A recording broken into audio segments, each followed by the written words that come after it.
Good morning. Morning. Today is Monday, February the 7th, and we're going to get started with the complaint committee meeting. We've got our 3 board members here, and so I'm going to turn it over to our attorney, Laura Martin. Roxana? morning. Roxana? Yep. It's March 7th, What did I say? February. I'm sorry. I just don't want you to... It is Monday, March 7th at 8 a.m. I Thank don't want you you. to have any legal issues on Yeah, the video. we want to that's make all. sure this counts. Thank you. Good morning. Good morning, Laura. Morning, Laura. At the last board meeting, we talked about getting a little bit harsher on revocation for the unlicensed. A ton of circumstances that were specific to what we talked about in this report, but there were some, and I tried to put in the descriptions. You did I Where it loved was. all your extra description. That was very helpful. So, did you guys have any specific questions, or did you just want me to get started? I have 2 quick questions, Sure. but I don't. Do y'all have anything first?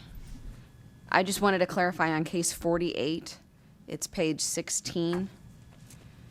I believe the second sentence, at the time of inspection, the licensed employee. I think it's supposed to be unlicensed employee. I will make that change. Sorry about that. And then, no, I just wanted to make sure I was trying to multitask by watching Downton Abbey, and I got my head wrapped around that one. Was the last Come on now, episode. it's a small problem. The other question I had was regarding the shop that had all of the sanitation problems. It was a nail salon. I wish I could tell you which one it was. You had written notes that the shop had a long history of complaints, but that only one previous was for sanitation. Yes. Right, so when I was looking up that shop, the only complaint against them was for sanitation. And after I looked up all the history and saw they had many complaints, when I went back through it, only one of the previous complaints had been sanitation. So while they have had problems, it doesn't seem as that sanitation has really been the big issue in the past. So that was my thought process. I can find it in a minute. Yeah, I'm looking too, I'm sorry. Did you feel that we should be harsher, or did you just have questions? No, I understand your path. I just wanted to mark it for maybe follow-up for another inspection, just because it sounded completely filthy. Okay, it's case number 12 and 13.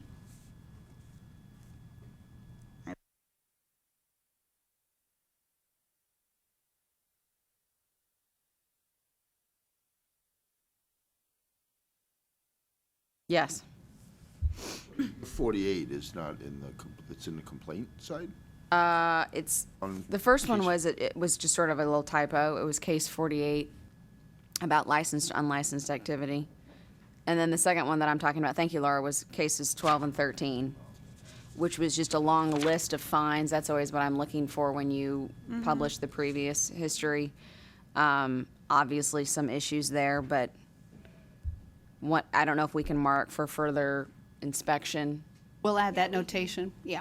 What we do, since we're on this topic, is after the board meeting, we send to the executive director for the inspectors now are under investigation and inspection, which has Right. worked out wonderfully. And James then gets a report from us that just pulls all of the decisions the board has made. Anytime follow-up is recommended, he puts it in a quicker path so that they go definitely more than once a year, and that the next inspection is pretty quick. Okay, great. Yeah, I was just concerned. It sounded not good. That's all I have. I'm sorry, I don't have, I'll find the number of the case here in just a second, but I wanted to give you guys a chance to talk about sort of a new issue that's popped up a little bit with the banned substances in nail shops, MMA or methacrylate. So we've had some inspectors finding the methacrylate in nail shops. Usually it's in a back closet, a supply closet. I think it's been banned from use in cosmetics by the FDA, and therefore, like, our statutes mirror that. It's not banned from existence, but we are finding it a bit in the shops. Since we haven't done anything with that in the past, I was defaulting to letters of warning, because, I mean, we're not finding them using it, but there's really no other reason for it to be in the shop, and we haven't banned it from the shop specifically. We've just said that our statute mirrors the FDA ban. I didn't know if you guys had any thoughts on that, or something that you would want inspectors to look for specifically. Has there been a blanket statement to all nail salons or beauty salons about it? There has not yet. Sounds So like it this is a probably should good be time addressed head to on. discuss, yeah. And I mean, when we open a new hair salon or have a change of ownership or have a change of location for either the just manicure shop or the skincare manicures, we can make sure that they get a letter with that statement if that's the route we want to go. I think we should also go retro to salons that run under that license now to make them aware of, because, I mean, as a salon owner, a spa owner myself, if anything changes midstream and there's not like a red flag on it, you may find it, and I'm not saying I have it, but I'm saying you may find anything in reference to that inside a space, and then it appears as though it's being snuck in or kept in a closet. It might just be the old way of doing business.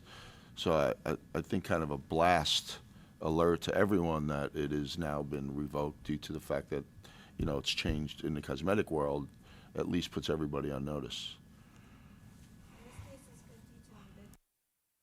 At the time of the inspection, I just said it was found in the shop. It wasn't as if he walked in and saw them pouring it into whatever it is that they were using. He just found it, and rightfully so, marked it on their inspection sheet and opened a complaint. But yes, maybe a blanket statement, a reminder of the FDA ban. And I think, I mean, the inspectors are the right people to be delivering this, because no matter how many email blasts you send out or notifications, They're not gonna people work. may or may not be paying attention, depending on how often people are checking their email or paying attention to this sort of stuff. So I think, yeah, I mean, if there's a one sheet or even just the inspectors, you know, they don't need to go through everybody's closets of supplies. That sounds exhausting, but Well, and you Sometimes make you got to look for employees and without a you make license. a good point there. That is the concern that Laura and I have discussed. never know what you're going to find. Yeah, that you don't know what you're going to find, and we're not the experts in that matter, you know? So the thought that we're looking for something that isn't really our line of jurisdiction, if you will, that makes me a little bit nervous, because then we've got to do it with every shop. We can't just pick and choose which closet we ask to be open. I just think it's a, you know, if you've had this in the past or have used this, it's the FDA, you know, doesn't And we allow hand it them the anymore. literature. What does it do? I think it was originally used when nail actual substance that created the fake nail. I'm not sure. I mean, I couldn't say especially why the FDA banned it, other than it's been banned for all use in any cosmetics. It's not banned from existence, so arguably there are uses for acrylic material, just not when it's on the body. It's bad for touching the skin for prolonged periods of time. And I guess from the description that the inspector was giving us, he was finding like jars of it. Could I also make a suggestion, if at all possible, to let people know how they can dispose of it, or at least send them to the FDA site on what to do with it? Because I would probably think that putting it in the dumpster isn't the best idea either. I would agree. Oh, yeah, So where do you even put that? yeah. In fairness. So would the board like to review the literature before we start mailing it? Laura can compose it with legal, and we can do some research to come up with what to hand the shops. And in April, you kind of review the statement, because we definitely don't have anything prepared, but I think that's a fantastic idea versus us deciding when to go in the closets and what to look for and smelling for it. I'm just not sure that's the right I to don't go. know if we'd have to review it as much as just if Okay. Laura put together the legal standpoint. We to- start sending it. Yeah, I think it's just to clean the slate and make it a level playing field for everyone. But Yeah, and I think the greater board should be aware of it. We can discuss it later today, just so that everyone knows that we're putting this together for just awareness purposes. Something going on with hair color too, and I hear all these acronyms all the time. I never know what they stand for, but I'm hearing about a MEA flying around with hair color. Or Yeah, or is getting ready to be, or is not good, but isn't banned yet. But again, I think, there's enough historical data now for people to start assessing whether we should or shouldn't be using certain chemicals in products, and I think this is just another example of it.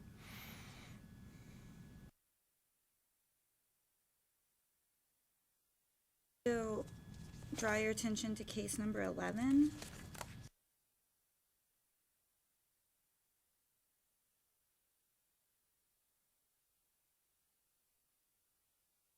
on page 4, It's pretty straightforward, but it is a revocation of a shop license, so I just wanted to make sure you guys had a chance to review that. I agreed with you 100%. I also, is it the same one where you cited the manager, or was that a different one?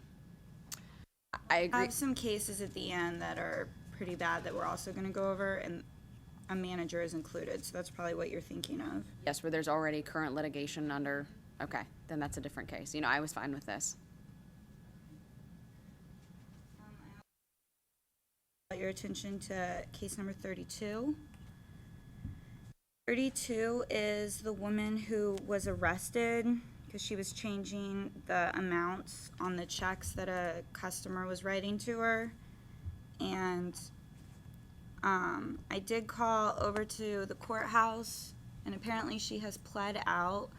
I don't have, so I put in here that I have court documents, and I do.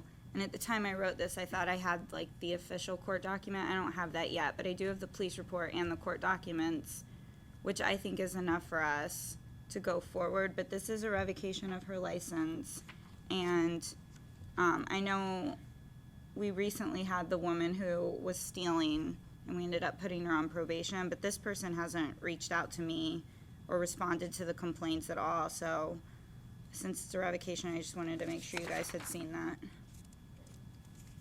I understand. You say the person who did it reached out to you?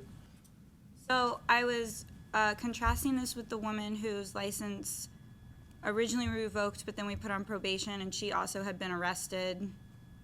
I remember she had reached out to me and tried to set something up, and then eventually had her parole officer reach out to me, and we put her on probation.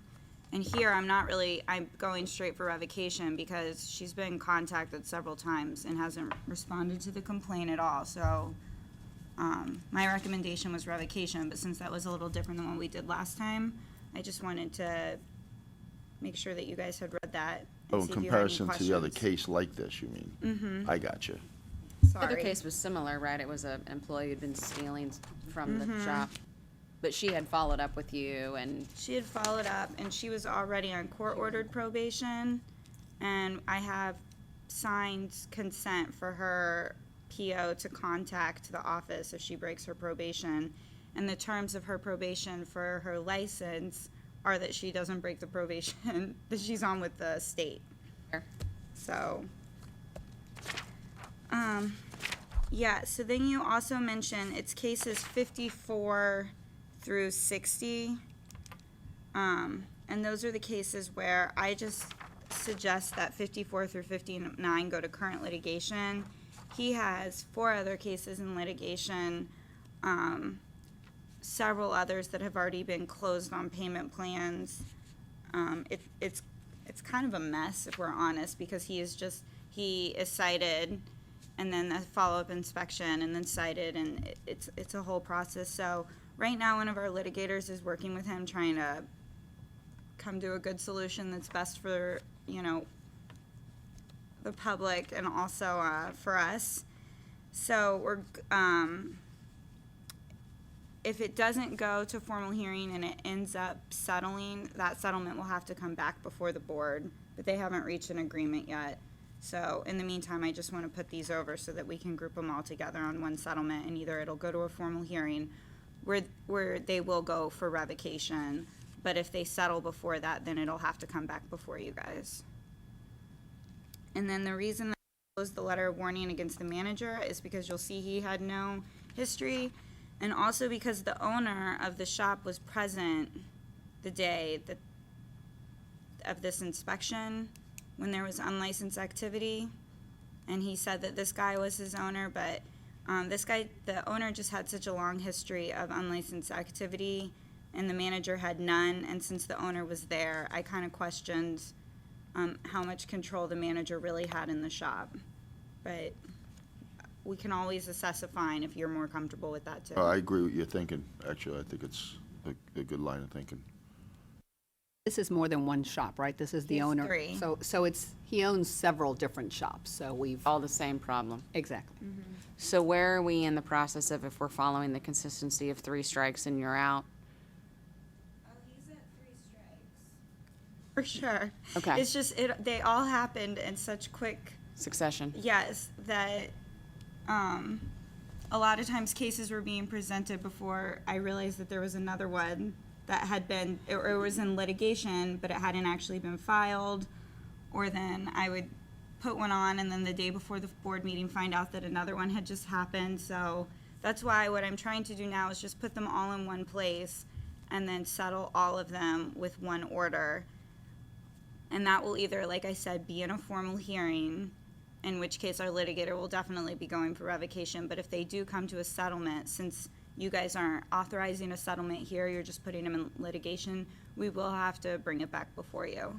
So I just want to explain that process. Or revocation. Or possible revocation. I mean, he has lots of licenses, so there's lots of combinations of what we can do. Okay. Those were the only cases I had specifically pointed out, but I think we have some time if you want to flip through and ask me any other questions.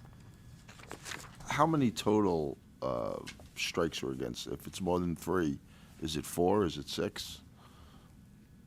Well, he Oh, has in 3 total. shops, so it depends on how you want to count it. If you're just counting Total. it all as one, I think he has a total of 8 open cases at the moment. All for unlicensed activity. But it's not as if it's all on one license. So that's what I mean when I say Well, on one some it's shop- all on one behavior, it's all though. on one person. But yeah, Yeah, I think bypassing that manager is definitely the way to go. Because it sounds like it's a philosophical belief system that's going to continue to carry on unless we do something about it. yes.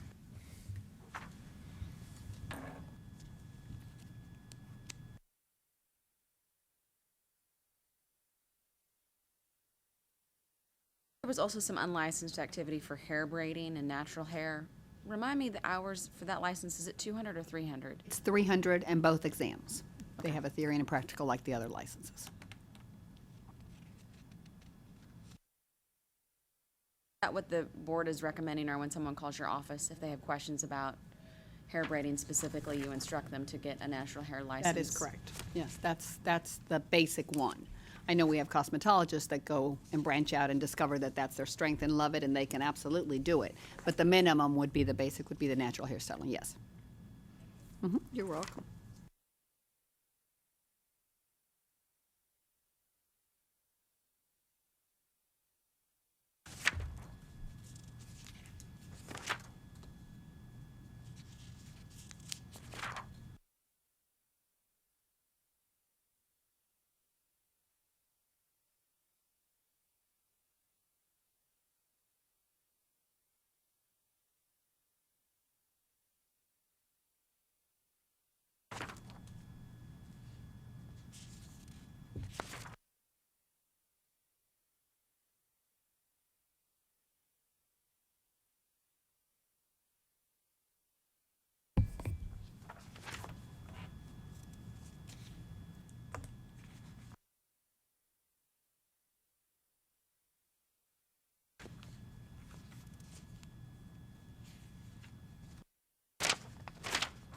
I did have one more question, I'm sorry. It was Sure. about the financial aid issue.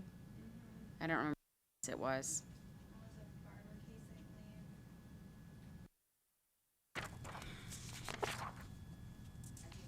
Recommendation was to close that. Oh, it was, you couldn't get a hold, they were uncooperating.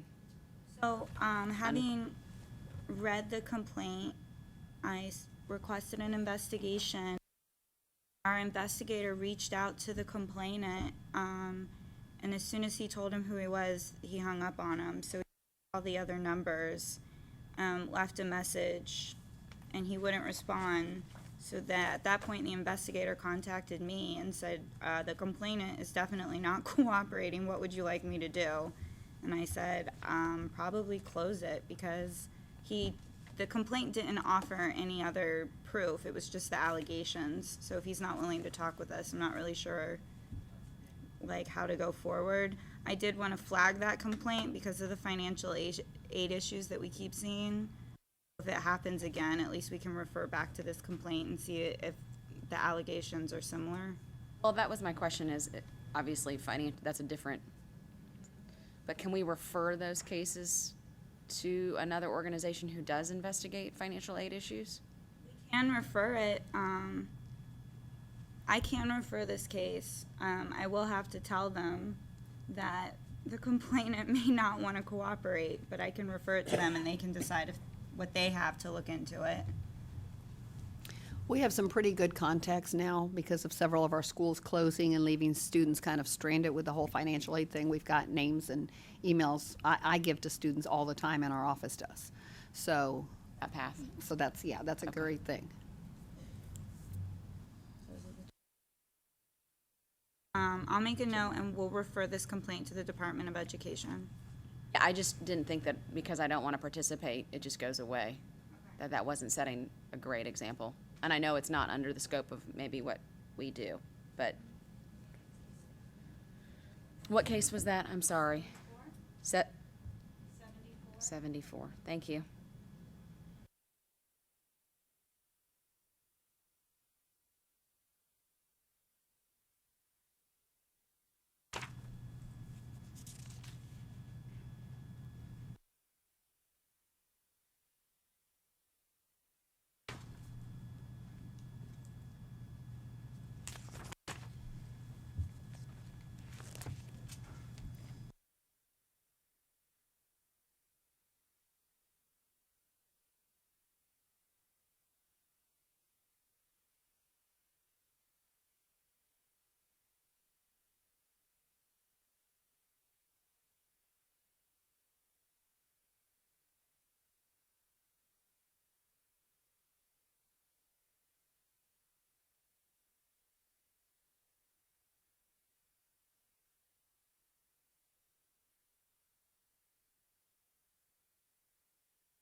I'm gonna, unless there's any other questions, I'm gonna make a recommendation that we accept legal's counsel on all recommendations within.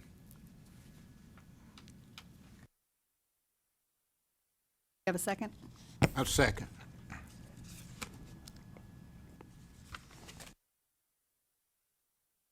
Are not here, then I will go ahead and, is everyone in agreement with the motion? Agreed. Okay, Yes. perfect. Then with nothing else, we will go ahead and wrap up. It's 8:30. The full meeting starts at 10 o'clock, and the Reciprocity Committee will start at 8:50. Thank you very much. I know.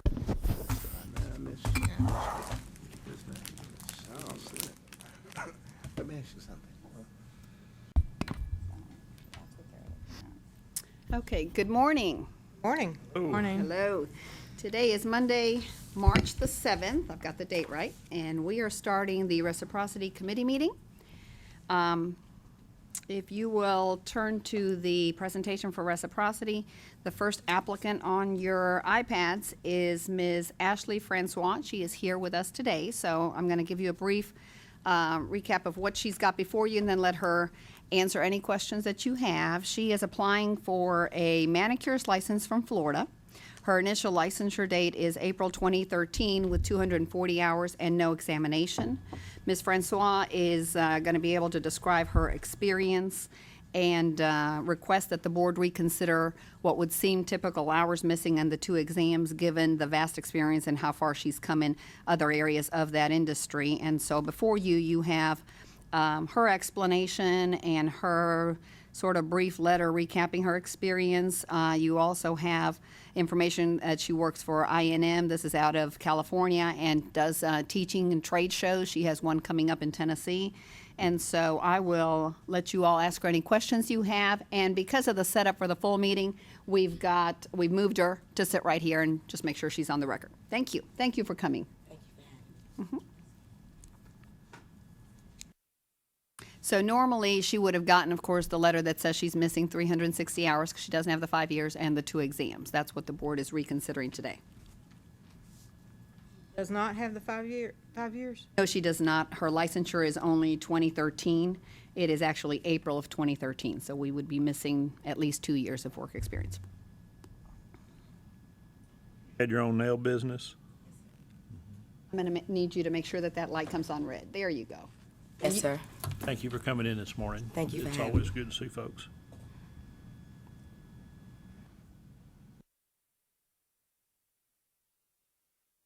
Did you have your nail business before you were personally licensed? Actually, I actually did it afterwards. Okay.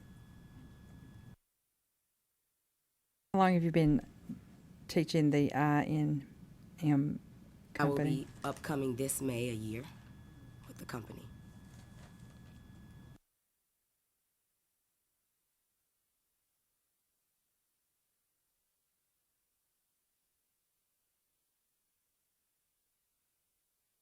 We do require the 5 years work experience. You do. To waive the hours, we have required the 5 years work experience. Pardon me. We have made some exceptions with broad experience in different areas, and hers with teaching goes a little bit outside of the scope of the normal manicurist. I'm not sure in the 360 hours how much more she would learn in a school, and that's not to say that that is the normal route we would have gone. But given that she has been doing the teaching, specializing, and it appears, at least with her work experience, really has taken the profession, if you will, to the next level. The hours may be redundant and she may not need them. My recommendation would be that even though the 5 years aren't there, maybe the additional hours wouldn't get her what she needs because she's really expanded the field. She doesn't have either of the exams, so if the board is willing to consider waiving the hours and just putting her to test. My only concern is that you haven't taken any exams. And do you feel like you could pass the Tennessee written and practical exams? Definitely, if I'm given a area school where I can do a refresher maybe and sit with a current certified educator here, and I'll be able to do that with the proper That's what I'd recommend, is for her to take both exams. Second. We have a motion and a second that you take both Tennessee exams. All in favor? Aye. Motion carries. Good luck to you. Thank Yay. you. Thank you for coming in. Good. I'm gonna send you with a card here for Tamika.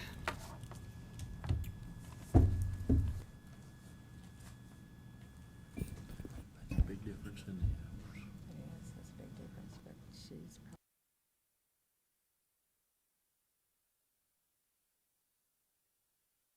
Congratulations. Thank you. Okay, we have next an application for reciprocity of cosmetology hours from Germany for Miss Sylvia Smith. Miss Smith may end up joining us at the end of the meeting. We can proceed and, depending on the board's decision, possibly go back. The situation here is that she is, if you look at her application on page 10, the license or experience that she has in Germany is as a pedicurist, so there's nothing really 100% comparable to what we do. Her letter is there explaining what she's done, and more importantly, her resume kind of tells the board what she's wanting to do with this license. I've explained to her that in our case, it would be a full manicurist license, that if she chose to just do the pedicures, that would be fine. But at least for us, it opens up the gamut of both sections. She's been doing this since 2002. The total number of hours that she has is unclear. And again, I believe from previous applicants that we've had that in Germany and Europe, they do more hands-on apprentice type of hours. And so I believe my recommendation would be that she take the manicurist exams, and she may need some additional training because her expertise is, as she has told me, servicing mostly the elderly community. She's used to going to their homes. The work that she does is really remarkable as far as she's concentrated on those that are sick and have diabetes, and we discussed all the wonderful things that come with that. And so she seems to have found a niche that she loves doing, and there would be definitely a great need. And I think we would benefit from having her licensed. I just know that the manicure side is something that she may need to refresh on and prepare before she takes the exams. Because it says she was just a part-time employee doing that. Right, She wasn't right. full-time with that. It also looks like she was military. Yes, that is the background. reason for her move. So I did want us to take all that into account. My recommendation is that we use the experience in lieu of the hours, but that she still needs to take the examinations. Make a motion for her to take the exams Both because parts, of yes. military. I'd second that. Motion and a second that she take both exams. All in favor? Aye. Motion carries. Thank you. Next, we have an application for reciprocity of a manicurist license from California for Chanel Dong. The certification shows initial licensure in April 1998 with 400 hours and both exams. She's provided one letter from an employer that states work experience between 1998 and 2010. When the board office asked her for additional work experience, the same employer changed the letter to say 2010 to 2016 to the present. Because of this, that took it out of my jurisdiction to approve, so it's up for you to review. The employer claimed they put the wrong years down, so at this point, my recommendation would be that we approve reciprocity. There's no way of knowing if in fact they made a mistake in the years or that letter really was just changed and not legitimate. She's been licensed since 1998.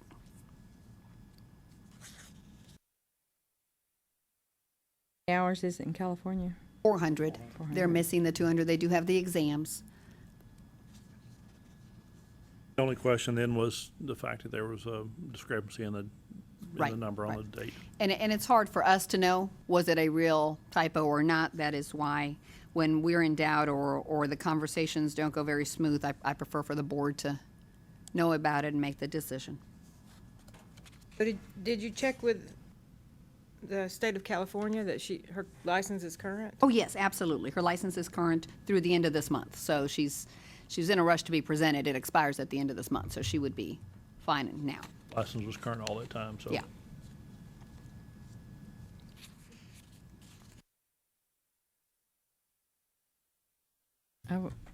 I would make her take the exams here so she knows our laws. I'd make that recommendation. You would normally grant she just normally get reciprocity though? She normally would be given reciprocity because she's taken both exams in California and she's been working since 1998. The issue with the hours is that we didn't originally get the last 5 continuous years. When we stated that and asked for the last 5, they revised the letter and gave us the new dates. Took our exams to see if how much she does know on her sanitation and stuff. Both parts, or just the law, the written? The written part. Second that. Okay, motion that she take the written exam, seconded, all in favor? Aye. Aye. Motion carries. Thank you. Next, we have an application for reciprocity of cosmetology hours from Mexico. And I'll remind the board, sometimes our international applicants fill out the reciprocal application instead of the licensure request to test. In this particular case, Ms. Cecilia Guzman has 1,825 hours from 1999, and those hours are from Mexico. There is no transcript. They have a family member trying to obtain that in Mexico. Her husband is military, and therefore I didn't want them delayed until April. So whatever we consider here, the board office will still be waiting on that transcript to verify the number of hours before we can proceed. But if the board is okay, we have a situation with a military spouse. Otherwise, the number of hours in these documents would confirm that she's been practicing since June of 1999 in Mexico. And so our normal path with our international applicants is to recommend that they take both exams, and that would be my recommendation, as long as we get something that shows that the hours are similar to ours. Make that motion. Second. Motion and a second that she take both exams, all in favor? Aye. Motion carries.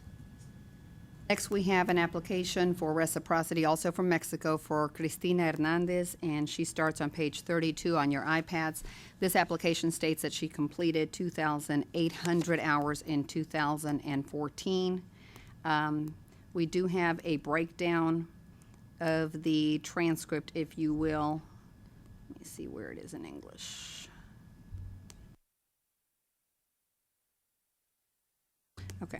Thank you. It's on page 34 that lists the breakdown of the hours that she has.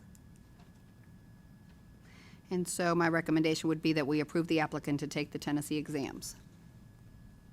Recommendation, she take the exams in Tennessee. Second. Motion and a second that she take both Tennessee exams, all in favor? Aye. Motion carries. Next, we have an application for reciprocity of cosmetology hours from Colombia. For Ms. Alba Rios, the application states that she completed 1,480 hours in 2009.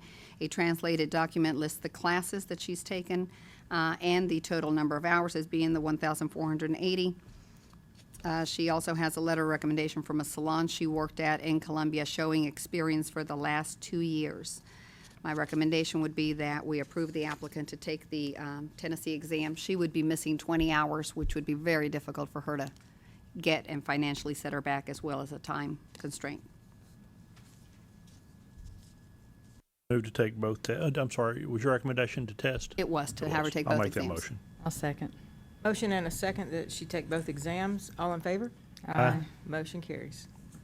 Last on our reciprocal applicants this month is a reciprocity application of a manicurist license from California for Michael Vu. The certification shows initial licensure in June of 2010 with 400 hours by examination. He provided tax records from 2011 through 2014, but several of those years show an address and business information in Tennessee. My recommendation is that he take both examinations.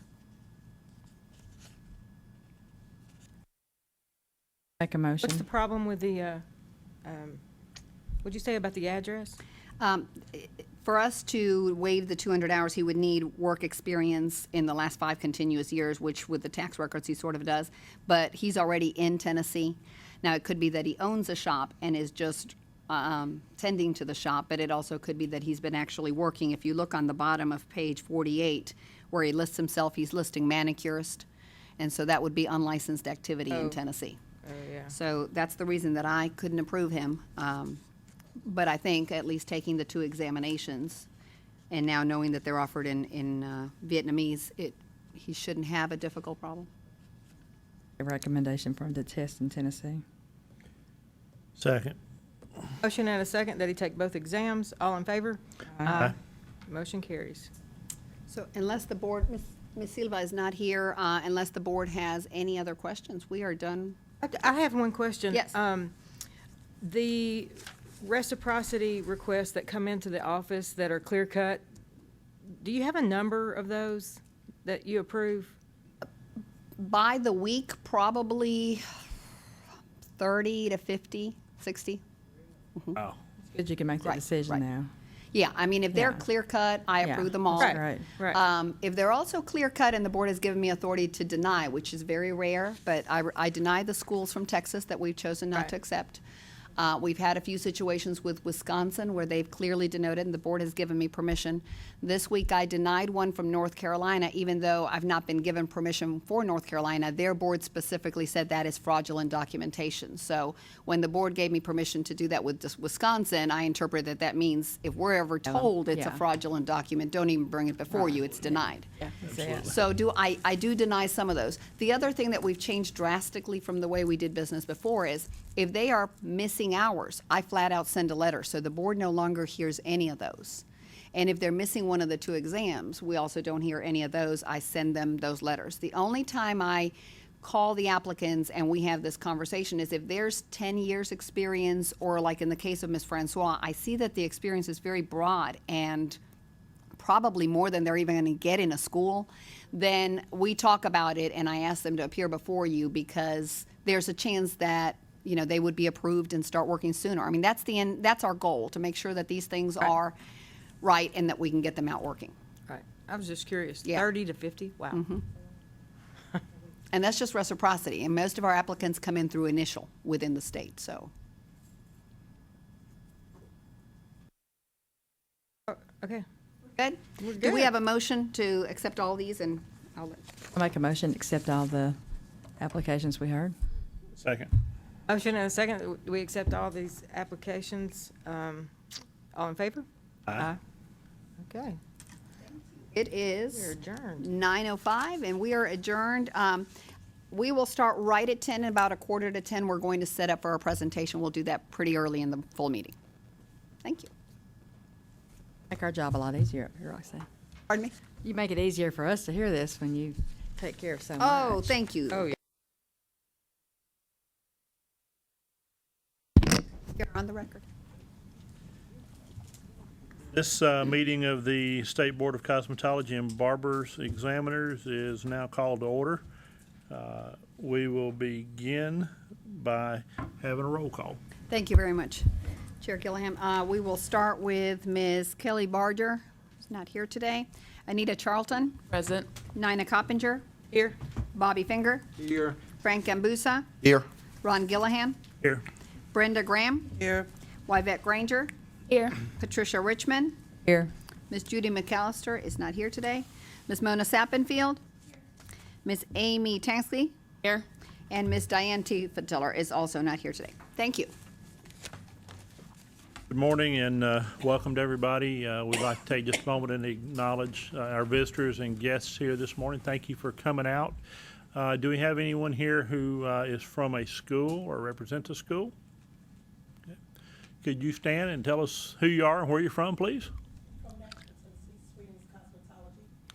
Thank you for coming out. We're going to see your presentation shortly, I believe. Okay. To all our other guests, welcome, and we do appreciate you coming out to see how your board operates, so thank you. Good morning. We need to have an approval of the February 8th, 2016 minutes. Are there any additions, corrections, or deletions? Question. Yes. Down on the continuing education, I believe that I asked our council to put an addendum for barbers to take in the continuing education last meeting, and I didn't see it in the continuing education part of that. Is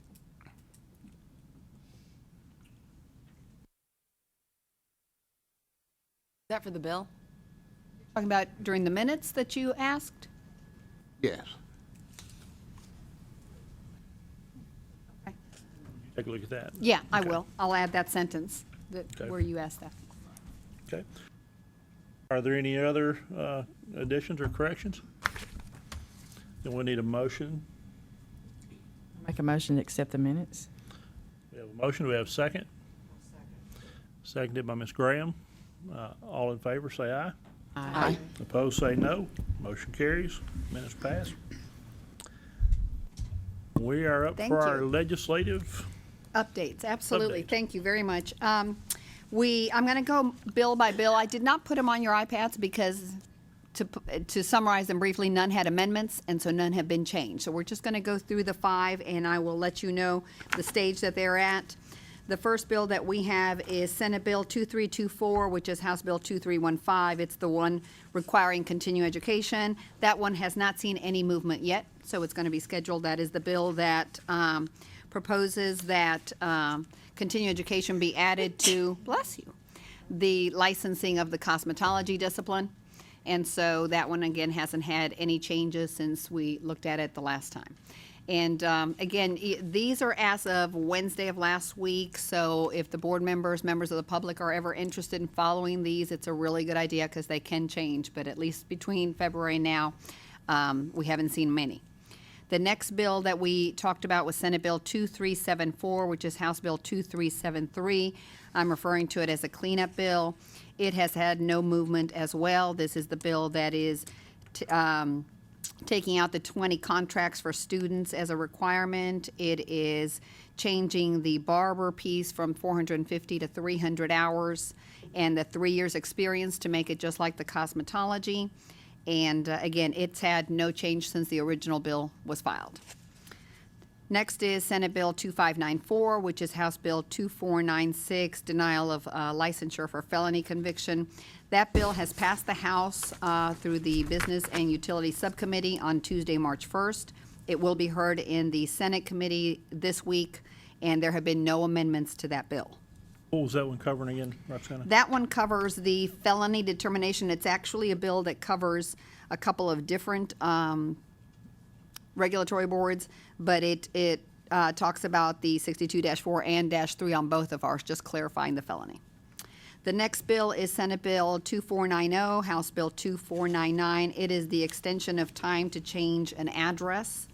The department has not seen any mandatory language on this one, and so it's possible that this is just a caption bill, but there's been no change on it at all. That one was changing the 30 days to 60, so it may not end up being anything.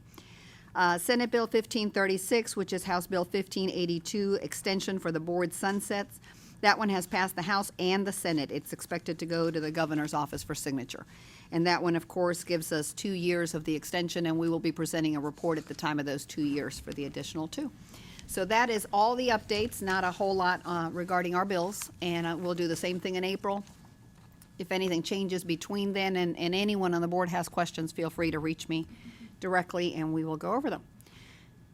On your iPads, the first item that we have, and it's our only appearance before the board before we get into our applications, is a new online curriculum from Sweetings Cosmetology and Brady Institute.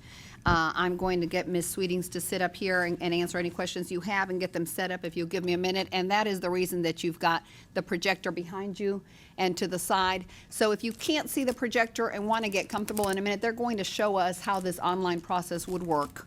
And I'll let anybody that can't see it and decides to move around get situated. Give me a minute. Ms. Sweetings, come on up.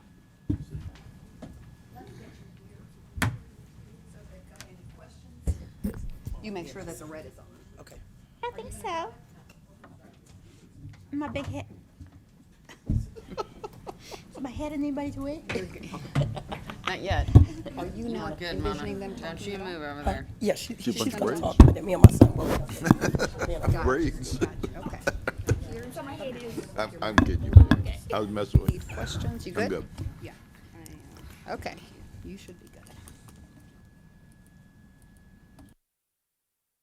Welcome, and thank you for coming in today to do this. I'm really quite interested to see what you've got set for us. So if you would give us just a moment to kind of review some of the information in front of us, and we'll let you start your presentation. So you have on your iPads the curriculum for this natural hairstyling program. We've got representatives that are going to be able to explain the program to you. And I knew that you seeing it yourselves was at least the first stage in this, and then we can go from there. The live demonstration is exactly as it would appear when the students are logging in. So I'll let you all take over and show them anything that you've got, and then the board can ask their questions. Okay, good morning. Right now I'm logged in as a student. And for this particular student, there are 2 courses available. This student has completed one already and has one that. So as a student, they would just press play and the video would pretty much start for them. As you can see down here, the student has already watched the first video. There are 4 for them to watch. So we're going to start with video 2. They'll have a reminder that they've already watched the first one so that they don't have to rewatch. So then we're going to load the second one and then press play.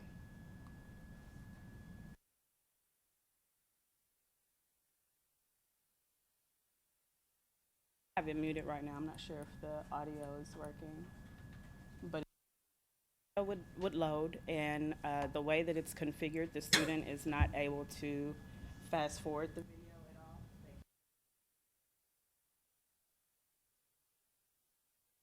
They can't skip on and move on to the next video without watching a prerequisite. So I can't watch video 3 without watching video 1 and video 2. The student can, however, they can take tests and they can submit assignments without watching the video, but the particular course will not be viewed as.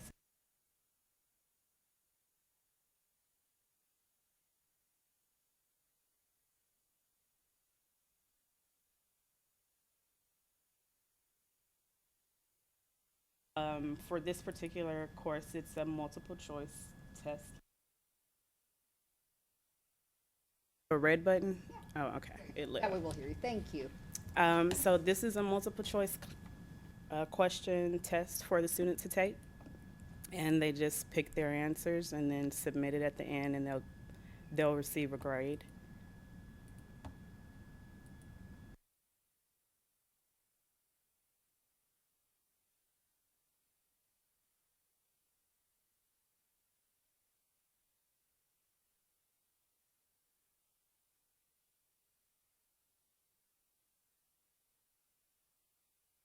And they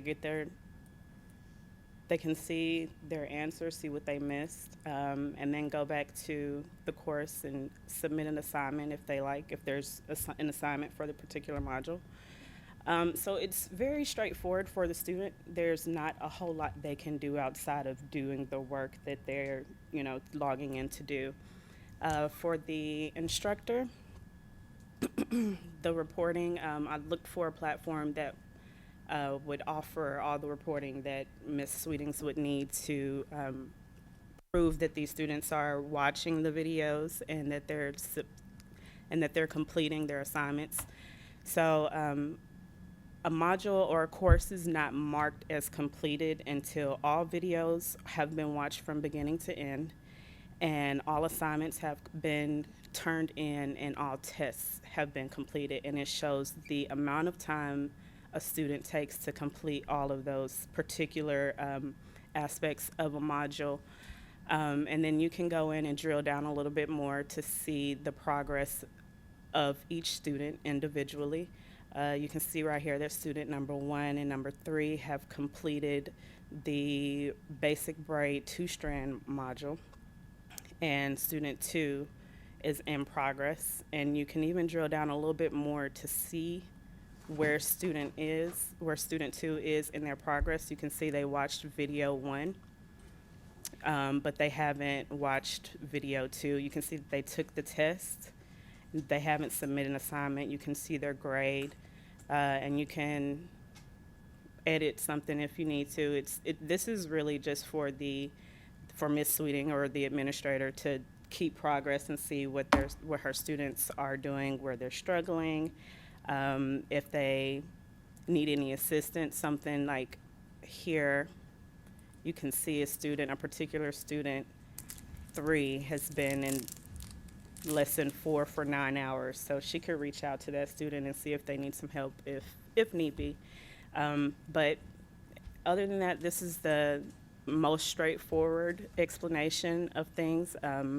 It provides an analytics, a drop down or drill down version of all the analytics that she'll need to turn in to the board to verify that her students are watching and completing their assignments. Any questions?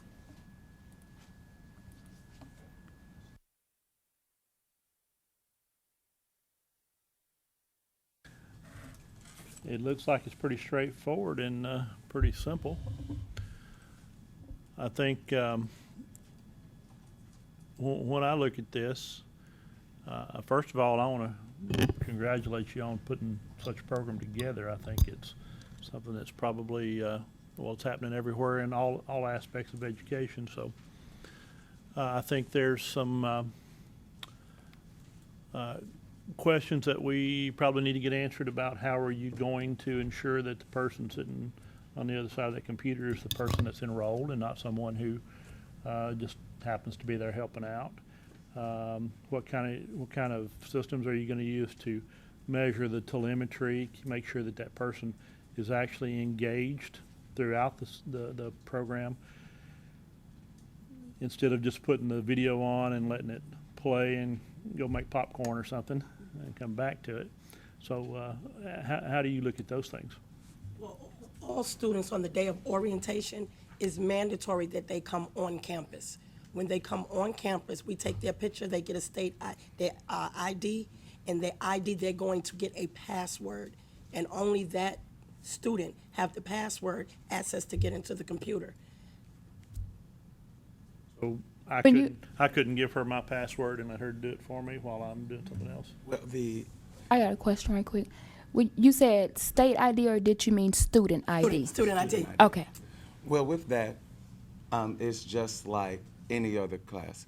This is just a coursework because at the end of the day, they still have to come and take their own theory tests. So it would be unbeneficial to a student to let someone else do your coursework and then you get to state board and you don't know the answers. You didn't study. It's just like I'm a graduate of MTSU and I'm an education major. I'm a K-6 teacher as well as an instructor. So even with my coursework, somebody could have did my Greek mythology work for me, but when I had to go to campus and show my ID for the final exam, if I didn't do the coursework, I'm a fail. So it wouldn't be beneficial for me to let anybody else do my coursework and still I have to show up to take the theory and take the practical and not know the information. That would seem to be common sense, wouldn't it?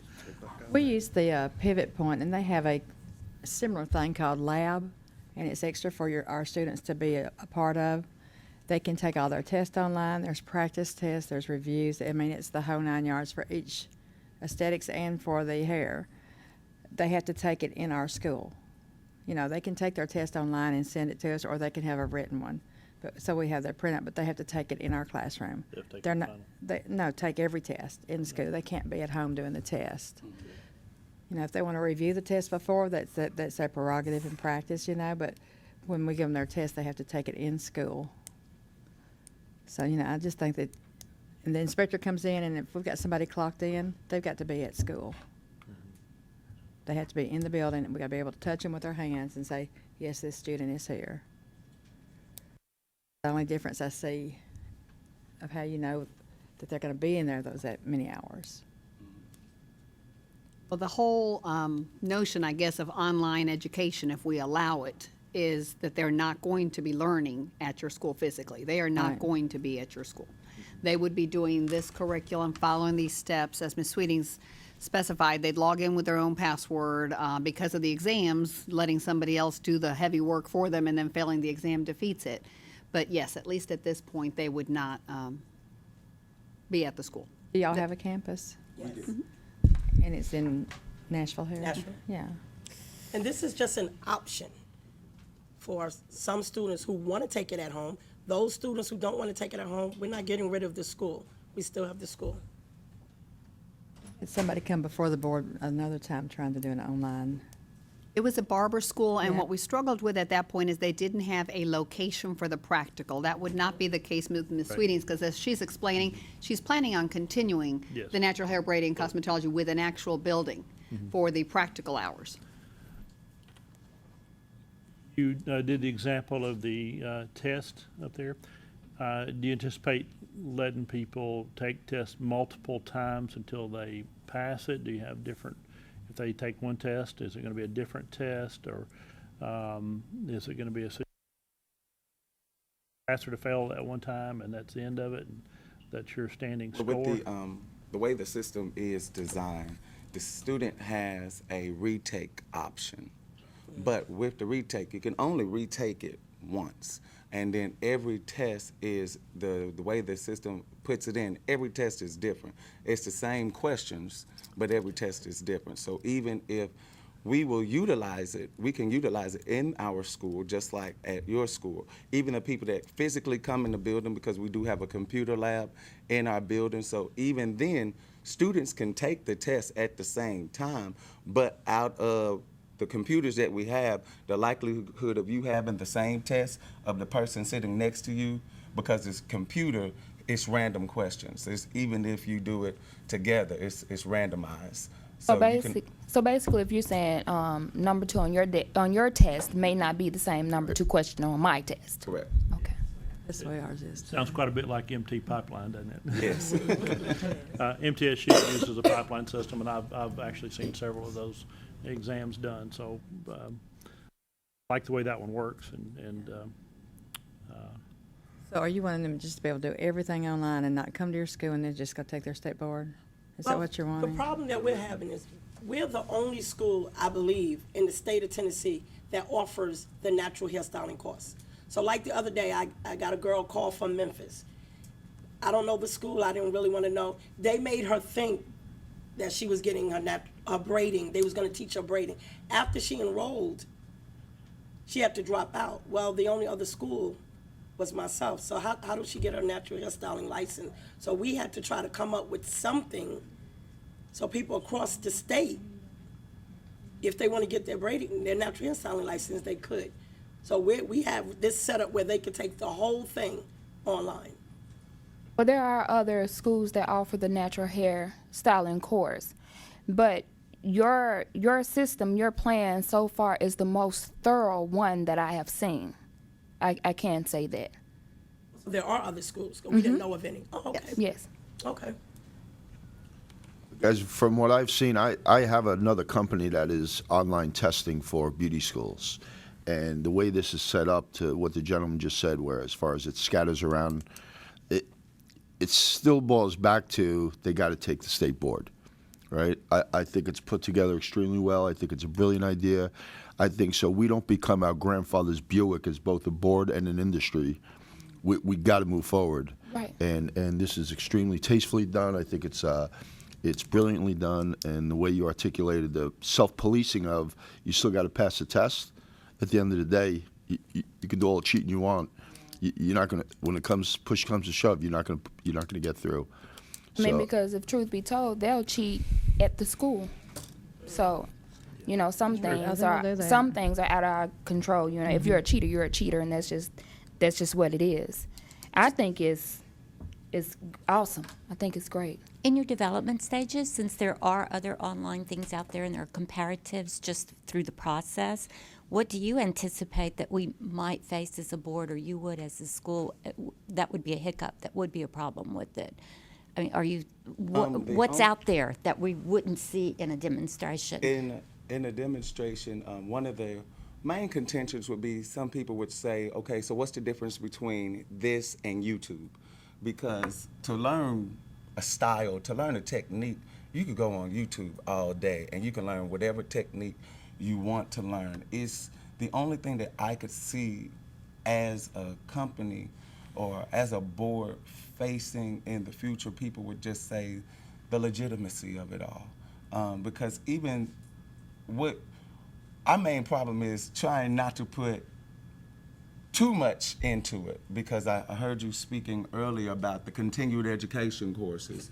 And, you know, if you put too much in up front, there would be no need for continued education. So it's really just trying to limit the information. Standard information to take the board test and Yes, pass. we want you to be able to pass your state board, get your license, but we don't want to, you know, put a barrier on continued education where, oh, you just take this online class and you get everything right there. They teach you everything up front and there's no need for a continued education. But it's really just limiting the information, making it really precise and really direct to give you everything you need for your state board, but giving you that hook to keep you coming back so you can learn. Because So the product has a disclaimer on it that it's not going to be used for continuing education. It's going to be for yes, that's why your the state orientation license. is mandatory. So we'll let you know exactly what you're getting into. Because also,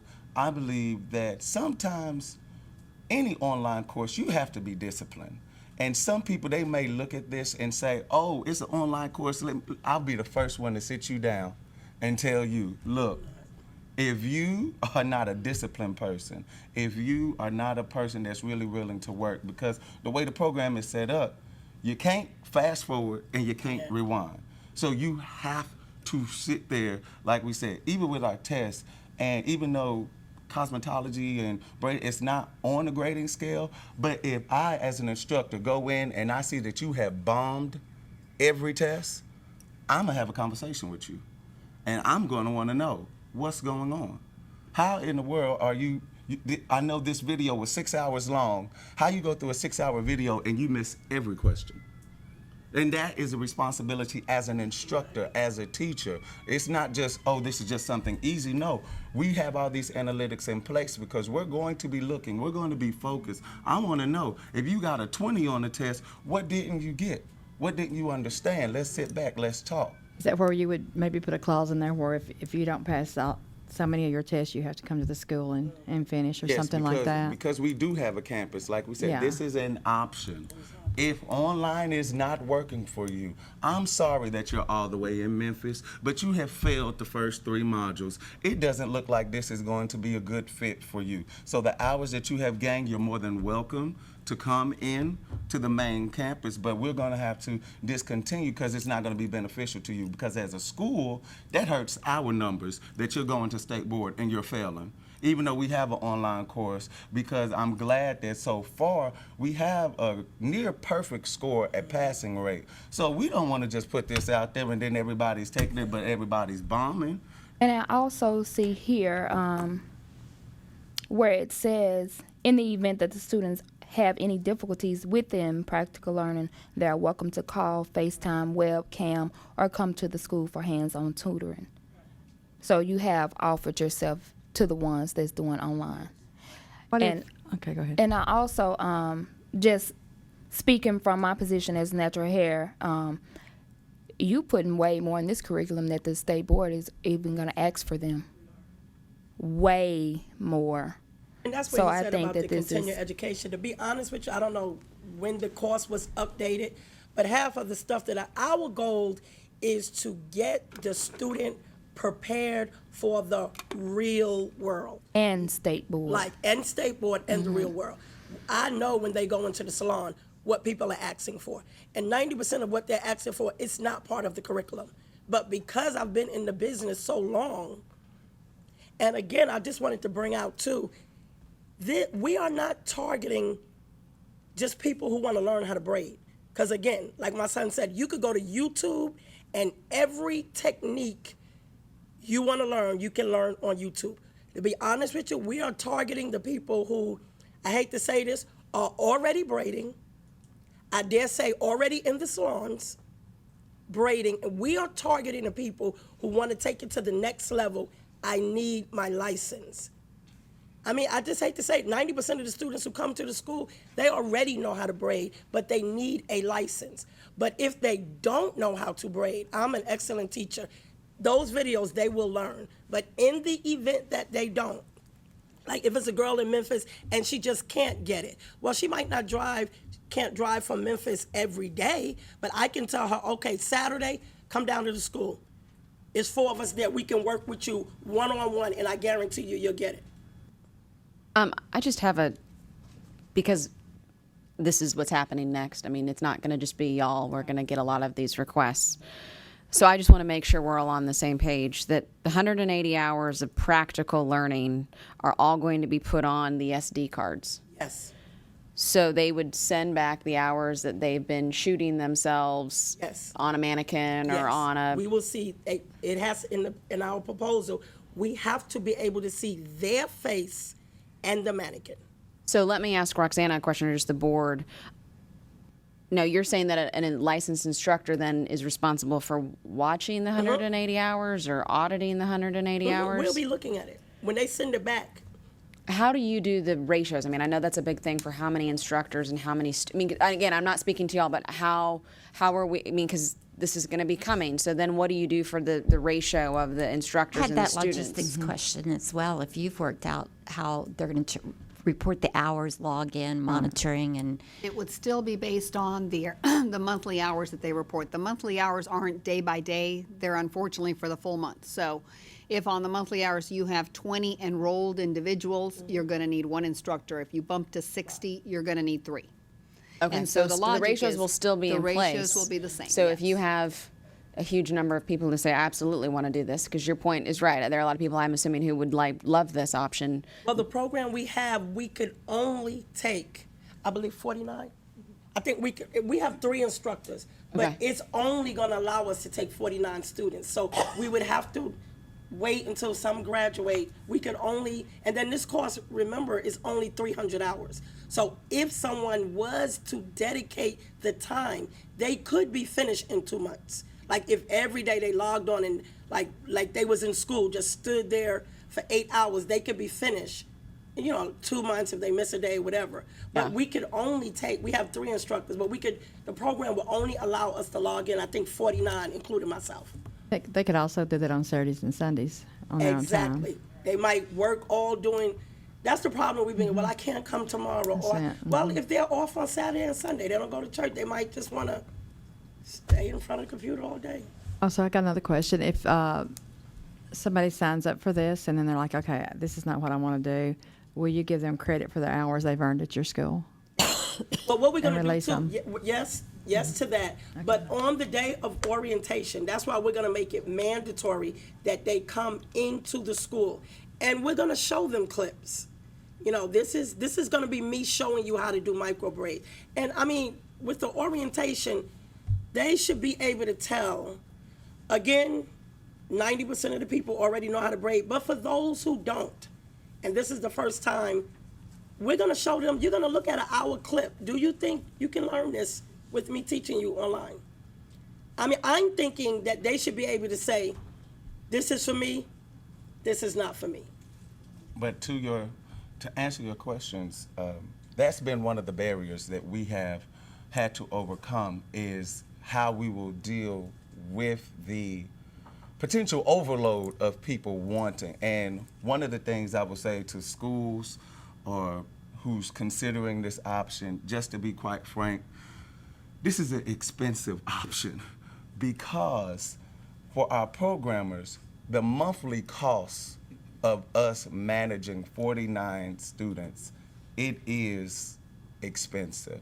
That's why we will have to, yes, we will keep everybody's hours, but there will be a strict purging process, because we just can't keep you logged in 7 years. for 7 years, because you'll tie up a whole spot. Exactly. You'll tie up a whole spot, and we'll have people we can't get in. So yes, we'll keep hours, we'll give you hours, but we do have a clause where after a certain amount of time, we will send you your hours, but we will purge you from our system, and you can complete your hours somewhere else, because at this present time, we can only handle 49 people in the system at one time. So we can't just have you just, oh, you know what, I'm gonna do it today. what is the timetable on this program? The timetable. Uh-huh.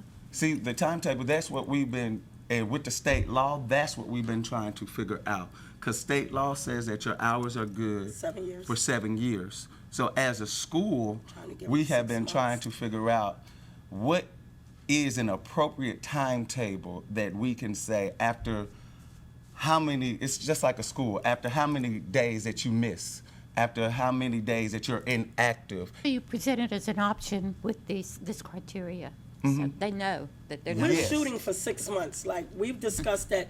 We're sort of going to tell them it's not like full cosmetology, 1,500 hours. It's only 3. Again, we are targeting the serious people.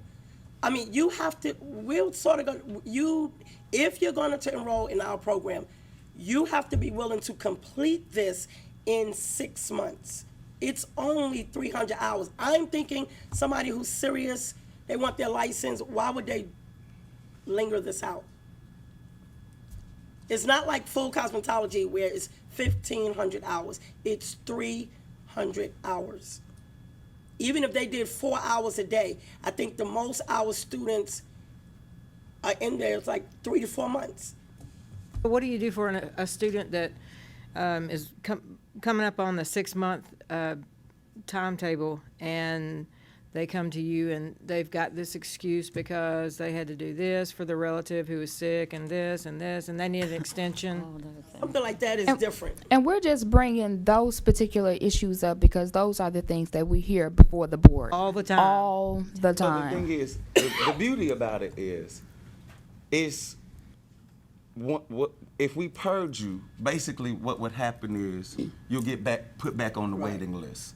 We're not just gonna throw you away, but if we have 10 students waiting to come in, if you have family issues, by all means, take care of your family. Do what you need to do. But in the meantime, we're going to let Sally come in and do her hours. But we're gonna put you on the back end of the waiting list. And when your number comes around again, okay. But we have to understand, we just can't hold your spot. Right. We just can't hold Can your they spot start where they forever. left off when Right. they come back? Yeah, you start, like I said, with the system, we'll be able to know exactly where you left off, what modules you completed. So when you come back in, we can put you back where you left off. So they don't disappear. They're just Right. put on hold. So Right. I have a question for legal. Can they do that And I was and gonna still be in butt in. law? So the contract, which is the student agreement, the contract, whatever we call it, needs to be very specific about that. Where normally our contracts are more broad, but they say you need to finish in a year to a year and a half. They don't go into the details of but or what if. But many of our schools have contracts that say you can only be tardy 2 days out of the month. You can only have absences X number. Yours is probably going to need to have the specific language that says, if you don't finish in whatever that key time is, it sounds like it's 6 months, your name will be bumped to the bottom of the list. You will start off when you come back where you left off, but yes, you are discontinued until a spot opens up is really the answer. So their contract's going to have to be very specific. And will they be charged again when they start again? No, we decided that we wasn't gonna charge them because it's like, it's only 10 lessons in the book. So if in January, if you took the shampoo class, the sanitation class, the diseases of the scalp class, and 3 months later, we already know you did lesson 1, 2, and 3. So now we know that you have to complete whatever. But once they pay their fee, If anything, they'll just be charged a re-enrollment fee. right, That's all. Charge them something. but not just charging them for for the full course. thing. Yeah, that needs to be in writing. Yeah. Right, that'll be Upfront. all of I this. have one sure more that's in question. there. So if a student is taking the course and say they're on this one particular lesson and they take a test and they fail it, and you said you can't rewind it, if they fail first test, they can go on to the second lesson, and how can they go back and get that skill that they missed out on Well, somehow? the skill, the lessons in the book, like 1 to 10, the skill is, like, say if I'm teaching you how to do micro braids, I think it might be 20 hours of me teach. I can tell you that they're going to get it because I'm a great teacher. Yeah. But in the event that they don't, you're in Memphis, come down. Drive down on Saturday. Well, the issue is, they can't rewind or fast forward, but Right. they can replay. Right. They can rewatch, but you cannot, once you start the video. Oh, so they can rewatch it. Can they retake the test? Right. You can retake. Like we said, we got one time. retake. Oh, But okay, the I'm thing sorry, I is, missed that. You cannot like go into a video and skip all the way to the Right. end. Right. There's only a rewatch option. Yeah. Once you start the video, you can't maneuver through the video. You have to just sit there and watch it all again. So if it was a 4-hour video, you can't go back to the part you missed. You got to start all the way from the beginning and Right. go forward. I was a great teacher too, but you just can You always lead a gonna horse have to to have water, one. You're right. but you can't make them drink. I mean, you're right. It was. They can make you drink. That's pretty good. I just wanted to bring up too, because I knew, we did this with our friends. I know the question is gonna be, what if they just can't get it? Nowadays, you got webcam, you got Google Plus. I can be at the school, I can log in while they're in their house. Show me what you're doing. I'm looking at you. Nope, hold your hand like this. Nope, you're holding the hair wrong. I mean, and even after all of that, get your phone out, webcam, Google Plus, all that. If you just can't get it, just come to the school. That's great because you have put in place, some things to try to help them succeed. And it's money out of their pocket. And then if they choose not to get it, then they'll fail the test. That's more money. I don't know. I like it. I like it a lot. I love it. I have a question. If somebody does have to take an extended time away and they come back and say they're on the 4th lesson or 5th lesson, can they go back and do a refresher on the previous courses that they've done if they've had to retake that test? Will you give them an extra option to take the test again? And now the way the system is set up, at that point, we would have already turned in those hours for that time. So that's been the other thing because a lot of things, especially with a clock hour school, it's the hours that count. So even with the replays, we put in strenuous amount of time because what we don't want to double count hours. Right. So if you have a 6-hour course, we got to get it to where you can't take that one 6-hour course over and over and over, and those hours are counting. No, you can go and get a refresher, but just know that's what we have to get over to the students. That doesn't count towards your time. If you want to go back and rewatch Module 1 and Module 1 was 18 hours, fine.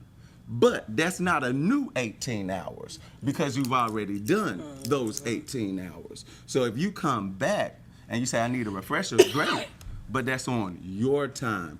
The only hours that will count will be the hours that you have not, that still say not completed or in progress. If the hours are completed, you could watch it over and over again, but we're not counting those hours anymore because you've already been accounted for. We've discussed this over and over, but I do have a question to the board about that. I mean, I was telling my son, we can say that, but then I was telling our staff, why can't they take that course over and get hours? It's no different than a student in cosmetology school. If they're in cosmetology school and they're doing sanitation or whatever, and they're just not getting it and can't pass in it, when they come to school the next day, that teacher's still going to give them hours. How do you tell a student, because you didn't get this, you're not going to have hours? It's in cosmetology or regular cosmetology school, they're going to get, I know people who went through cosmetology school, failed all the way, they still got their hours. Actually, the law does say, the rules say that no hours shall be given for work for which a passing grade is not earned. Okay. Correct. That helps So that us. is Okay. exactly what the law says. They That have helps to us. pass the Okay. exam on those chapters. So if they're taking a leave of absence and you're Okay. needing to bump them off, but they didn't finish chapter 3 on sanitation, those hours don't Okay, count. that helps us. You've not Okay. submitted them. So if a student in my school, if I'm teaching you how to shampoo and you wet collars and you're not getting it correctly, you're not draping correctly or whatever, maybe you spend an hour on that. Well, you don't get credit for that time until you get it correct. It has to be successfully passed. But now your students need to know that. So some notes I was taking here. When you're saying that you're not going to let them redo hours and just keep repeating to double count them, you probably would be well served to have a some type of disclaimer so that the student specifically acknowledges that transferability of credits. They may think that if they can get some hours at your school online, go finish somewhere else, that those hours may transfer, and there's some real movements out there for students being misinformed or not being well informed, I should say, not misinformed. And there's some issues that actually come up there. I guess I do have another question. I was not aware of another school in the city offering natural hair, so that. State. I'm not. Oh, in the state, State. okay. So what if somebody is at another, that's something, okay, I just wasn't aware of that, so that gives us something to think about. One question that I have, and it really goes kind of to what you're doing here. I enjoy the videos and stuff you put up there. And you mentioned YouTube and things like that several times. Watching is not supervising. You said you would come back and watch the videos of your students and the work they've done for their, I assume, for their practical time. That's kind of an after the fact, isn't it? How are they going to be able to deal with client liabilities? Maybe they're going to injure somebody, pull hair, wrap hair too tight, break hair, things like that in their braiding, because you know it can happen. Watching them after they've done something, in my view, isn't quite the same as watching them while they're doing it and coaching them along. Well, we've said that we're, in their kit, we're gonna give them 2 or 3 mannequins, a kinky hair mannequin, a straight, whatever. We are not encouraging bringing people into their house, because we're giving them every tool. You have 3 mannequins. When I look at that video, just like you saw me on the mannequin, yeah, in school it'll be live person, but that's why we're not gonna encourage. I mean, we all know that they're probably gonna send us videos of their mama or their sister, but that's stuff that we're gonna put in orientation. We are not encouraging you bringing your friends to your house to do their micro braids, because we provided you with mannequins. And the reason why we are encouraging working on the mannequins, doing all the techniques on the mannequins, because that's what we thought about. We don't want to run into that person, because I'm not going to be physically there. Like, you can't really hurt the mannequin. But I can look at that mannequin and say, those braids look good. You got that locked on good, or that twist looks good.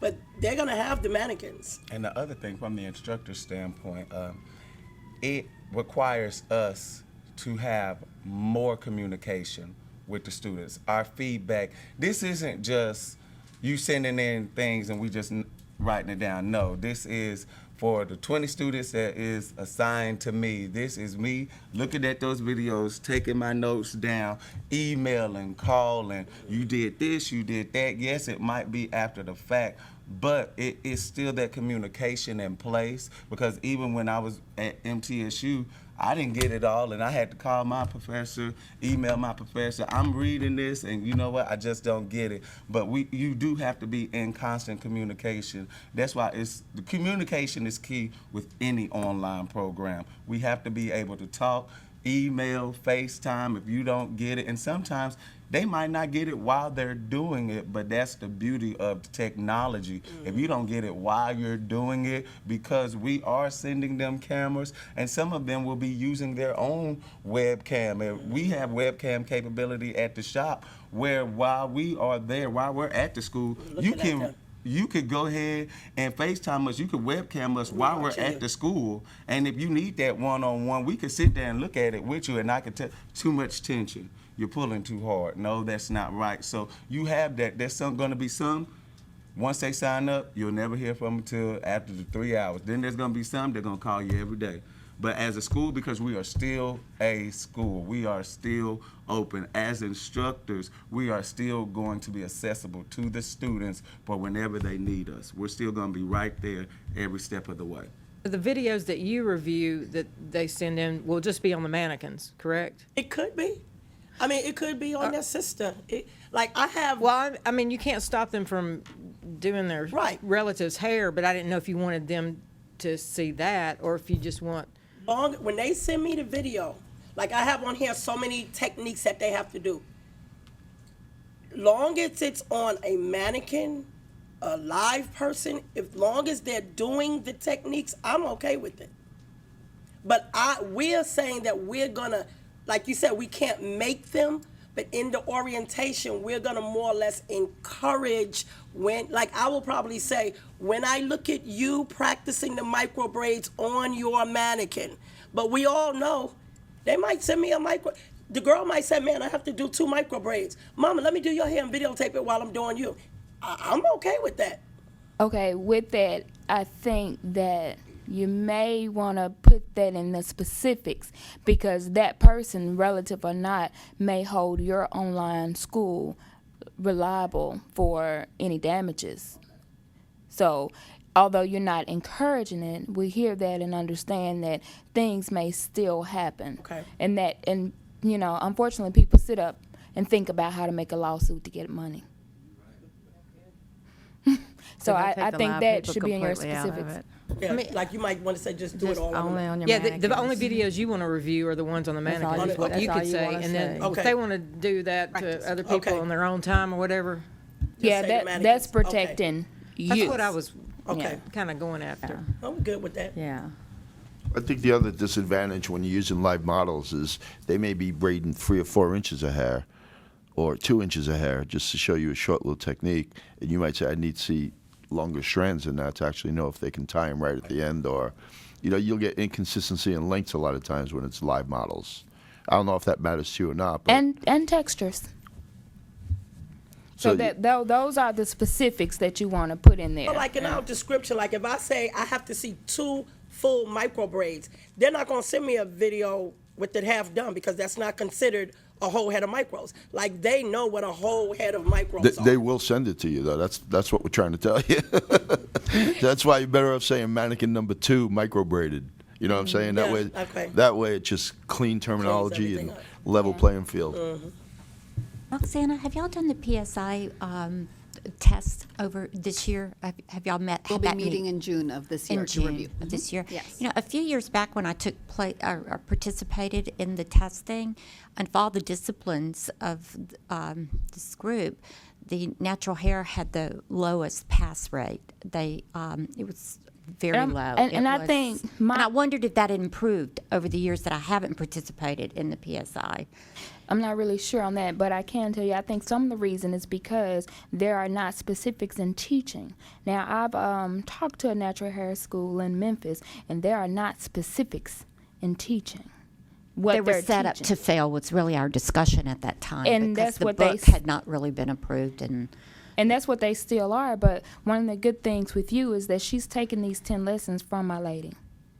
Yeah, we which go is from the strictly- So you PSI. should have a better pass rate with this because it's. I'm not sure what you're talking about because I think we've been in business for I think 7 years, and I think we have one student that didn't take the test.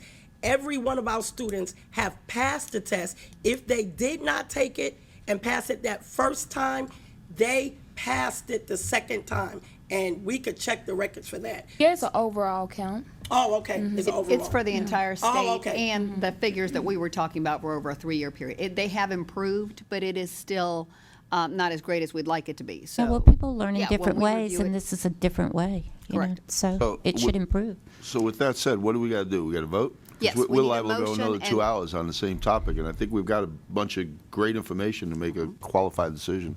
if the board is comfortable, then the school would be approved to carry both curriculums. Like they said at the school, they've got students that may come in for the traditional schooling method, and then this online method would definitely, as the board has voiced, need a different kind of contract student agreement that would spell out things to protect them, to protect the students, because they will want to count the 18 hours and try to file a complaint that says those hours should count. So, but if the board approves it, then they would be allowed to carry both types of curriculums. So if we approved it today, you would actually make sure those agreements were completed to. If the board wants me to review them, normally we don't review those student contracts once the school has been approved, but that's up to the board. I just think it's more beneficial for you if you address everything you can possibly do up front. And we keep throwing out the what ifs to you. What if they want to take a leave? And then what if they want an extension? And what if they're sending you a live model? You know, so try to think of all the what ifs and be real specific up front, saying, only send video. I mean, I want to see the video on mannequin 1 or mannequin, and then be as specific as you can. I mean, because everything will pop up that just try to get ahead of it and think of what you need to do and address it on the front end. That's a great program. Because they're going to try everything. Yeah. Everything. I had a quick question for legal. Is this type of a program acceptable from the legal standpoint? I believe so. Roxana asked me that same question about a week ago, and considering that the instructors are going to watch the videos and then also provide feedback, supervised hours, because you kind of all educational programs are going towards more online learning. So I'm sorry, why is this number? If you consider that context, I think our statutes could accommodate this type of program. So yes, is the short answer. So if we approve this, and then a cosmetologist school comes in, and they can do the same thing with cosmetology or barber? I think we would review the curriculum still, just because it opens up the practical hours to be debated. And so unless we see that there's a program out there that every school wants to subscribe for and it's the exact same one, then I could see us approving. But otherwise, my encouragement would be for the school to present what it is that they're going to do, and then the board on those cases vote on as they come up. But we'll see more and more. The schools are asking for them, students are asking for them, just like the apprenticeship. You know, the schools were just sent specifics on codes. We've created ways to measure the success in the exams and those kind of things. So I envision that students are going to benefit from these things. And we're opening the entire state, not just the region, by doing online. But I'd like to see the board still consider each of those online curriculums as they come up. Hey, John, what do you say? Are we going to vote? Any other questions? Nope. Comments? Okay. I would just tell them to make sure you go consult a lawyer and make sure you're covered on your end really, really good. Have a motion. I motion for it to be passed. I'll second it. We have a motion and a second to approve this program. All those in favor, say aye. Aye. Opposed, say no. Congratulations. Thank you. Congratulations. Congratulations. Great job. Watching you. You're the first. You're the first one to do this. We're the first. There you You go. will be grandmothering in a lot. Glory to God. Good luck. Should be good with the song. Great kid. Jolly Rogers. Teamwork. I'm here for you. I'm here for you, man. I think there's 3 flavors. Roxana, I believe our guests have arrived. Yes. 90 mil. I'm good. Trying to stay away from the chocolate before lunch. That's what I said. All right. Hello. You know what? I'm getting tired of this crap going on next week. Got a room full. You could only go sit next to me. Yes, I could. I'm getting here before you next time. Bobby's first one here today. Oh, man. Weren't you, Bobby? There we go. Ugh, gag.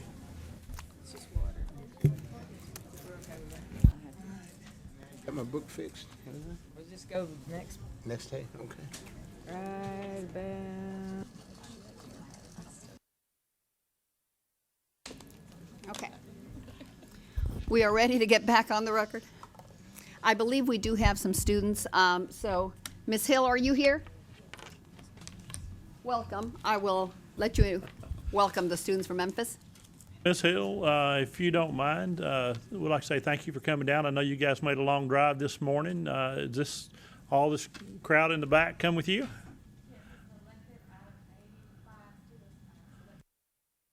Wow. Folks, thank y'all for coming. I'll tell you what, you've just witnessed some history here today. You may not realize it yet. You've just witnessed the future open the doors for you. Congratulations on being part of the programs, and we wish you all the success in the world. We've had a nice meeting this morning, and we hope you all have a moment to meet with your board members. These are the people who work for you and represent you. They're trying to make the industry better for you, and we hope you find all the success and joy that you can with this. Okay? Thank you. Thank you. We will start on your iPads with our felony applicants. We're on the section for applications to test. Our first applicant is Ms. Amber Brown, Ashley Gaumer, and Jasmine Loverson. These three applicants have felonies within the last 3 years, or they are incarcerated. The request is to take the Tennessee examination with the board's approval. Each of the students has provided a letter as well as a letter submitted by someone from the school recommending them for this probationary period. If the board approves these, they would sign a 2-year probationary period for their license and be able to take the exams. I'll let you review the records.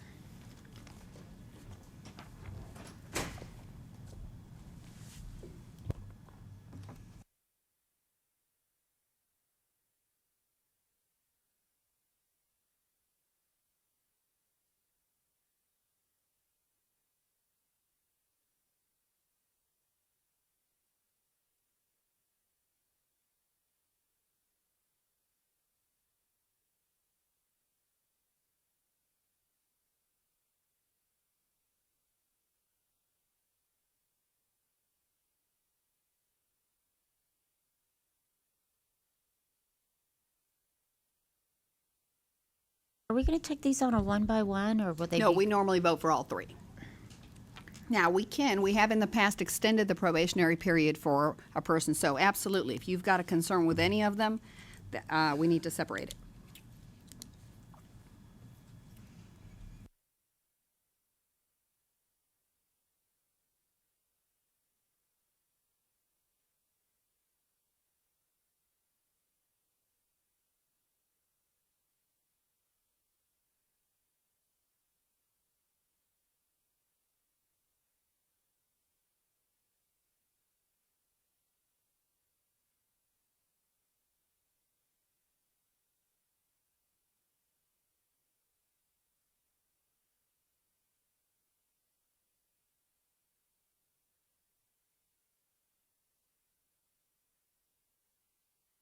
I'd like to make a motion that we accept with a signed agreed order. We have a motion with a second to accept with the signed agreed order. Is there any other questions or discussion? All those in favor say aye. Aye.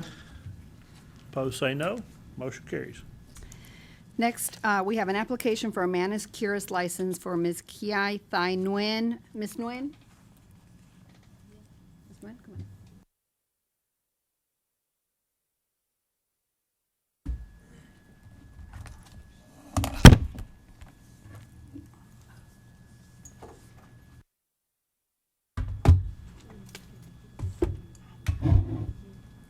Are you just later? Okay, if she needs any help, thank you.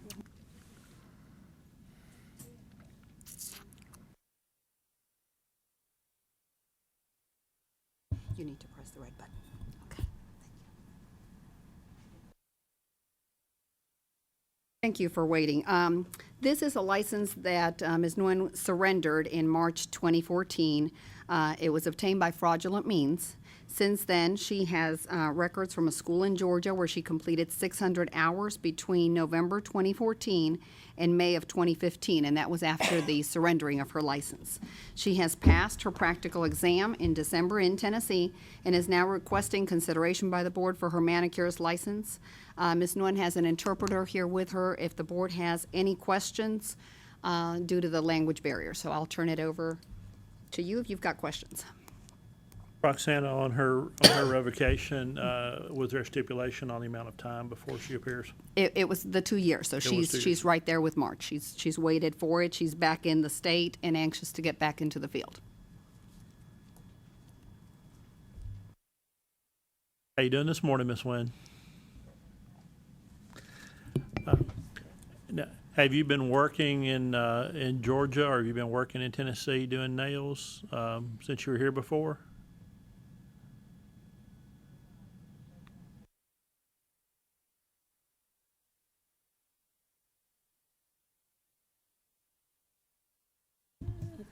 No.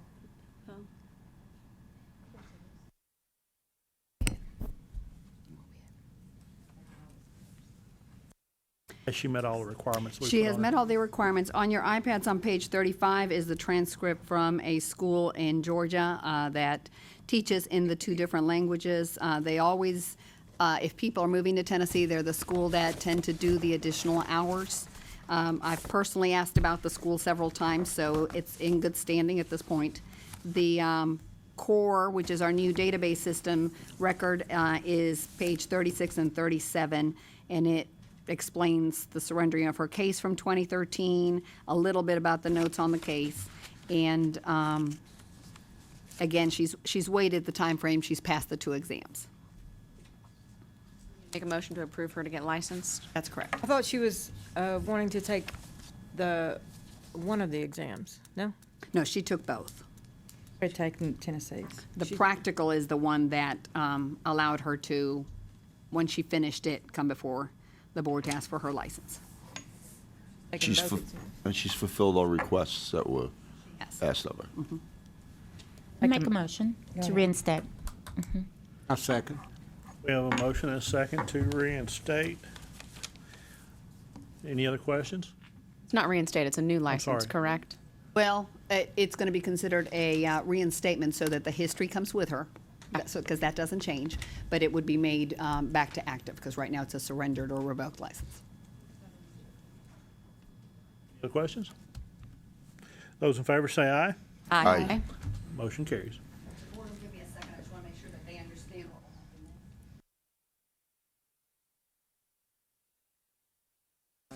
Okay, you're welcome. So we will release the license to go out, and you'll get it.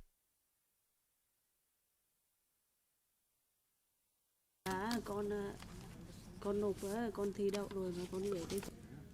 It's like a young buck. Yeah, she went and got my water, poured it for me, asked her to drink it. I'm telling you.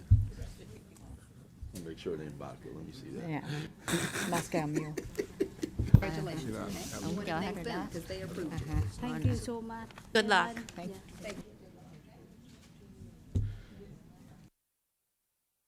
Okay, next on your iPads, we have also an applicant asking for their hours and requested test. Mr. Jermel Minor. Mr. Minor? Phải bầu cử cho mình hay không? Khi nào? Xong rồi.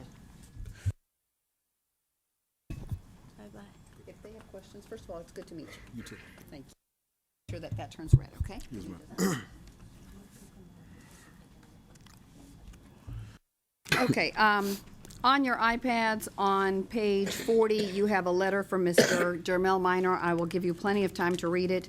Mr. Minor is appearing before the board to explain his case and answer any questions you may have. He has been working to complete his hours since 2002. He started in Michigan, where he obtained 1,085 hours. The documents from the Michigan State Board are also on your iPads.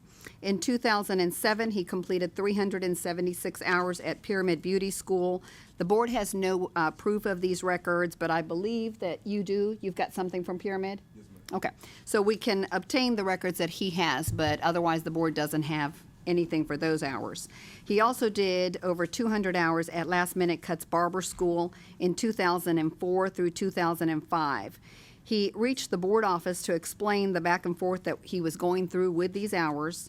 He claims that he does have, like I said, the release for Pyramid. So the piece that he is missing is the hours from Last Minute Cuts. He owed them some money for those hours. The office did advise Mr. Minor to get a hold of the administrator or instructors there and resolve the issue with the hours. He's here to answer any questions he has. He has told me that he's paid for the hours, but now is still getting some runaround. So I will let the board members ask any questions. He, in his affidavit, has stated that he has completed all 1,500 hours and is ready to take the exams and get licensed. And your documents again for him start with his letter on page 40. It was 377, 376, 77 from Pyramid, and the difference came from last minute. Yes, so right now he is, the issue is these 200 hours from last minute cuts and us being able to approve him to test. Have you had any other problems from that school? Should I answer?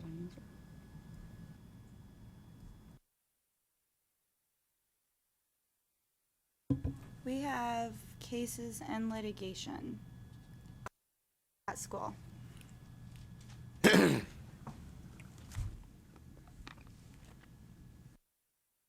Just making a motion or not, if he should test. That is correct. Based It would on be his a motion, and I would very much like him to explain what he's done for the last piece of the hours, so that the board doesn't just release hours that you have any doubts about. And he can explain in his own words. If those hours sound like the board, and based on his explanation in this letter, that he did go through them and he did pay for them, then you'd be approving that last piece that we're missing, and we would be able to get him to do the application test and put him in ourselves. Can you start at the beginning of when you started school and take us through your whole education process? Yes, ma'am. I began school in 2000, and I think it was 2. I was in Michigan, Detroit, Michigan at the time, and I obtained 1,085 hours. I was freshly out of high school, so I was wanted to get into the barbering career, so that's how I ended up in the Michigan barber school situation. My mom got sick, so I came back to the South, Memphis, and I continued schooling there. I found 2 schools. I think it was last minute barbering first. I attended there for 5 months, 6 months. I think I attained 500 hours there. The professionalism wasn't to where I was comfortable with it, so I transferred and found a different school, and I went to I went to Pyramid Beauty and Barber. After Pyramid and Beauty and Barber, I had to withdraw because I had gotten into some trouble, and I was sent to prison. And that's basically how the schooling has went for me. Were you able to pick up any time while you were inside? No, sir. In the state of Mississippi, you're not allowed to, have those type of credentials or classes. We've got hours from the Michigan school. We do. The Michigan State Board actually has sent a document, and on page 44, they list the 1,085 hours. So that is his bulk of his education is in the form of that transcript from the State Board. The document that I believe he has for Pyramid is one of those withdrawal documents that the school signed. We can't vouch for the hours, but he does have that proof that he did attend Pyramid Beauty Academy. And as he's stated, and he and I have spoken several times, he has told me that he's gone back and forth between the 2 Memphis schools to where he feels he's done more than the 500 hours that he was missing. So he at this point is over the 1,500 hours. The law that says that barbers must finish within 7 years would not hurt him given the time frame. He actually started in 2002 and finished in about 2005, but obviously has continued to go back and forth and trying to pay off the debt and finish the hours. My handy-dandy calculator here is correct. 1,085 from Michigan, which we know are correct, plus 377 from Pyramid. If you can produce that information, is going to get you to 1,462 hours. That's pretty close, even without last minute. You feel confident in taking both the Tennessee exams? The theory and practical? Do I feel comfortable? Most definitely.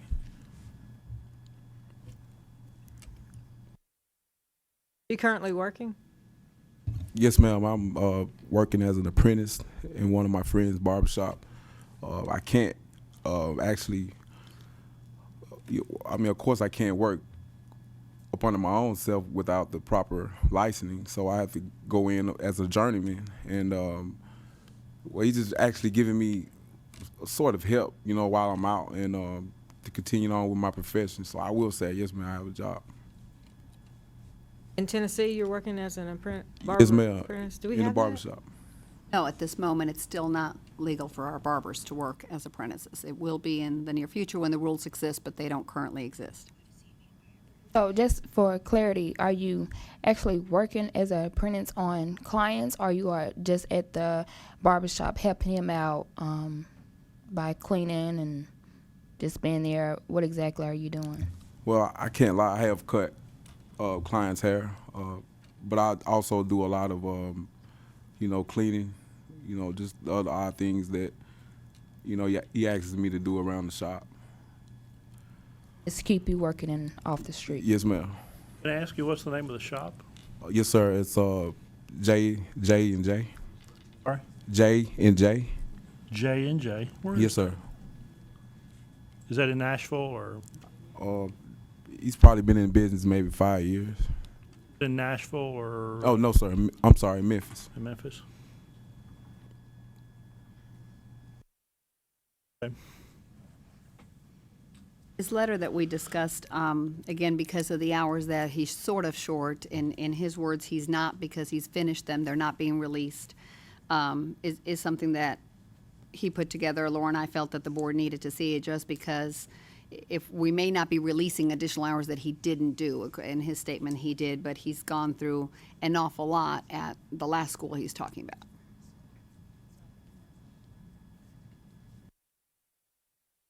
What, 40 short? Didn't we approve somebody this morning with 20 short? 38 short. If What would the hours be if we were able to verify all of them? What would the total be? It'd be over 1,500 based on what he says he has done at last-minute cuts. Still open? They are. Is there anything else you needed to add about where you're at with your hours from last-minute cuts? Yes, sir. Yes, ma'am. Well, basically, me and Ms. Quanta always thought we had a decent relationship. I've always respected her when I first entered her business. But just recently, of me being home and, explaining to her all the, the situations I've been going through, I just feel that, she kind of took it and used it for, leverage. Meaning, she has ordered me to, give her a certain amount of money. We had struck a deal where I needed 500 hours at that time. And she told me that she would give me the 500 hours for $1 an hour. And so the agreement, I agreed to the agreement, and I started paying her the $250 for the 500 hours. I do have documentation as far as that goes. But she just got to telling me, different things each week. It was hard to catch up with her. I could never hardly get in contact with her. And when I do, she would just always send me around the mountain. And, this last incident, she was telling me about the state board and how her and Miss Roxana were trying to bring down her establishment because of some sanctions that the state had seen, unfit for the school. And I again asked her, like Ms. Quanta, I don't mean any harm, but what does that have to do with me? I attended school, basically been honest to you about everything that's been going on with me. And then she just said she didn't want to go off into, uploading my hours to the PSI system at that moment. Every deadline she basically had given me, the time frame had elapsed. So, I grew weary and, I'm sorry. Roxana, had they not certified any hours to the state at all for him? On his behalf, no. No. Okay. Okay.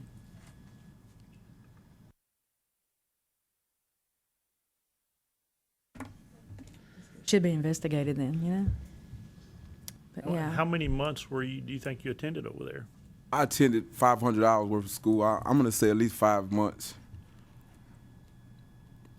I mean, she would agree to it. I mean, she's spoken to Ms. Roxana a few times by email and have confirmed that I have went to school there and that she was going to upload my hours to the PSI system. And, you know, I think not even 3 weeks ago, I just made another payment for $100 for my tuition. And I think that was the last straw for me because nothing moved from that day as she promised. And I called her and I explained to her very nicely that, you know, Ms. Harris, I'm going to have to go to the state board because, you know, it's a lot going on with me and I feel like you're throwing me under the bus. So, I mean, that's why I'm here today as far as with her. I personally, you know, didn't want to, you know, put this type of, you know, jacket on her back, but it's just the type of treatment I've been getting. And Mr. Minor, did you have a contract with her? Yes, sir. Did the contract specify that they would not release your hours till you're paid in full? No, sir. The contract stipulated, it was a verbal contract as well. We agreed on a lot of things verbally. She admitted to me after all this happened, you know, I was sitting in the office about 3 weeks ago, and she was just like, you know what, Mr. Minor, I don't have any documentation of you. I mean, I've shredded everything.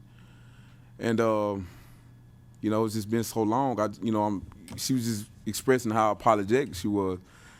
You know, at that time, I was just trying to get the help because I didn't know which way to turn. I was like, okay, I understand. Okay, what can we do? So at that moment, you know, that's the same moment I give her the $100 toward the tuition, and she had portrayed or was going to act like she was going to update my file. So she began to ask for my social security card, my driver's license, you know, things of that nature. And she told me on February the 10th is when she would send the hours to the state board because that's when the school has to submit the documents to the state each month.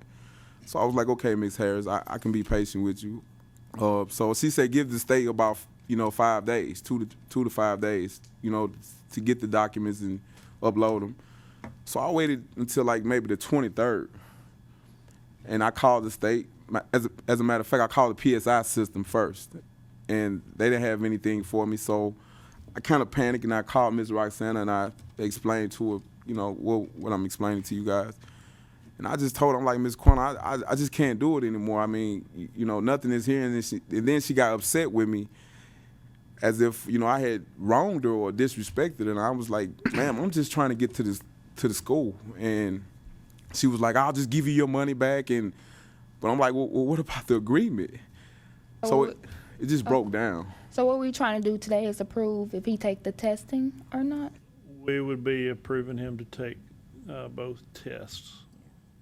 I make a motion for approval. I would second that. We have a motion and a second to approve Mr. Minor to take both portions of his barber exam. Can I just ask a question? Please. Are there other students? In this identical situation, no, but similar, yes. The next two that we'll look at have hours from a school that we're going to be making some decisions against. This is unique just because it involves two schools that he's had, unfortunately, a bad experience with, as well as a lot of hours from 2002 for, you know, from what seems to be real hours from Michigan, and is ready to join the industry. He is, I am going to get a copy of the receipt of payment because I think that, you know, kind of backs up the fact that he tried to make the financial piece right.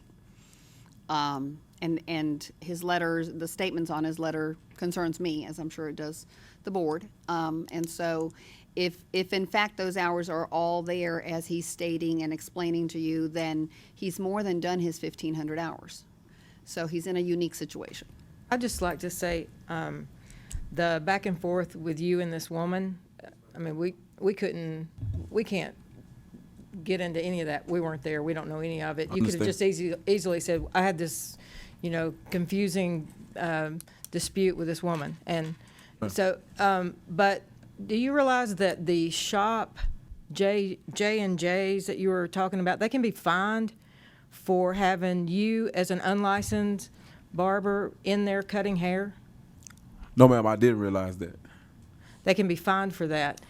You obviously need a license to be, practicing barbering. And we're not actually giving you anything except for the opportunity to take the 2 tests, the Tennessee exams. And then if you pass those exams, then, you will be licensed. And we'll feel confident that you know your stuff and that you're going to be able to perform, in this profession like we expect you to as a barber. But, and you feel like you can pass both these tests. Yes, ma'am, I will. You will. So I wouldn't be working at the barber shop till I pass my test anymore, okay? Yeah. Yes, ma'am. We just want to thank you for your honesty, because a lot would have got up there and lied about, working how you working. That is not right. So don't Turn your cut clippers up. any hair till you get those licenses. Yes, ma'am. Yeah. But I think that what you're doing, being consistent and everything, is very good. And coming before the board and sharing your story and being honest about it, we as a board can appreciate that. You haven't given up, so that's good. Mr. Miners, in all conclusions here, I guess, before we take our vote, you working in a shop without a license is against the law. There is no apprenticeship for barbers in Tennessee yet. So whatever arrangements you have there are absolutely outside the rules and regulations. The shop owner is committing unprofessional conduct, if indeed that's the case. You yourself would be, and that alone would be grounds for suspending or revoking your license or not granting this today. I think what we're trying to get across for you is this. Certainly you've probably done all the work that's been explained and you've put in your time. I think we're going to reward your honesty and telling the truth. We'd rather have you be honest and try to get legal and get correct and try to give you an opportunity to do that. But if anybody's working in a shop without a license under any circumstances, that is outside the rules and you can be disciplined for it, even to the point of not being able to get a license. I understand, sir. Is there any other questions or comments? No. All those in favor say aye. Aye. Opposed say no. Motion carries. Congratulations and good luck. Thank all of y'all. Thanks. You're welcome. No problem.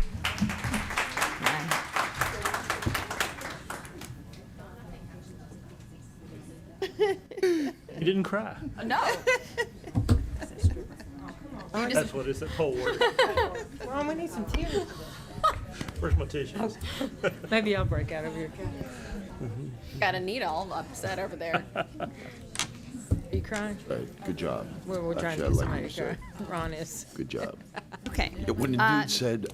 Next, we have an application for examination. This is hours again that we're going to have to make a decision on. This is a master barber, Mr. Tommy Tucker. Mr. Tucker was unable to come before the board today. He is from the Memphis area. He completed an affidavit stating that Pyramid Beauty School, that he attended Pyramid Beauty School between 2011 and 2013 and completed 1,500 hours. This was previously presented to the board at the December meeting, but there was a discrepancy of 1,465 hours. And at that point, on your iPads on page 52 is the school hours submitted, and they're only 35.47 hours. So this particular student has done a letter that I will give you plenty of time to read, and then after the affidavit, you will see the handwritten hours that he has tracked and listed, which are about 1,032 hours when he counted. It looks like this record of hours, based on the original that I have, is kept, it's old paper, so I don't think it's something he did just last week. They've been tracked. This is also a barber that is part of the VA bill for reimbursement. And I know that I had a couple of conversations with the Veterans Administration regarding his benefits and what he was going to owe back for hours that may or may not have taken place. So I'll let you review and make a decision if we're releasing the full 1,500 hours or, but that's all that he'll be able to provide is those hours he's got.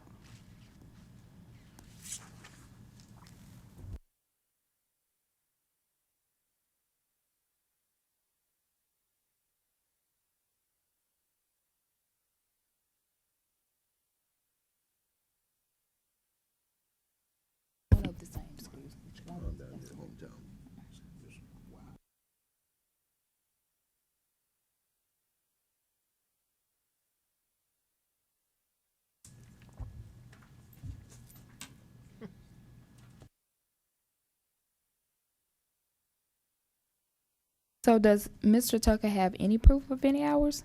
This is it. It's literally His handwritten notes. his handwritten notes of his hours. The But only thing nothing that's from the school. the 35 hours. That's it. We've had several of these, though. I need to remind the board of that people were not being submitted. But this particular school I know have come before the board before with issues and They're closed, right? complications. Are they closed? It has no license. They The should be school has closed. no license. It is revoked, yes. Um, We've released many of the hours. We put off, probably, he is one, Mr. Sims is right behind him, and we've got two others that, again, I have no proof of hours. And we said we just can't release them with no proof. So, All of them the same school? yes, all from Pyramid, yes. This is a giant discrepancy, though, from the few Oh, hundred we absolutely. were talking about before. What's the recommendation of council on this? I will add this. She let you off the hook. Yeah, I'll give you a little bit more time to think about that. So I will add this. I actually went and inspected this school with the field inspectors a while back, and none of the students in attendance, their records was unavailable. But they were there. And the ones that were available, they were not there. And all the ones that were available pretty much were foreign names, Vietnamese and things of that nature. And it was a lot of Americans in the school. So I will put that out there just so you'll know. Are all these VA reimbursement? Not all, his case is. His case? Yes, his case is. And I think his letter, I'm not sure if his letter spells it all out, but yes, he's had to pay back some benefits because he checked himself into a program. I've read too many of these letters. Yes, it is his. And the school needed to have advised the VA to stop sending the payments while he was not attending school and didn't, so the benefits kept coming in. So then he owes his portion back, as I'm sure the school would Benefits have. kept going to the school? Both, because while they're on these programs, they get a living allowance, and so it kind of hits both ways. Anytime a student is absent for 3 days under the VA program, they're supposed to be reported to the VA and their benefits stop immediately.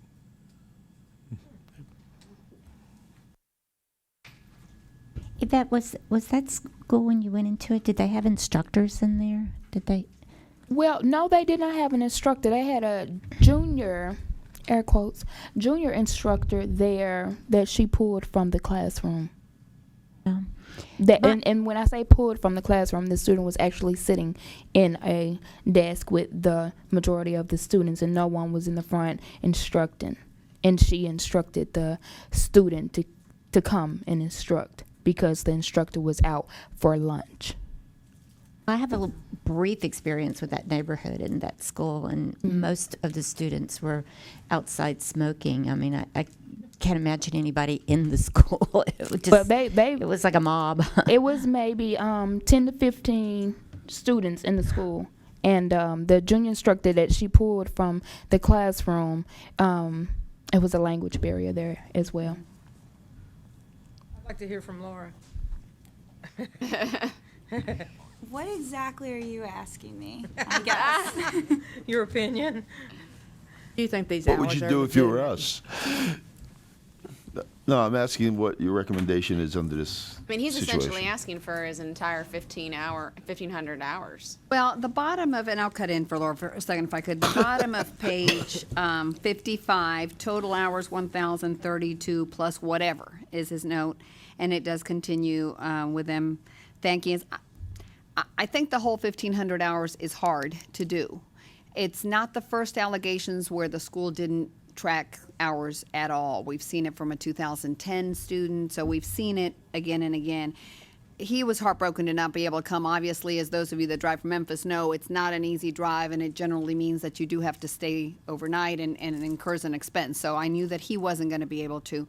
He's been waiting and somehow found these records. I mean, these records even have his notes to himself on medical issues. So I don't believe they were just made up recently, but they also don't show 1,500 hours. So I think the board may want to consider, what are you comfortable with releasing so that this individual can take what's left of his VA bill and finish his hours, hopefully somewhere else, and hopefully with a good experience, because it's heartbreaking to talk to any student that's had a rough experience, but when it's a veteran that then owes money back and has gone through so many trials in life, it really is, because So is there a list of options that these people that have increments of hours that they can drop in and take those hours? I mean, in Memphis? it's up to the school, so we can't make a school take them, but I know many schools are in Memphis, Doing it. and all throughout the state. They are accepting and stepping up, there's no doubt.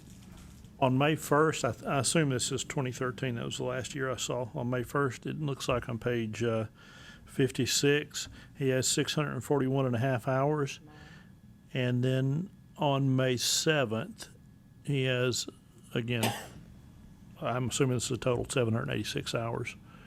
So he went 145 hours from May 1st to the May 7th.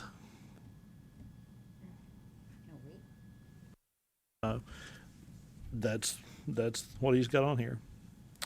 I don't know how he's Now- calculating his numbers, but that's what it says. On page 55, it says there on the right bottom, total hours 1032 plus whatever. I don't think that he would have taken the time to do this and make it look all old and vintage No. if it wasn't true. And this school has not have the best record with us in honesty. So I'm not sure how much the board would be comfortable giving, but I do think that he deserved to be given some type of hours. I agree. I think that is what we would all feel. I am going to let you see the originals, because scanned things look like they could have been written yesterday, but I don't believe these would have been.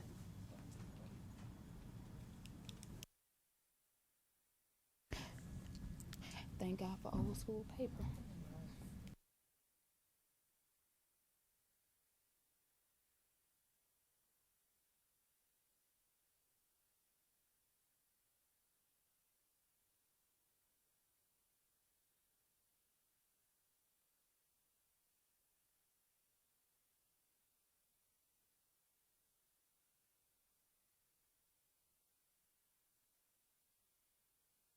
While this is passing around, I'd say a word to our school guests back here. I hope you see that the board isn't just about going around making you wear your jackets and your name tags every day and trying to write your tickets. We're trying to do good things here. Ms. Hill, who is your senior student? Who's your most senior student?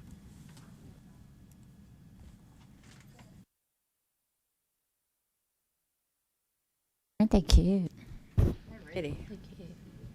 Who has the most hours completed? Or are they all about the same?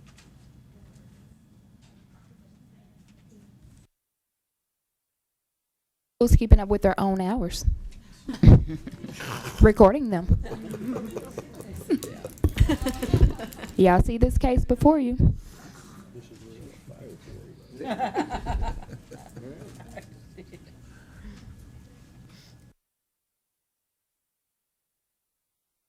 I'm just going to chime in for a sec. I mean, typically a handwritten thing, it'd be hard for me to accept it, right? I mean, but with the history of this school, I'd hate to hold something against somebody that seems to be doing a whole lot of harm to a whole lot of people. It's Mr. You know, I would like I'd like to make a motion that we give him 1,000 hours. And I'll second then that. I think that's, I mean, he's done some due diligence here. He's not given up, but His paperwork, he kept notes. I mean, any student's gonna keep notes. And on then you their have the grades. VA to verify that they did not, say that he wasn't coming. Right. I'm sorry, Laura, go ahead. All I was gonna say earlier is that I know a lot of times some of the consideration in approving hours is that you're sort of taking away the school's ability to conduct business. This school's license is revoked, so legally, my opinion is if the board wants to grant something here, you're not stepping in to a business contract the way that sometimes you would be. And the allegation that a student who is going to school and having, financial assistance through the VA is sort of the exact allegation that we saw previously that contributed to the school's license being revoked. He, by any ways, when we grant him his hours, turn that into the VA and not have to reimburse? No, It's a because there's calendar no. thing. It's a It's calendar another thing. thing. That's what I was thinking. Even when they do their 2 weeks a year for their summer Yeah. programs, they have to be Okay. signed out. Mona, can I ask you where you came up with the 1,000? I consulted. Huh? I consulted Who'd you consult with? these fine school owners to my right. Okay. I just wanted you to quantify You're supposed to be the doing that. level of consultation. Let's don't do that. 1,000. On record, I'm sorry. Now that you said you consulted, you have to re-say all of it on record. The question was asked. I'm sorry. The question was asked, would it be appropriate to offer 750 hours and give credit for 750 hours? And then the second suggestion was made to grant 1,000 hours. I just question His paper was where the number comes 1,032. from. Well, the paper was 1,032. Is And in case there was some misadding, I think, on some of that. Well, I think to Ron's point here, I mean, we have a week where over 100-something hours were granted, right? So maybe this should be counted up to see exactly what it is, because, well, I'll be glad to at lunchtime. I'm pretty good at math, but I'm not that quick. I mean, where was that? May? April? May? You think we could, Yeah, May 1st, we're at 641.5, right? So we got 5.5, 5.5. You got 16.5 hours, went from 641 to 786. I mean, that's Italian math. That ain't math. It could be a typo of That's some a mafia sort. uses that kind of math, huh? It could be a typo or something. That's what I'm saying, but again, all this is being done by hand. we should just re-add the hours and whatever it is, it is. Okay, suggestion, re-add the hours, total up the hours, and give them that.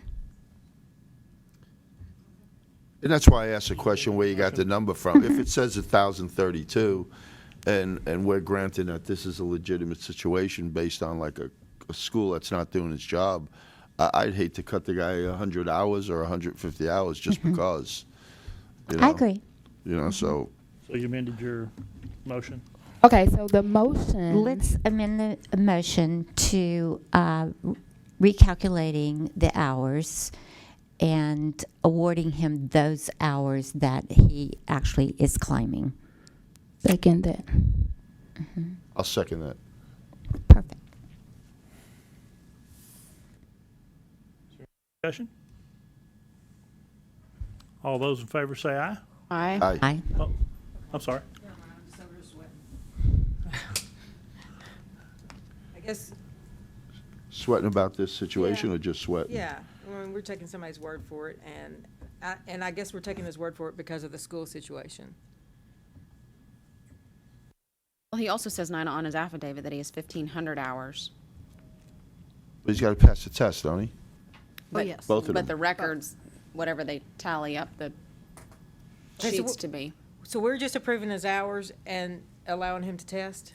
The motion, as we have it, is that the board office will recalculate and do the math and come up with the number of hours based on his handwritten notes that look to be aged enough to have been kind of on the spot as he took them. And if we come up with the 1,032, then that's what we would approve.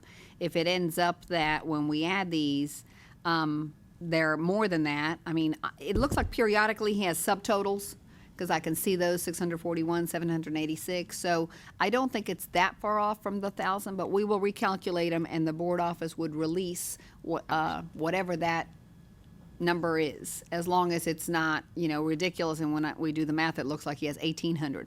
Obviously, it's going to come right under, and if the board's okay, then at that point we would release him to take both exams. Why wouldn't he have to finish the hours, Yeah. though? Oh, I'm sorry. He would have the withdraw document to take to a school, and when he finishes the pending hours, he would Oh, be taking the okay. exam. So, We're just approving the hours. correct. And Right. it doesn't look like it's 1,500 based on this, because that's what I get out of his note when he writes 1,032 plus whatever. Or minus whatever. Right. Right, I have a depending on how feeling, it based turns on out. conversations from him, that he stopped recording at some point and continued going. Because the 35 hours that we have from 2013, I don't think he has on these documents. There's no year, is there? That's the only time It's he shows 2011. up on one of their The very reports. first time is 2013. It's the one and only. On page 55, at the top, it says 2013. And on Top of May page 25th. 54, it has 12, 16, 11. Yeah. I actually go back one, and it starts at 9, 19, 11. He's got 2011 and 2013 years. So we'll do the math. If the hours are drastically different than the 1,000, I may have to bring them back and be presented to the board in April. Otherwise, based on whatever we calculate, that's what would be released based on the motion we have right now. Can you repeat the motion? The motion is to grant the recalculated hours based on the hours that he submitted on his handwritten notes. You grant him credit for those. And we're using the data that we have in front of us, believing it's legit, but the whatever can't account for anything, in my opinion. Right. Plus or minus. That's going to be the difference in maybe what's short and then taking a test. I mean, to me, that's a little weak. And also, if he has this documentation, but the 35 hours is not on here, will you add Oh, that yes, too? yes, absolutely. But do we know if that 35 is within here? It's Is that- 2013. It's 2013. I just haven't looked for this.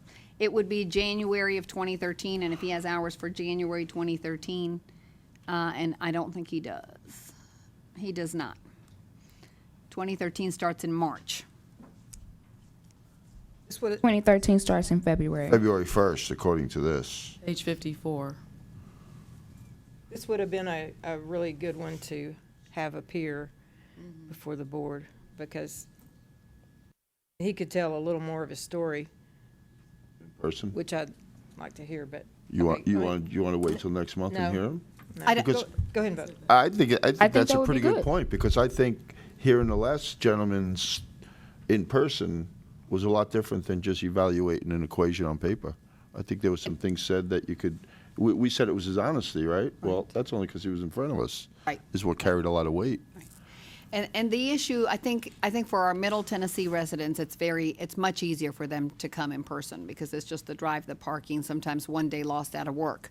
When they're in Memphis, it is a commitment, and in some cases, in his case, I know that there was no way he could come. That doesn't mean that he can't come in April. I think to Ms. Coppinger's point is it's more about the precedent we're setting with handwritten notes Exactly. I agree. than it is about this That's specific why situation. I'm having indigestion over here. So with the recalculation of the hours, just a requirement for him to come and share his story. Can we Skype him? I was just I going to ask mean, that.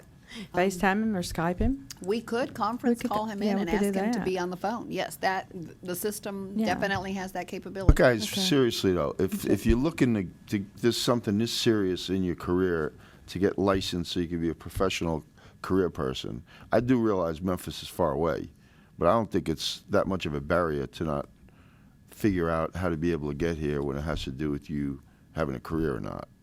and especially with a 30-day notice. Yeah, because we have some Memphians on the board. We have us running. Well, the last guy was here that was from Memphis. Yeah, from You know, now again, I don't want to speak for this gentleman. He might have a job where he can't take a day off, or he gets let go. So, I think it should be requested, and then if it's something that really makes sense on why they can't, then maybe we could consider a secondary method of a Skype or something. Yeah. But the precedent here is more concerning to me than the individual case, and I think as a board we got to be cautious we don't open up a can of worms. It's again like one of the other schools we closed down. We just had to take what they turned in on a lot of the students, you know.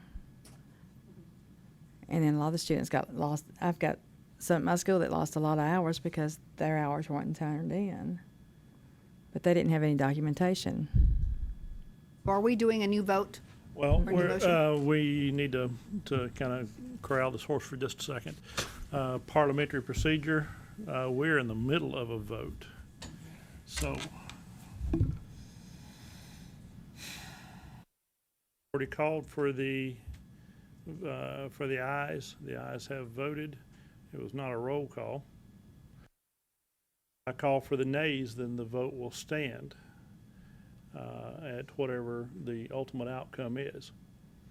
Would we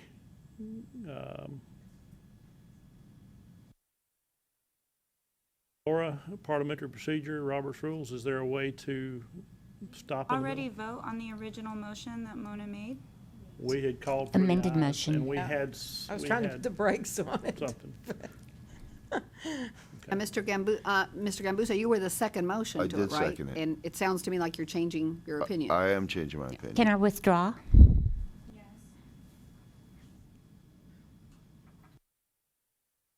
I withdraw my motion.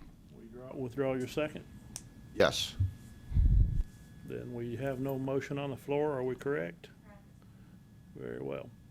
So, with where we stand now, is the board in favor of requesting, if not his personal appearance, a electronic attendance at the next board meeting? We can definitely request an in-person, but if he can't come again, I guess my question to the board then is, would the board be okay with him on the telephone? I have a little bit of pushback, and that's only because the school where he was attending, we've already had quite a few other issues with. We've revoked their license. We already know per council that the school was not doing what they should have been doing again and again and again and again, which is why the license was revoked. And we have a lot of people caught in this situation. I would assume that there are possibly many more. You know, with the options of going to these schools in Memphis, I clearly would have to believe that anyone walking up to the front door of the school would have to tell themselves, this is really not a great idea. What's your pushback, Aim? Which way? We're setting a precedent, so anyone else from this school, I mean, we have another case in front of us right away. Are we going to require all of them to be here? Are we going to require all of them to be on the phone? I mean, it sounds like, it is very concerning to me, you're right, that someone has written down something, which is better than nothing, but that he only shows up on one of their hourly reports for a whopping 35 hours. Could we request, I noticed in the next one, some sort of payment, where he paid the school or had VA records that proves he was there in 2011? You're right, we just have some notebook paper, and I could do that tomorrow. And what makes this more difficult and obscure than most is typically the institution, if somebody was challenging the institution would be able to step up and have, but here it seems like the institution's more the culprit than the person attending, which really turns us upside down. I would just like to be able to say to the next person who calls, okay, well, we're going to require, we want your bank statements that showed that you paid. We're going to want paperwork or a contract or anything that you've signed to prove that you were actually there. I just want to make sure we're not saying, hey, everybody's got to actually come here to the meeting. That could be next month. That could be 3 months from now. I think a little more proof is a good idea, because if I'm going to Patty's school and, like she said, a lot of those students can't prove their hours or whatever, well, I'm listening to this today. I'm like, hey, I could take a piece of notebook paper, write down some dates and times, and say, Yeah, but you know. typically, though, the school would have some ammunition for us to weigh it against The No, school's but the these, but- biggest yeah, issue. but this other school as well. This other school where those students came from to Patty Yeah. School, same situation. They didn't keep up with the hours, and that, so it's the student's word against, you know. I mean, students, take a picture of your time cards every week, put it in your notebook, and keep it. That way But you if that have your wasn't backup. set up ahead of time, I mean, how can we ask for them to produce that now if they weren't put in a position to ask to have that in case this ever presented You don't itself? have to do that. I mean, I'm just thinking like if it's some family that really stretched to get their kid to beauty school, or an individual that stretched getting themselves to school, and the school behaved the way this one did, I mean, I hate to see a student get caught in this crossfire here with legalities and half their having to wait to get the career go, license. providing it's true. If I could add to the board, because a minute ago, Ms. Mona mentioned the school and its appearance, just to remember that some of these schools, and it isn't the vast majority by no means, and we're now doing best practices for our schools, so we're being very cautious and really pushing for better schools out there, and I think we're succeeding in that. But some of our schools cater to students and charge a lot less, and so they may, I mean, this Mr. Minor even said he just worked out another verbal agreement, paid more money, and has no, and isn't sure whether to finish paying or not, and it's nothing really in writing. In his case, he's got receipts, so we're going to get them. But many times our students have come forward and said, I had no contract, no, I wasn't given a copy. And so it breaks our heart, I think, because we realize that the students are caught in that difficult place. With Mr. Tommy Tucker, because it's Veterans Bill, he can go back to the VA and get some type of receipts. The problem is that because he was out for a period of time, he went into rehab, they've obviously overpaid for hours, so I don't know that the VA will be able to say, oh, we've paid. They'll probably say we paid for 1,500 hours. That would not surprise me, but they won't know how many of those he attended. We may be back to the same place, but have an outside agency at least state we definitely paid for those hours. It still won't Showing give his us. start date or something. Part of the an original complaint on that school had to do with the Veterans Administration, with both the schools we've been talking about. The Veterans Administration saying records are not clear here. Students are being paid to go, and then when we come in audit, we see that they clearly weren't going. Right, and I understand everybody's concern and everything, but I think this school, because of the history and it's already closed down, some of the students are just going to get the real bad end of the stick due to the school's negligence. Even in his letter, he states there were a lot of maintenance that needed to be done to that school, and instead of her hiring professionals to fix whatever needed to be fixed, she would have certain students to fix the problem, whether she paid them by cash or by giving them school hours. Happens at a lot of schools. But it's not right. I didn't say it was Yeah. right. Just saying that, I mean, there's a lot of things going on that shouldn't be going on. So it's kind of like we're stuck in the middle of setting the stage for these issues to come, but It's what really do we sad do because now? the good schools that are out there, we all work hard at keeping them upright. And then you get some that just don't, and then it just blows everything out of proportion. And the ones that get hurt are the students all the way around. It did occur to me with the VA. The VA audits every school that they send funding to. They audit them at least once a year. So the VA possibly could have some records in their files that would indicate where he was during 2011, 2012. So they actually might have something there. Whenever they check us, they record all the veteran students who are there, and they mark their progress on certain documents that they have. So I know they do that. And here's another way to think of this. If there's a draw to a particular school that doesn't look so reputable or whatever, because of maybe the price, then if we keep taking care of these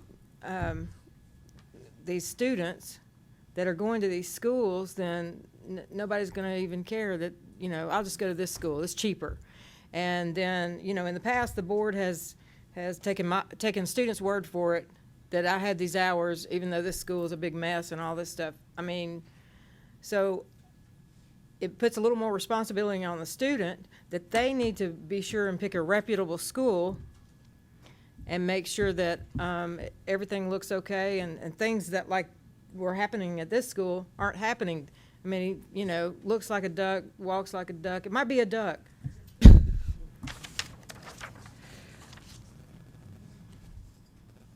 What are we to do? So Amy, what would you like to see? I'd like to see a bit more of a paper trail. I'd like to see documents from, is it VRAP? Is that the acronym?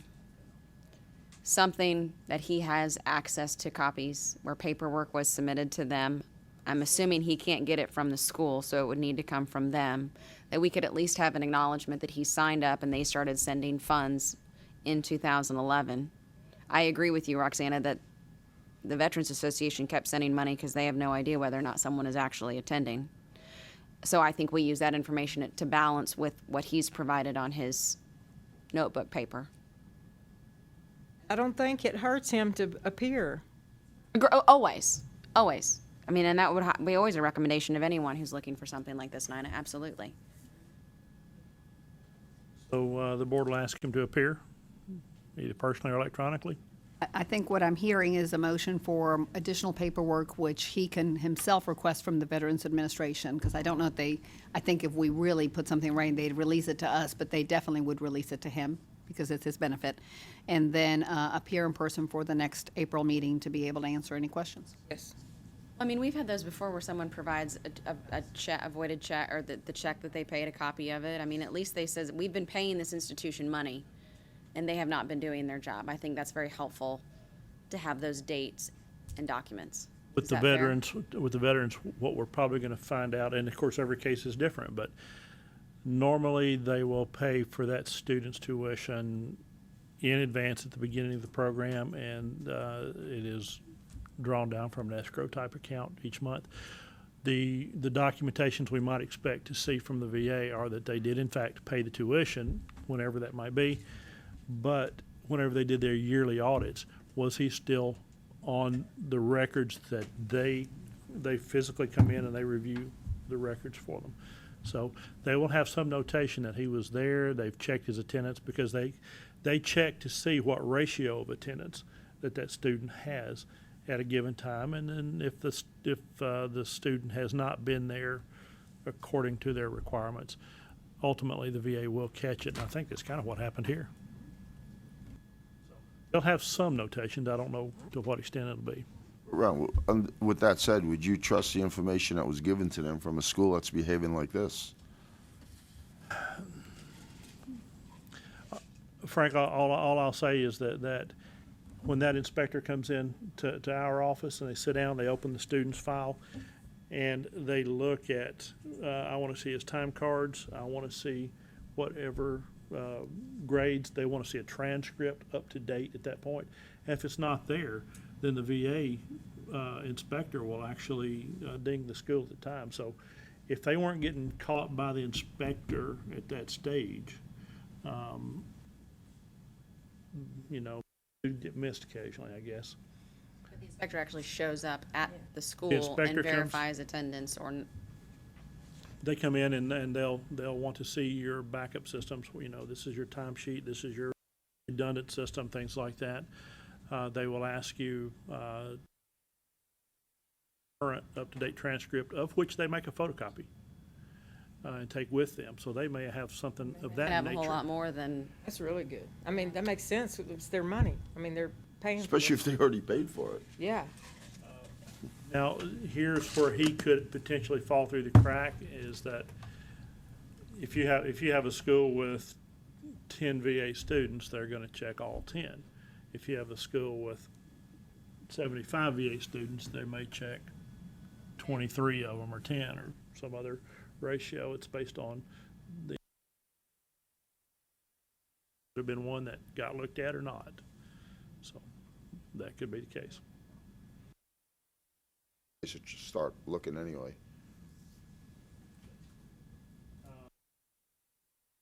Were they accredited, Roxanne? Oh, no. Cash basis only. Okay. What? The school? Okay, like I said, the student needs to take some responsibility when they're signing up for something that looks too good to be true. The VA was paying for it though, Nina. Well, still. Yeah, that's a problem. Yeah. Have a motion based on the paperwork and additional documents required from the VA, and I can do my part and reach out and see what they can send me directly, what they send him, and then what I've picked up on the motion is that we still want him to appear at the next meeting, and if he can't come in person, we will do a Skype or conference call. I'll make a motion with the agreement that she just reread. Are we equipped to do a Skype at this meeting? Yes, we've done summary suspensions, unfortunately, where we just conference in all the board members, so it would be treated very similar. Second. Second. We got a motion that's been properly seconded. All in favor say aye. Aye. Opposed say no. Motion carries. Thank you. Okay, we've got Mr. Derek Sims is on your iPad. The affidavit is for 300 hours in natural hairstyling. Let me get to my notes. Mr. Sims has completed an affidavit saying that he attended Pyramid Beauty School between March 2010 and July of 2010 and completing the hours. Previously, this was presented to the board as well, but the discrepancy was there because none of his hours had been turned in. So the board required that he provide additional documents. Mr. Sims has been able to email, and that is on page 60 of your iPads, all of his explanation as well as records from the school. If you look on the following pages, there's a copy of practical work and grade sheet. There's a financial breakdown of hours from 2010. There are hours that look like they were signed by an instructor, and those are legitimate documents. I do recognize we've seen other students present them. There's no real easy way to add these hours up, given that this program is the natural hairstyling, though it is the 300 hours. So it's definitely feasible that he would have gotten it done in the 3 months. And so he is requesting that the board release these 300 hours. For your records, he has 0. He has 0. He never appeared in 2010. Now, that's a little bit further back. Nevertheless, the law's been there, obviously, for the school always to turn these in. These records are not his personal hand notes. These are records on the paper from the school. I recognize them. They've been turned in before. Again, there's no clear-cut anything that says, yes, he has the 300 hours. And his email, which I would like the board to at least glance through, kind of describes the same thing we've been hearing over and over. On page 66, on their heading, the automatic stamp and date and timestamp is June 8th, 2010. And on that document, I see 133 hours for that, for total hours. I don't know if that's for the months. 66, Ron? On page 66. Mm-hmm. Bottom toward the left, total hours 133. There's 422 on page. Oh, It's the there date it that he is. did That's what I couldn't 764. find. I was looking for the date in here. So with that automatic timestamp and date on there, that's a place to start. So he obtained these sheets from the school? Yeah, that is all sheets that various students over time have presented for different reasons. So, And the person before couldn't get anything from the school, correct? well, didn't keep anything. He Yeah. might have over time had it, not Okay. known he needed it. But kept his own handwritten, okay, never mind.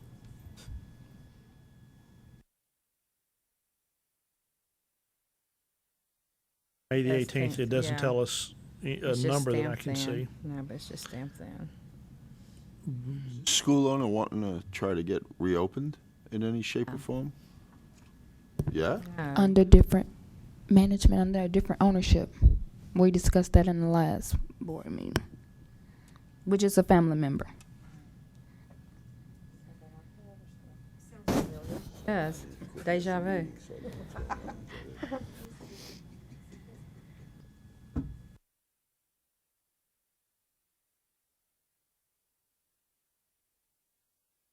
So on page, if I'm reading this correctly, on page 68, which is the last page under her document, his documents. Yes. The date at the very bottom in the left-hand corner is 6/15 of 2010. Is that correct? That's what I get, yes. which matches up more or less to the hours, the 133.07 on page 66. To Ron's point, that's got a timestamp of June 8th. The 133 is March dates, though. Oh, at the top, June 8th? That's just when they printed it. That's from when the they computer. printed it. Yeah. Yeah, that's just when they printed it from the computer. But there's no additional information that supports that this person has any more hours post June 2010. On page 63 at the top, there's a May 10th of 2010 up in the corner where it was documented on there. Print out. So we know it was there in May. His test scores on page 64. There's a series of dates from April all the way through June, with tests being taken each month, Nothing past June, correct? but nothing past June. 300-hour course. And Well, I July see it said- 2010 is when he says he finished either way, so there shouldn't be anything past that. There's a 728 at the very bottom of the page. That, It's on page 64. oh, okay. And this just represents that he took a test on that date, I assume. And those initials, if that's the instructor's initials, that might show that we know he was there at least to take a test on April 22nd and through that time frame, through the Yeah, end of those July. last initials look like the owner's initials. Yeah, Lisa Bryant. Yeah, Louise. Oh, Louise, I Lois. think maybe. Lois. Lois, yeah. On that timestamp that was on page 66, showing the June 8th date, if I were looking at my school, I would be looking at that thinking, this is a report that I had completed for the previous month, so the month ending May, possibly. Shows, So there would be hours then missing, we have missing documentation for hours maybe accumulated in June and July. That could very much total the 300. Right, Roxana, any more documentation that No, would this, show this to hours? me, quite frankly, surprised me, because the first time we spoke, he didn't think he had anything. But when I said that, the board can't release anything, he said, well, I'll turn my house upside down and find what I've saved, and Most kids will get their reports and they'll look at them and they'll say, "Wow." yeah. These are decent documents. As far as what he'll get, he won't be able to come up with anything else. you'll look at page 66, and start kind of at the bottom where it says Genesis. There's some codes. That's probably where he may have talked to them and then started the enrollment process, possibly. Since the 4/22 date is the tuition posting date for charges, that was probably his first day of attendance at the school. That's the way I would read it. And then all the other charges are added in addition to that on the 22nd. Since this was, again, this report was run on June the 8th, and it says total hours, that might be the total hours for the end of April, the whole month of May. So is the problem, the school never sent any hours into the office? Correct. Of the Most of students? 2010, we don't have hours for the school at all. Do students have a way of checking that? Or they just assume that the school they're going to sends in the hours? It really varies by school. In this particular school, yes, they have clocking systems. Some schools only have a manual tracking system. So depending on the school, and now most do use computerized methods to clock in and hand students things. So we don't want it to sound like this is the average school, because it isn't, not at all. Students are given documents, should be given something, have ways of checking, and these didn't. Every school should have 3 ways of backing up everything,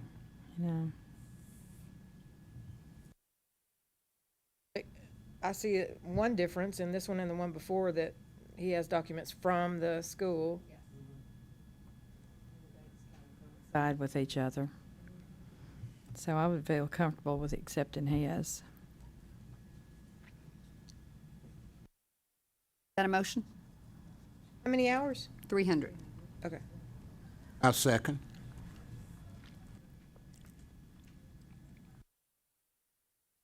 We have a motion and a second to accept these hours. So can I ask a quick question? Please. If the previous case that we discussed, can he provide any of these as well?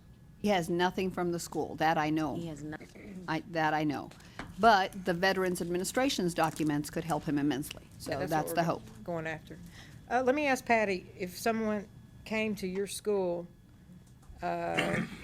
say they didn't have all the hours, but came with some documents like this, would you accept it? I would accept it. I would call Roxanne at the board first to make sure. And she doesn't have any record of any hours. I have to have record. I have to have record From the office. from the office. Yeah, I mean, that's what I'm saying. Hate it for these people, but You know, it's like those other schools that have come up, the students really got the shaft on it. And you only accepted the hours that had been turned into the. turned in, but I gave them a really low cost to come and finish out though. Yeah. You know. But him having everything dated on here with the pyramid school, that's why I'm comfortable, because we have our logo and we have our dates on stuff. And his dates coincide with everything. If he were going to another school, he would certainly rely on the board's releasing the hours. If you bring transcripts and bring paperwork, that's fine and good. We put it in your file and we require that. But we still base it on the official hours withdrawal released by the board. So you're making a motion that they release the hours? I am on him because I'm comfortable with his paperwork. And with too. this particular person, we're releasing him to test, because he's finished with the program. So he would be going straight from filling out the application to test to PSI. And obviously, if these hours aren't legitimate, the theory is he's not gonna be able to pass. Right, true. Okay. We have a motion and a second? We have a motion. Do we have a second? Mr. Bobby Fingers. Are there any other questions? All in favor say aye. Aye. Opposed say no. Motion carries.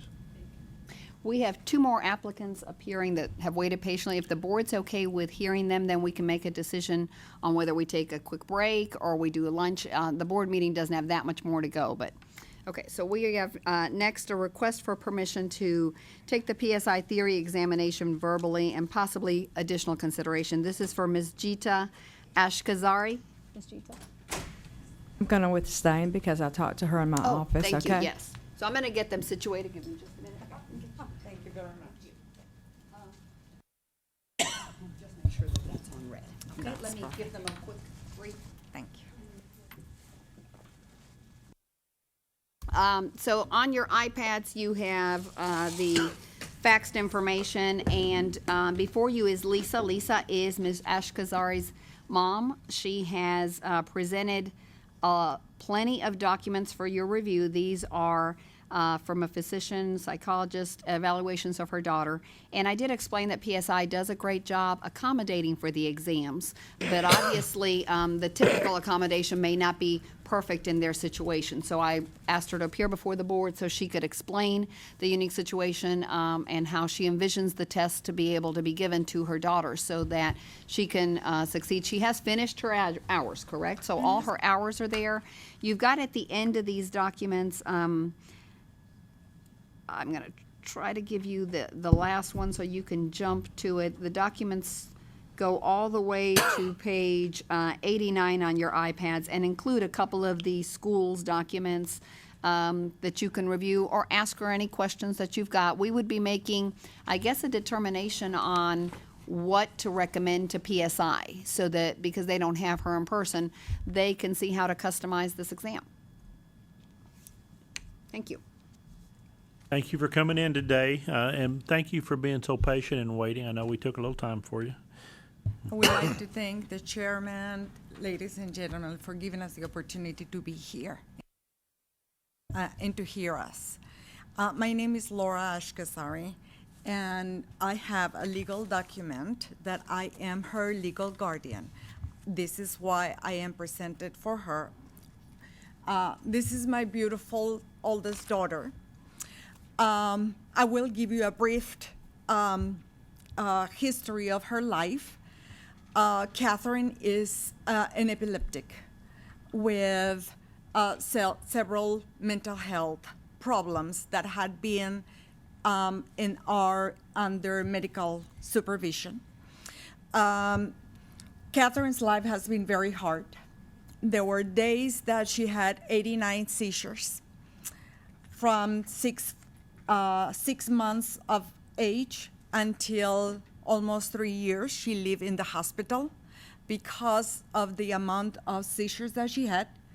We were both born in El Paso, Texas. And at the age of 8, we were made with the decision of looking for a great hospital that could help her and help my other daughter that has kidney problems. And this is why we relocate and move to Tennessee because of Vanderbilt. They have told me that my daughter, her memory bank is destroyed due to the amount of seizures. She learns to repetition. She learns to hands-on. She's a great artist. All her life, her classes have been modified.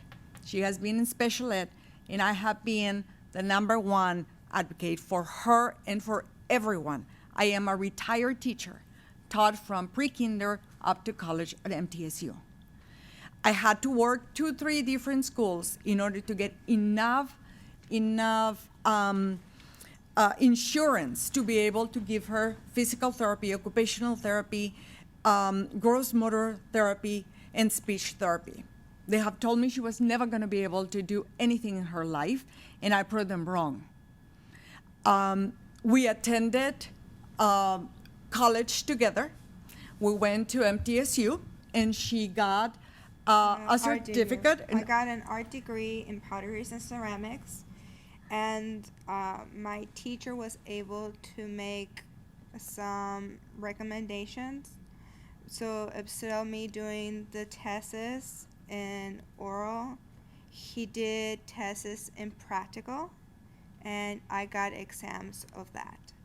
So my pottery teacher gave me exams by doing bowls, ceramics, different types of ceramics, and I got grade for doing that. My fiber teacher did the same thing, and she gave me a certain time to finish the fiber. So I had to make a quilt in 24 hours. And usually you make a quilt in like in 2 days. But I had to make it in 24 hours. And making it in 24 hours is hard, but I did it. I made it less than 24 hours, and she was happy and impressed. And then for my pottery, the pottery teacher said I had to make half of it for 24 hours, and the other half I had to make it for 15 hours. And then I said, okay, so I made all of it for 24 hours, and I finished all of the pottery. And he was impressed, and he gave me a test, he gave me a grade for that. And I told him I didn't have time for glazing, but I biscuit all. And I did everything he wanted me to do. And he was so impressed. And he says, in your next class, I want you to glaze this, and I want you to do the same that you did before.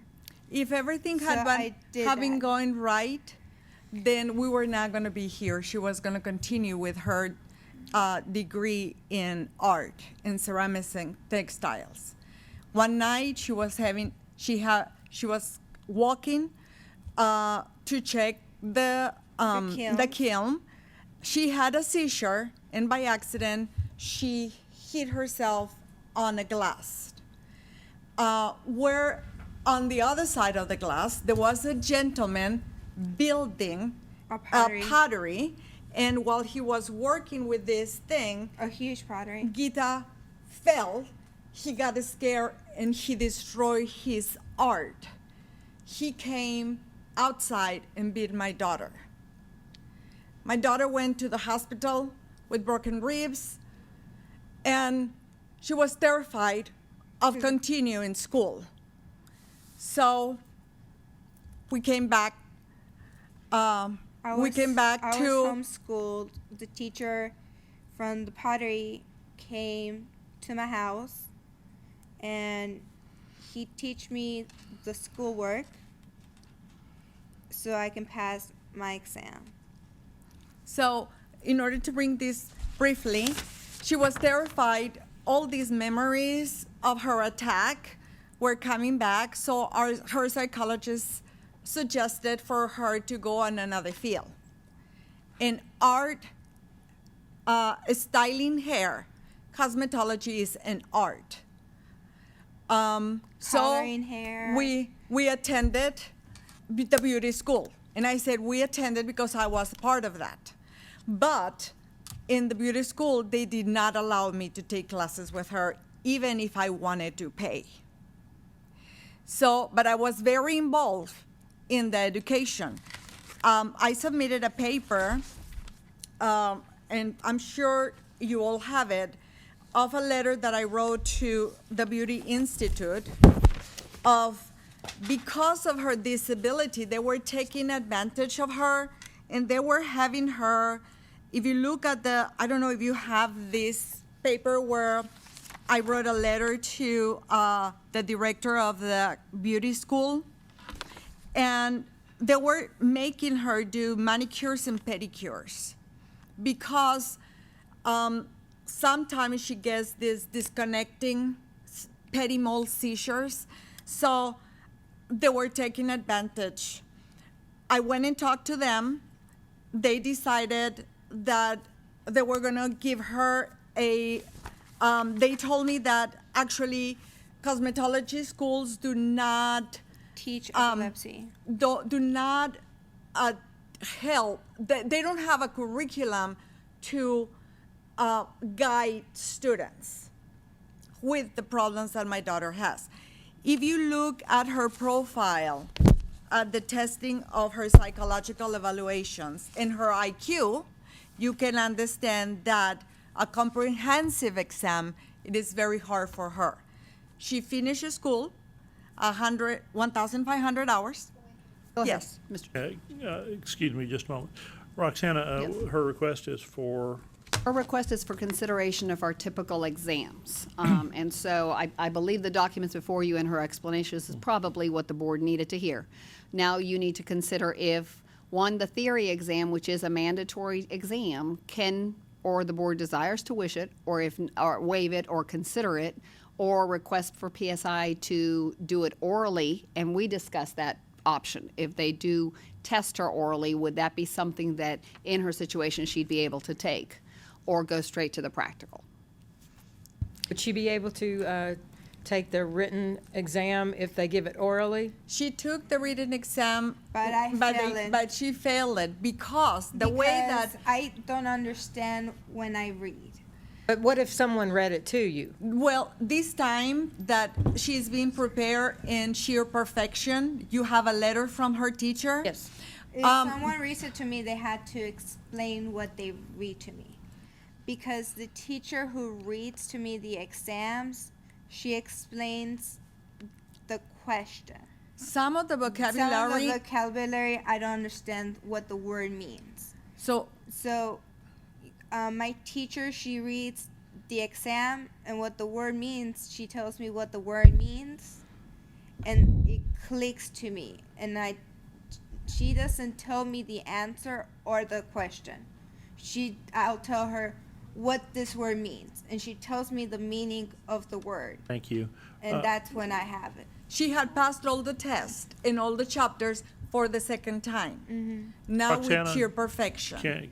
PSI can do a test orally for her? If you all remember, we had a master barber that we presented that had tested, I think, in the 60s or 70s, failed 15 times on a computer, not because of a language barrier, just the computer. So he is testing in paper. They have accommodated and are reading it to him and handing him paper. So I believe PSI really does work with all the situations we come up with. They would need to do a one-on-one exam for this, because as Laura and I have discussed, I don't believe the board can waive the theory. She would need to take the theory. The question is, would the PSI person be able to help her interpret the words? Like she says, not give her the answer, but go to that level. That, I don't know. I don't know if PSI can have an instructor from a school present there that would be able to do the giving additional words, to help her understand whatever's missing. That piece of it, I don't know. I just know in school, I've read the entire TCAP assessment to a class of students who needed it read orally, but I was only instructed to read every word on it, the questions, all the answers, and that's it. No explanation of anything on it. So, that was their accommodation. So I'm not sure. I agree. I think she deserves accommodations, but I don't know how far they can go with it. Whatever they can do, I'm for it. Is the testing a big part of our rules, or is it just an acceptance of PSI for us to direct them to assist someone who has a disability or a special circumstance? It's in the statute that there's a practical and a written exam, a theory exam. To be licensed, unless you're coming in through reciprocity, you have to take both exams. Does it say, Laura, that they have to be tested before the board? Or there's some unique language in the barber side, I know. Yeah, they're changing actually the barber side, because it is a little bit unique that kind of doesn't open the avenue for PSI to be doing it. But in the cosmetology side, which is what she's looking at, it is pretty open to where the contract has been given to PSI to do the examinations. What I don't know, and we can definitely check, is if the board could recommend that the exam not be given at PSI, but be given at a school setting where an instructor could help interpret. I don't know if that The board can do that. The board, Could there just count. has to be, a theory-approved exam. yes, the board has to administer the test over time with the growth of the industry. Now, we contract that out, and our statute allows for that, but I don't see why the board couldn't approve of a different alternative place. I would be happy to administer a test if that was appropriate. I'm sure any board member here would be happy to do that, but And as long as it was appropriate. If the board want to contract a teacher to test her chapter by chapter, I'm willing to pay for that. Because a comprehensive exam, it's something that she won't pass. But she's great. Look at my hair. Look at the way she cut it. Look at my makeup. She does beautiful hairdos. Look at my nails. She gives wonderful pedicures and manicures. So the problem with the theory is that, as the school owners know, it is not chapter by chapter. No, it's It not. is It's- fully comprehensive. It It includes the rules and laws, and it is very much comprehensive. I don't know if we move it to be done at a school under an instructor, if that can be changed. We regroup the questions so that they're at least appearing by subject matter. A system that we use would allow you to do that by subjects. What exactly Right is now, she I asking think they for? just, sorry. I'm sorry. Right now, I think it just comes at random, all the subjects. So Right. question A could be on Chapter 14 or manicuring, something. yeah, chapter 14, and then the next question could be back down to chapter 2. it But could be- it perhaps could be if they were arranged. at least going arranged in succession, it wouldn't be. The system that we use in my school does that, and it pulls straight from the barber course, but we have cosmetology as well, so. We could make a recommendation that we bring her to a willing school, and she could be. Conducted by a board member though, right? Would that need to be in the language?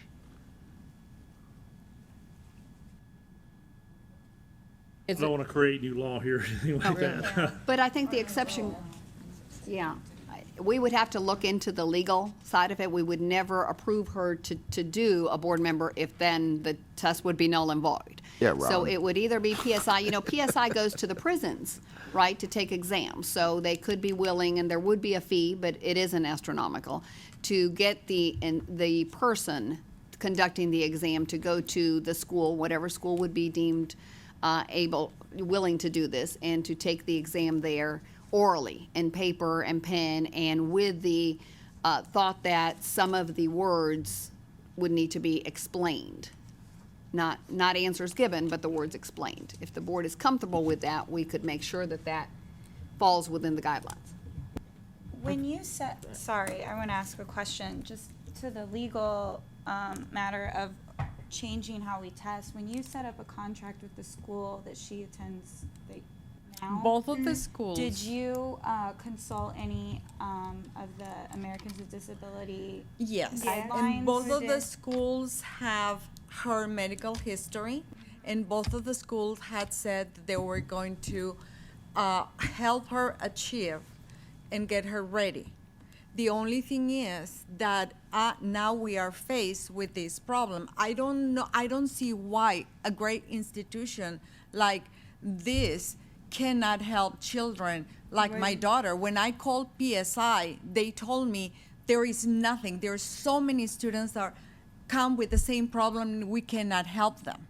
And that's what I talked to Ms. Roxanne, and she said, yeah, we do accommodation. She was telling me that they got a chair for a little girl. With wheelchair. And yes, I understand. But what about those students that have learning disabilities like my daughter? We are closing their. The question that I'm really posing to you is in the situations that Roxana told you about on the phone. Yes. We just instructed PSI to follow the Americans with Disability Act, which requires that any accommodations that can be made that don't change the nature of the test be made, and we instructed them to do that.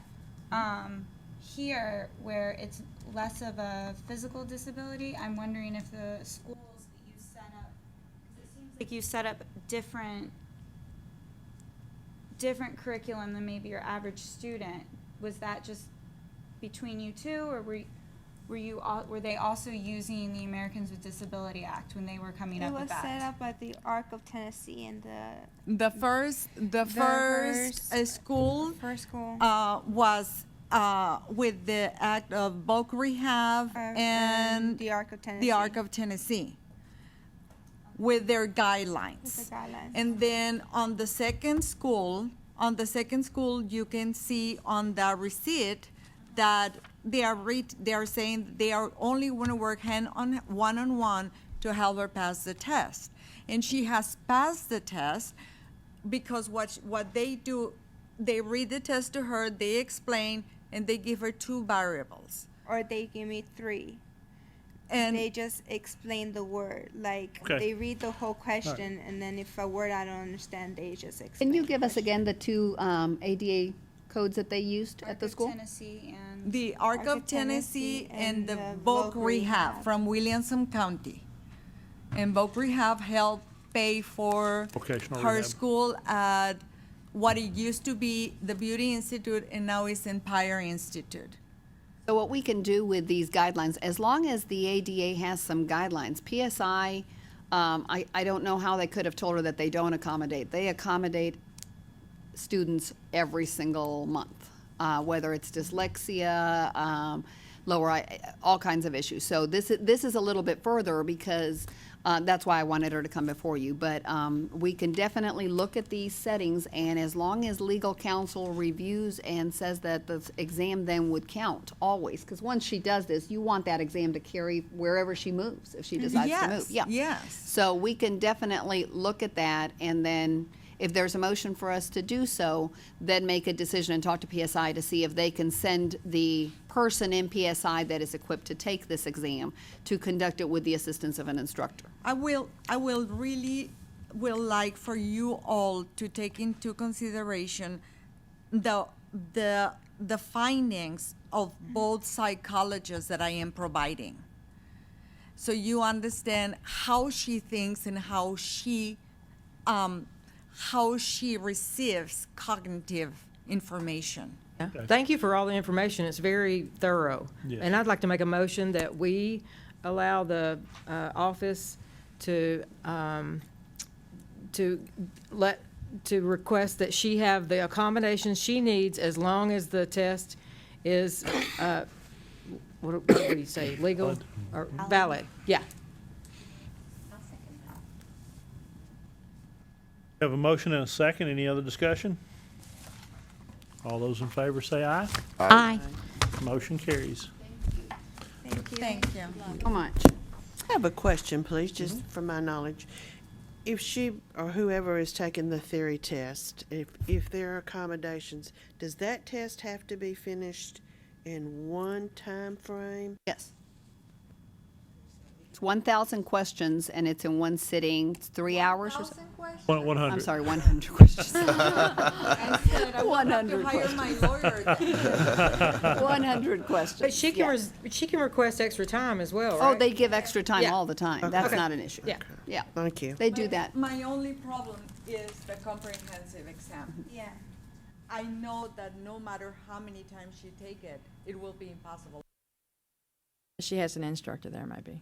And still she has Somebody to interpret. an instruction that someone that can.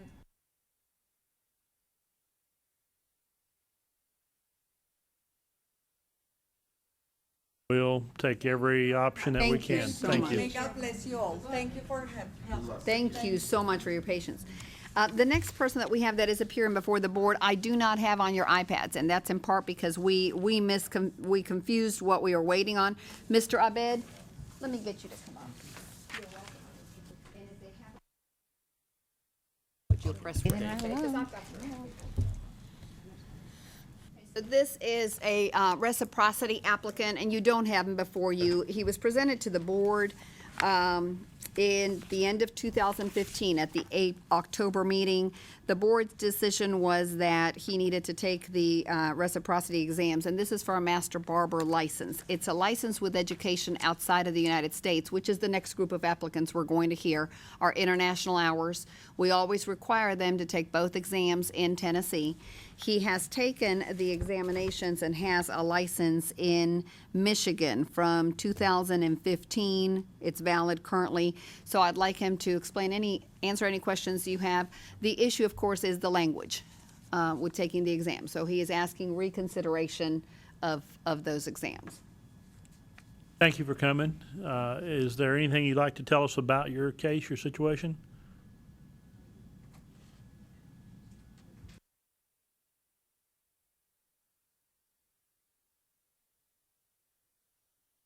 Said that if it's possible, he just would like to switch his his barber license from Michigan to here without taking the test again. When he was here in 2015, do you still have the reason that we required him to have both tests? Was it the international portion? Or? It is because of the international hours and because he had not had a license in Michigan too long. His license is from July of 2015. So it's still not a lengthy period of working with the language barrier. We've talked, he's come by the office, he has finished his paperwork to get it all through, but I told him that on occasions we've reconsidered the theory exam because of the language barrier. So in Michigan, they just accepted the hours. The exams from PSI, did you take both exams with PSI? Yes, he did take in Michigan both exams, and he also had a year experience in Michigan. He worked in a barber shop there for a year experience, and we gave her our tax record, everything. But he did take He's taken the PSI exams there, yes. And PSI in Michigan, am I correct, allows an interpreter to be in the room with you? Or the exams are in English?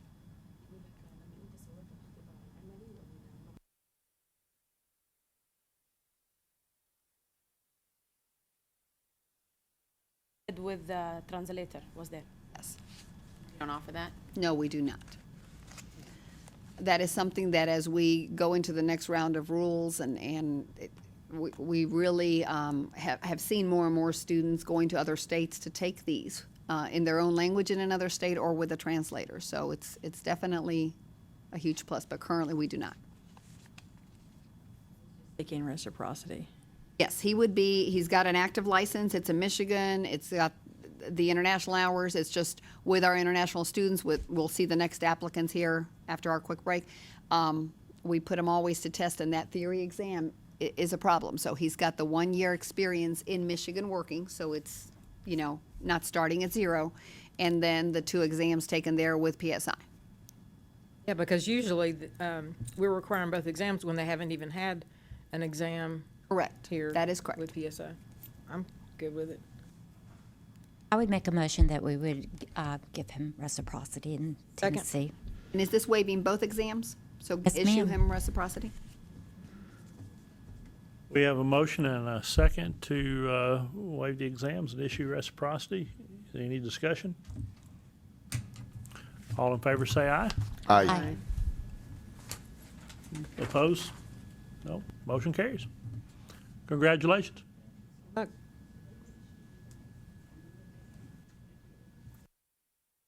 Well, good luck. Welcome. You're welcome.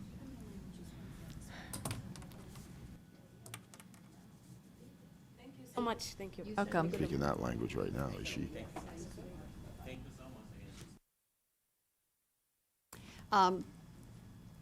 Would you all like to take a quick break? How would you like to handle? We don't have a long meeting to go, but I'll leave it completely up to the. I have a question. Yes. Were you just speaking Arabic? No. Oh. Say, dang, you're I not only wish. beautiful and multi-talented, I you're wish. extremely multi-talented. Drop the mic, baby. Yes, you are. Yeah. Roxanna, how long do you think we have to wrap it up? We've got some that are willing to go, or? Maybe 45 minutes, an hour. I've heard that before. A 10-minute break. We'll take a 10-minute break and we'll be right back. Sounds great. Okay.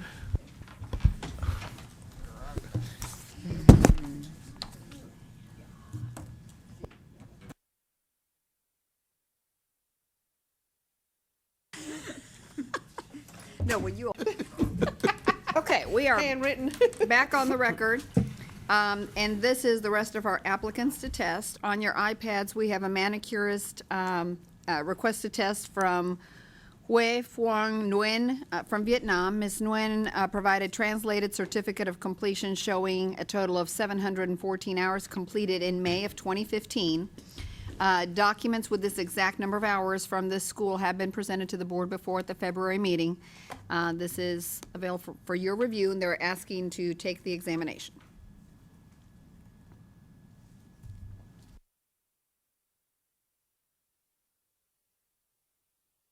Correct. It would be 600 hours. This document says 714. As the board knows, with international transcripts, there's just no way for us to verify a whole lot of information.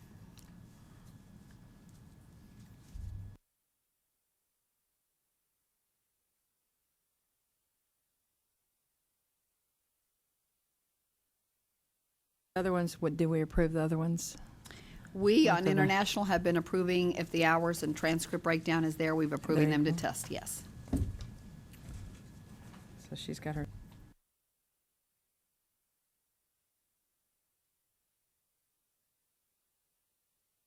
Make a motion that we approve to test. Second. We have a motion and a second to approve the test. Any discussion? All in favor say aye. Aye. Aye.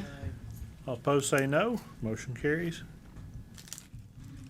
Application to test for a cosmetologist license from Ana Sevilla from Mexico. Ms. Sevilla has provided translated documents showing a breakdown of hours and completion of 1,600 hours in September of 2013. She's requesting the board's permission to take the exams.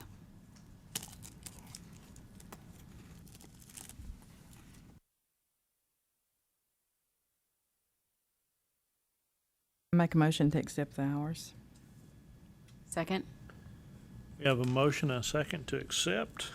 Any discussion? All in favor say aye. Aye. Motion carries.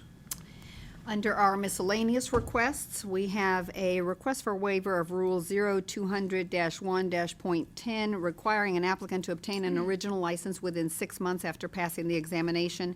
Mr. Quante Douglas passed his master barber practical exam in June 2015.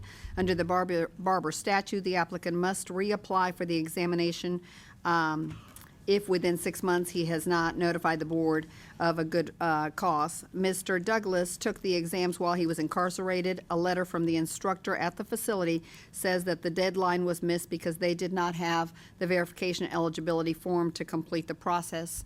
I would recommend that we approve and not have him have to retest, but allow him to have this application count.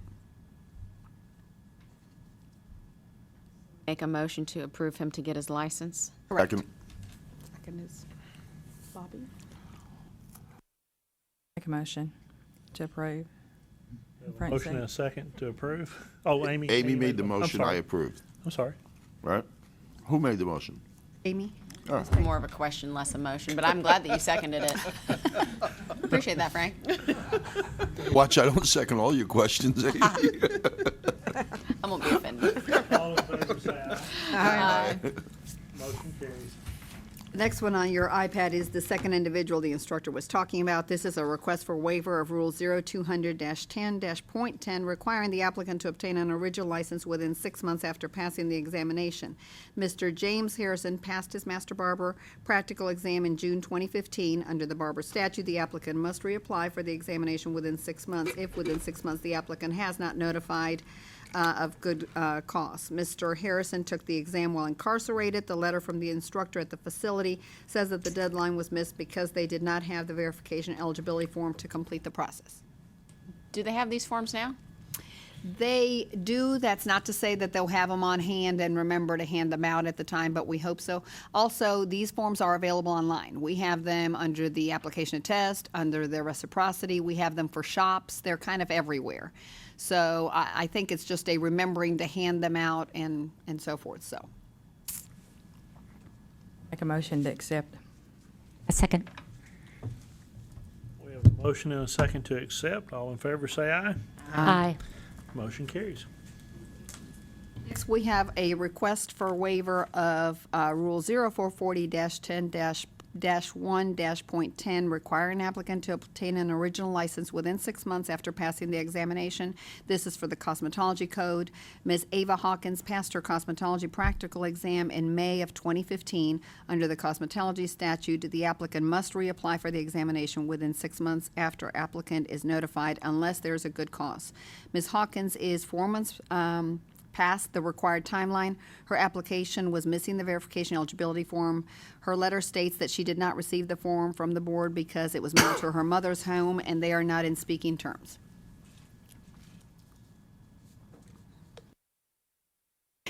Doesn't PSI give that to them as well? PSI hands them out. They're available on our board. We did send the letter. She's being truthful that she didn't get it because of a relationship with the mother, as opposed to, you know, saying that it was the board's fault, but nevertheless, the letter was mailed to her on October the 12th. And in the situations where they've missed this for the 6 months plus one, on the 7th month, the board had given me permission to issue these. So she's 3 months past that timeline. Her letter is on page 107 if the board wants to see if there's good cause.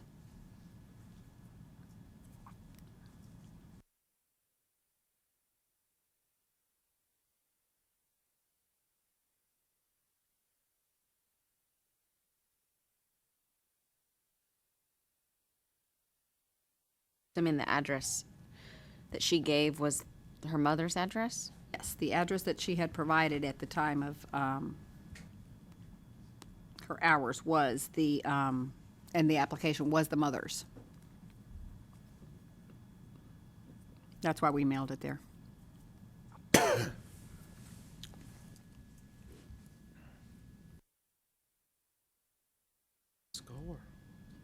They got to take their PSI, their address has to match what's on their driver's license. And if they hadn't had the driver's license changed, they'd use their. It has to match their Everything driver's has to license. match, yes, So she might not have changed her address till after she'd taken it. Interesting.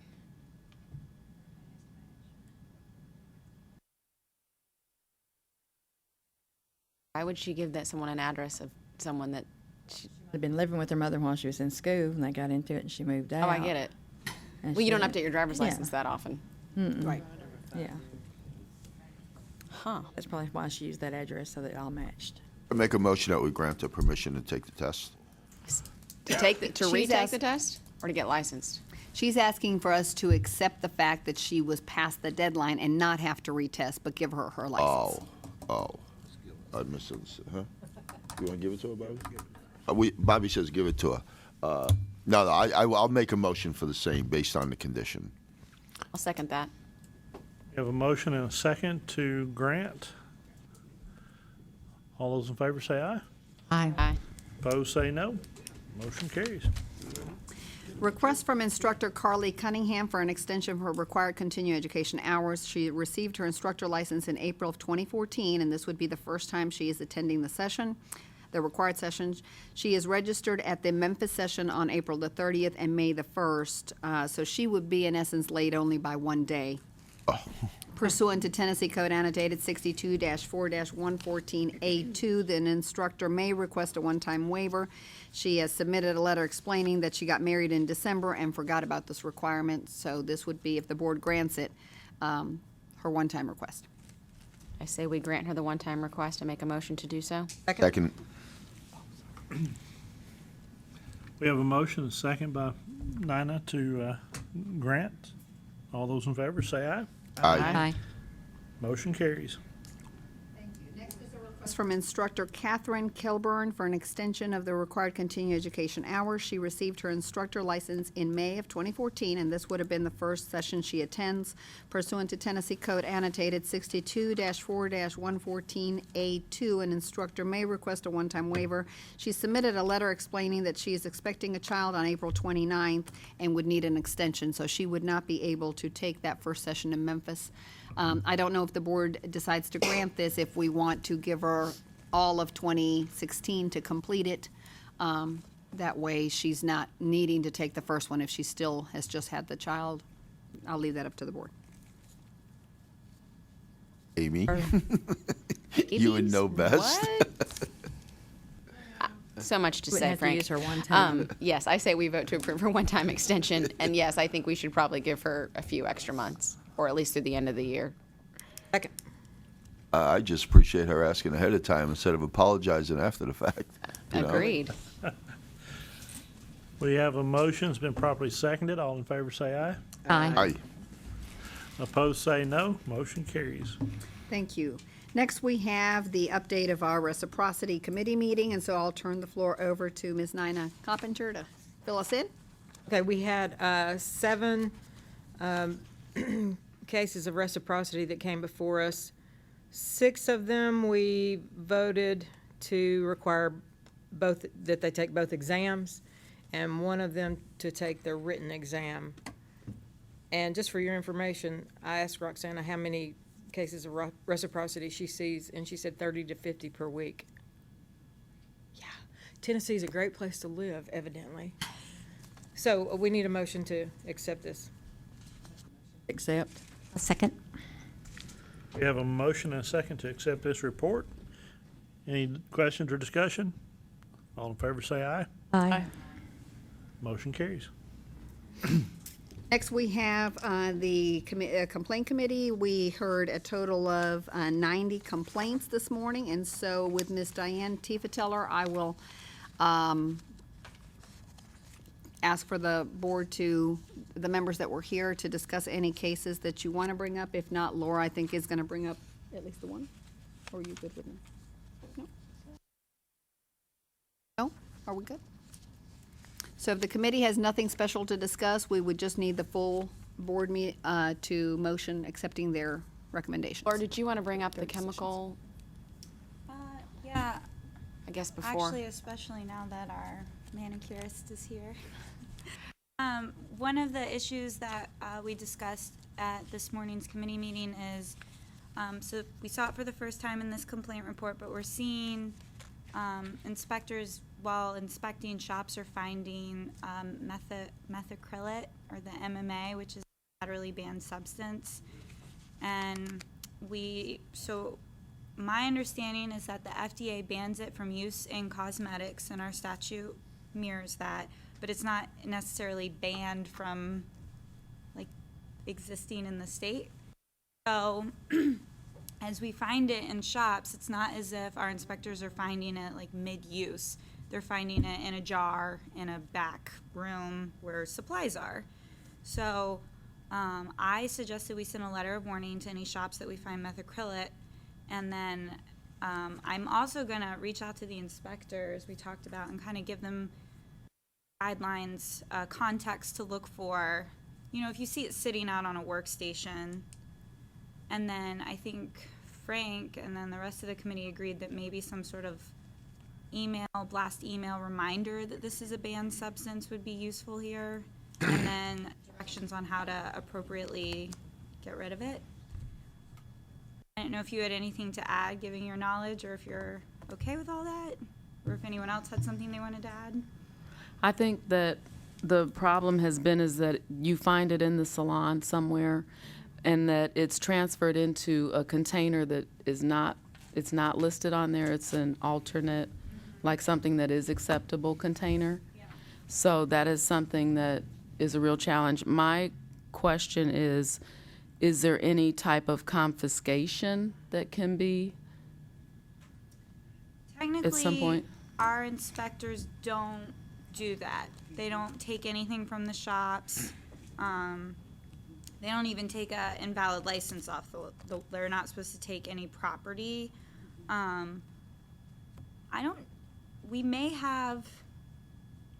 may be ways to go about that, but I'm hoping that it's just left over from before the ban, but you're making me think maybe it's not. Because that ban has been a while. But they could list on the form that's posted that they had banned products in there. You know how they leave behind the scoring Oh, the inspection. inspection sheet? They could note on Yeah. there so that people know that they're using banned substances. I think that would That's a be good a point. good consumer Mm-hmm. red flag. I mean, But my argument, not argument, but my other side of that today was there was never a formal kind of notice of when that went from being legal to illegal. And it's very possible, and I don't mean to be naive, but the chances are when you don't have some kind of blanket outreach to that this has now been banned, that it's liable to be in somebody's closet because they're only finding out when they apply now. So it's kind of, the awareness was Whole kind of business. grandfathered in, even though the law wasn't, right? Because it never really went out to make everyone aware of the fact that it's banned. So, I mean, for instance, if we came in and found something in your closet and it was like, oh, that's from before, and then it winds up on your report in the front room and the client's seeing that, I mean, I'm not sure that's 100% legit. when was it banned? Legitimately? 2007, 2008. I've got the letter posted on my wall. And everybody's association hasn't informed them? I mean, like, Well, I mean, let me speak, so the barbers and the straight razors, right, impacting my world. So what we're finding, and not for me, obviously, I feel like I'm very well informed because I sit on the board, but for most of the folks that I work with, they're a lot less informed that the inspectors are giving warnings when they're catching it, and then the next time they threaten that if I see this again when I come back, it will be written up. And two, I would think that the inspectors, if they could look for that or make sure that they mention to each nail salon, do you have MMA, you know, or do you know that MMA is banned within the United States, I think, isn't it? Yeah, it's banned from all use for Right. cosmetics. Right. So it can't be used in any makeup, nails, anything. So, but if they're not using it and it's Correct. there. Correct. So can we eventually rewrite this to say if it's present in, not only, you know, you can't use it, but you can't have it present in your shop?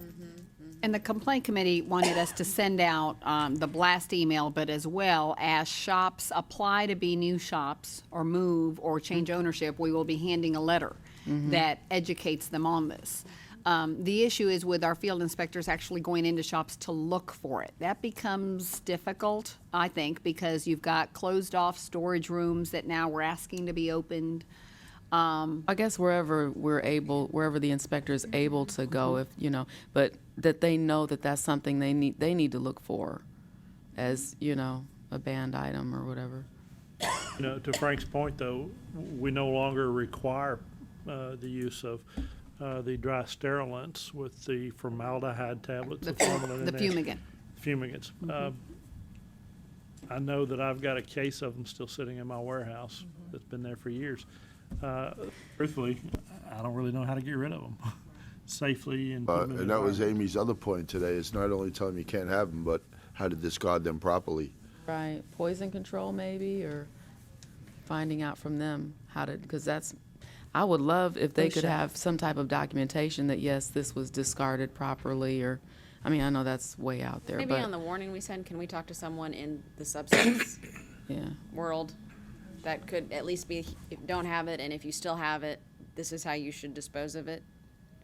Because you're right, putting it down the sink isn't the next best option.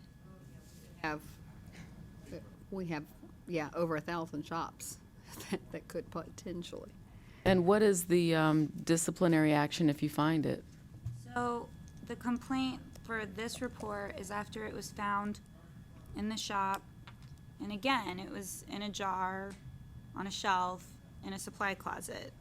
So the assumption is, I mean, they have it with all the other supplies that they're using, but Well, it wasn't May out, just be it wasn't out on the so station, I right? recommended a letter of warning, and that's what the complaint committee went with.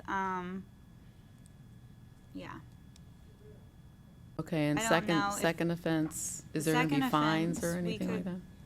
We could talk, I just have never come across this complaint. So my default was to go for a letter of warning, having never seen it, but we can certainly establish a guideline for those types It's the of. first case of that I've ever heard. Right.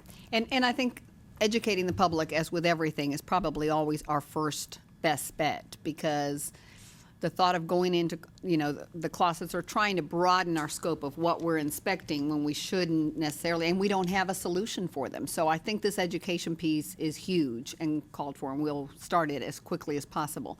And then hopefully, kind of readdress things if the inspectors find them, but we don't have a situation, I don't think, on a case where we found them using it.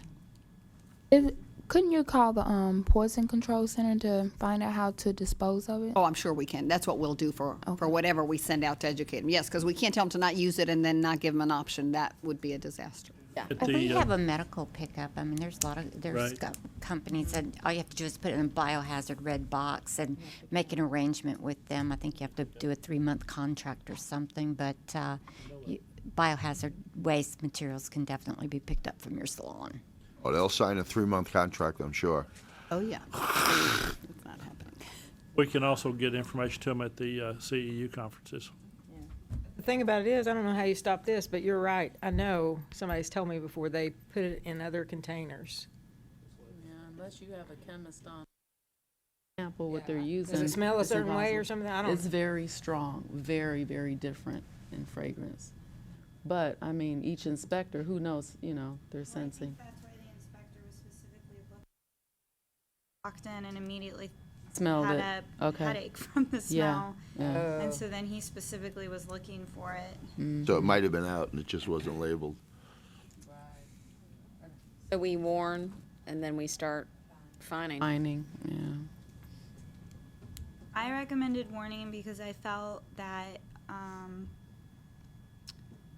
the evidence we had to go forward this strongly the first time out wasn't as for other cases. But if this is still an issue, then we can definitely guide our inspectors for what to look for.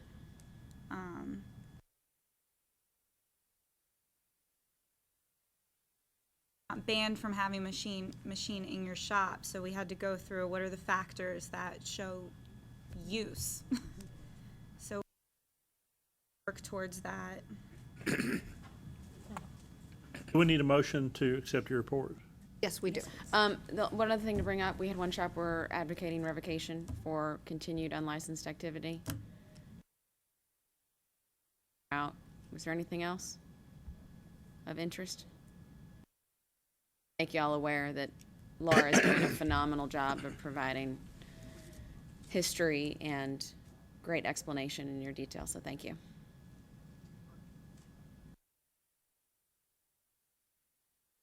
Motion to accept the legal report. Second. We have a motion and a second to accept the legal report. All in favor, say aye. Aye. Motion carries. Wonderful. Next on your iPads, we have the consent orders. We need a motion to accept the civil penalties and consent orders in the amount of $20,400 for the month of February. Make a motion to accept the consent orders? Second. Heard the motion and the second. Any discussion? All in favor, say aye. Aye. Motion carries. Next, we have our agreed citations. We also need a motion to accept these, and during the month of February, we took in $14,050. Oh, no. Just kidding. But it is, which is a kind of unusual to see. Wondering what happened to your hands there, Mimi. I make a motion to accept the agreed citations. Second. We have a motion and a second to accept. All in favor, say aye. Aye. Motion carries. We have no letters of warning this month, so before we do our last topic, which may be quick depending on the board's thoughts and opinions and ideas, I will let Ms. Sappenfield, you wanted to introduce a friend that's come with you and gone through our whole meeting so far, so I will let you go ahead and introduce her. It hasn't been her first cosmetology board meeting, but today Amy Howell is with us, and Amy and her co-author have written a high gear book for women and also for students, and I've been real impressed with her reception at colleges and from the students on just the format of this book and such an up-to-date guide for students that are going on to another level after high school. It's really geared towards high school to freshmen in college to plan for their future. And I'm going to let her talk. Invited her today with permission from Oksana to talk to you about it because I see a great fit for cosmetology school students and the teachers, and it's really modern and very well, easy to read and work. It has workbooks in it, and it's been received really well on some of the tours that I've been with her at universities. So, Amy, yeah. Push the red. Well, first, thank you so much for letting me come, and I know y'all have had a very long meeting, so I won't take too much of your time, but as Mona said, I have a marketing and PR firm in Memphis. I've had my own company for about 20 years. Prior to that, I was in corporate marketing for real estate, law firms, and banking. Started my own firm because I had children, and so my co-author, Ann Gallagher, she's up in Pennsylvania. I actually met her on Twitter. I'm a big believer in social media. We wrote Women in High Gear, which is really about women promoting themselves and getting ahead and maybe changing jobs, the challenges that we all face as women, having to work, predominantly in a man's world and raise kids. And so kind of how two of us navigated that and sort of did our own entrepreneur and built our own businesses. So when we wrote this, the women our age that are in their 50s with high school kids and college kids said, "We'd love that, Amy, but y'all write one for our kids." So we wrote Students in High Gear. This was published in 2013, and we just published this past year. And we launched it at Texas Christian University through their School of Business. And so I live in Memphis, but my co-author actually she lives in Pennsylvania, but her son just signed with Sony Records here in Nashville, so she's opened an office here. So we're in Nashville quite a bit.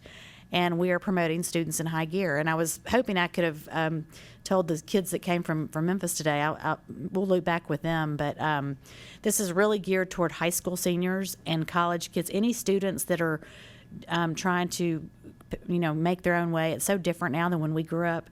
And the internet and social media is, your digital footprint starts when you're 13, when you get a cell phone, or 12. So we have a lot in here about social media and things, posting online, things you shouldn't do. And it's written really more from an employer's perspective, the things that you need to be doing in high school and in college to make sure that you can successfully translate into into a career. And I loved what the young man with his mother said earlier about being disciplined.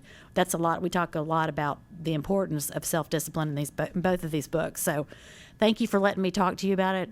I would love it if y'all would look it up. If you just Google High Gear on Amazon, you can find both books on Amazon.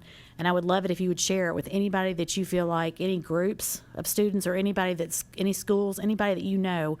I'm trying to really get this book in the inner city schools. I've got the counselors at Shelby County are looking at maybe getting this book. So it's very helpful. It's only $15, and there's a goal setting guide in the back, so you can just order it directly off Amazon. Thank you, Mona. And I enjoyed your meeting. I think y'all are doing great work. I came to this, when Mona first got on the board, I came to sort of see what this was about. And it's a very different day now. And I think that y'all are really making, that was probably, 2 years ago when I was here? So it's exciting. So, and I'm not in the business, but thank you. Hey, do you do a volume discount? Yeah. Okay.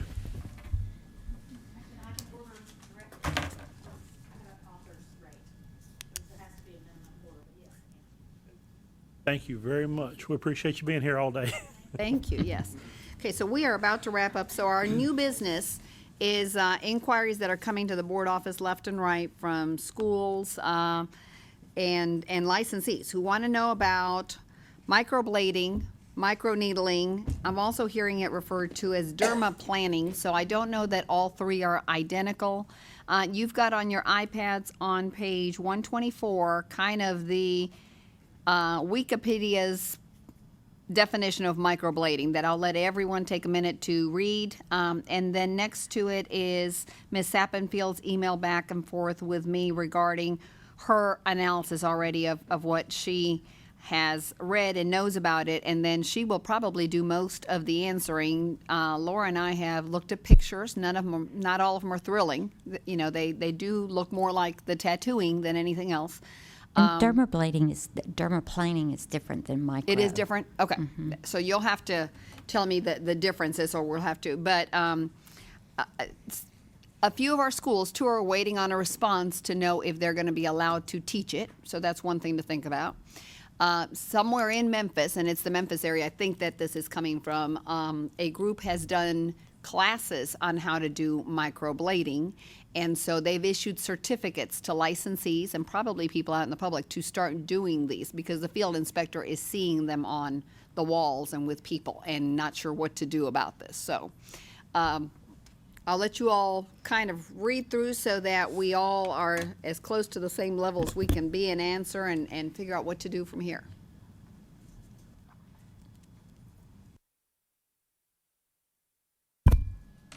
I do want to add that the logical conclusion, it's been ours at least, is to refer them to the medical board because they're so close to tattooing, and they do not license this. This is not their thing. So they've put and started sending people back to us. So we're kind of in that middle area. Most of the ones I've seen are under a doctor's, the esthetician spa. It's a medical spa. Micro blading with these with the needles. Actually that just. Is it needles or pins? I'm sorry to interrupt you because they're actually, we're talking three things here. When you and actually dermablade is a trademark name of one of the men's shaving companies, and if you're saying you're dermablading, they'll send you a letter and tell you to stop using the word.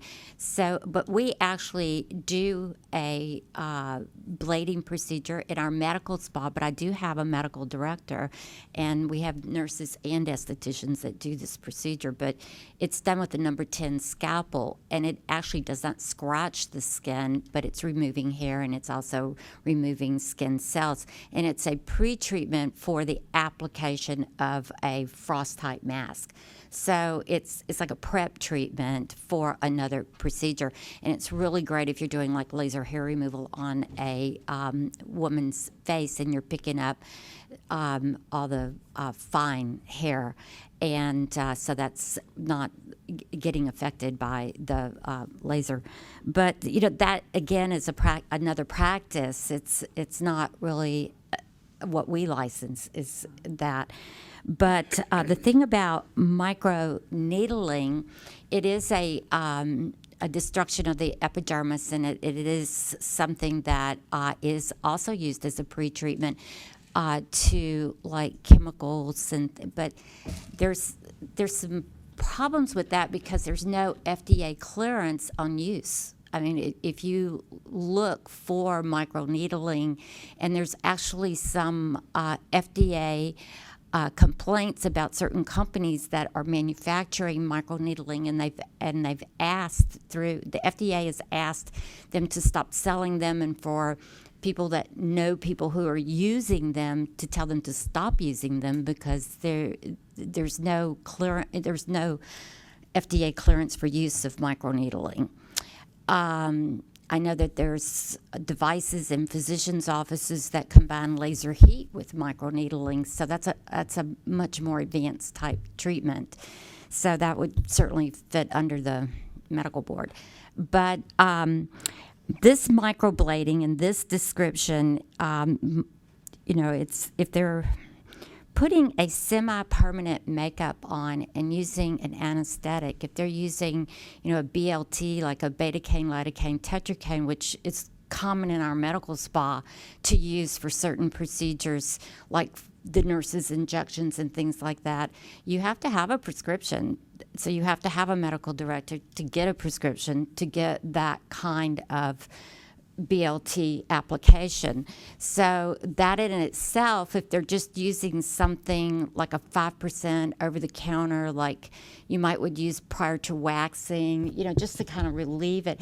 I don't think if you're scratching the skin and putting ink in it, and that would help diminish any kind of pain from somebody cutting your skin and putting an ink in it, a semi-permanent ink. But and a semi-permanent ink in itself on the skin, I mean, you're really taking a risk of infection and allergy, that maybe Walgreens wouldn't be able to handle for your clients. So I think medical oversight would definitely be where this fits, because you could really, Clairol just recalled how many boxes of semi-permanent dye because it just, these people had these horrible reactions. But I can't imagine, cutting someone's eyebrows and putting semi-permanent dye in it and not having, if you didn't have a great outcome, it could go really in a different direction. And that kind of result, I don't think estheticians could properly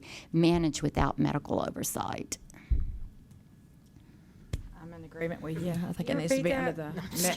I think it needs to be under the medical end of it regulations. And some of the questions are, I think, again, there's a group that's brought in this certification and is probably teaching it or has taught it, and they're viewing it as, at least the description that the call came in to our office was more along the lines of beautification, because it is to enhance the eyebrow and fill in the pigment in the eyebrow for those that don't have any or not enough. And so they're viewing it as beautification. But based on what you just said, are we looking at just because it could go wrong, it would definitely put us at risk? Well, I think where we get in trouble as estheticians and cosmetologists is like when the things that go wrong go to the medical board and they're like, why are you doing this anyway?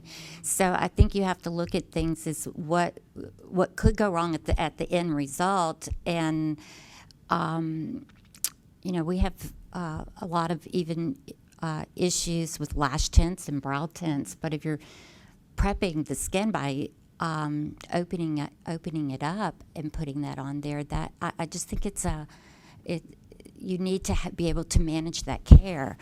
And, if you have a nurse in your practice or a physician in your practice, you might it would really protect the consumer. And I just don't think a consumer that, sometimes they just say, okay, let's do it. And all of a sudden they end up in my practice like, how can we fix this? And I'm like, What did you do? You know, so we just have to stay out of that. I think as a board, and you know, realize that these things can happen. Regulates permanent makeup. Health board does, and it's a license, and they do a apprenticeship with under dermatology, and Looks like they would regulate this as well, even though it's semi-permanent. Semi-permanent, so I know. they're saying no. We sent it to them and they sent it back. Well, the medical board, they sent it back. So nobody wants it, you dropped it, you picked it up, you pick it up kind of thing? Point that, Or yeah, it's I'm concerned that unregulated. schools would want to teach it, because I would think, unless you're really expert, why touch the things that could bring up some potential issues that we don't know how to help fix? And you can buy these pens online. I mean, anybody can do this at home if they wanted to. I bet you that's what's happening. So to even consider it like it's part of a license and practice, I mean, And is the pen also a blade? I mean. Yes, ma'am. Okay. There's several of them Looks like out an there. X-Acto knife, but not as sharp, not as pointed. I mean, it looks. I mean, Actually, those are it's semi-permanent, but it's permanent. I mean, it comes off eventually, but that's not 6 to 8 Well, weeks. some of them It's are years, rollers. right? I mean, you're actually rolling, and unless you use completely disposable pens, I mean, you're just spreading infection and a risk, or you have that risk of spreading infection. So, Can we as a board deny this?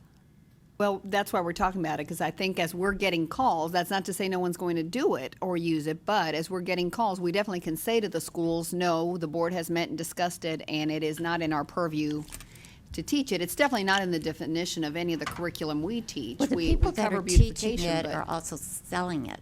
So they're selling pens, and they're selling, you know, the training, the pen, the supplies to do it. But that doesn't make it under a profession or a license. It's, you know.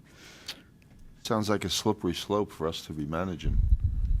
And the estheticians that are inquiring, they're definitely not yours, but the ones that are calling are saying that we're not going below the layer. So why wouldn't I be able to do it? I can do anything that's over the counter that I can buy, and it's Until not they below hurt the- someone. They can do it until they hurt someone. And then it's a real problem. What are other states doing? I have no idea. I have not researched other states. So, I know, like I said, that the Memphis area is finding them being done already in the shops. And What's your thoughts on it, Mona, how it should be handled, or? Well, we have this not gotten board? into the microneedling arena. I've seen several presentations at medical conferences, and I even saw on some of the NCEA programs they're having people present microneedling, but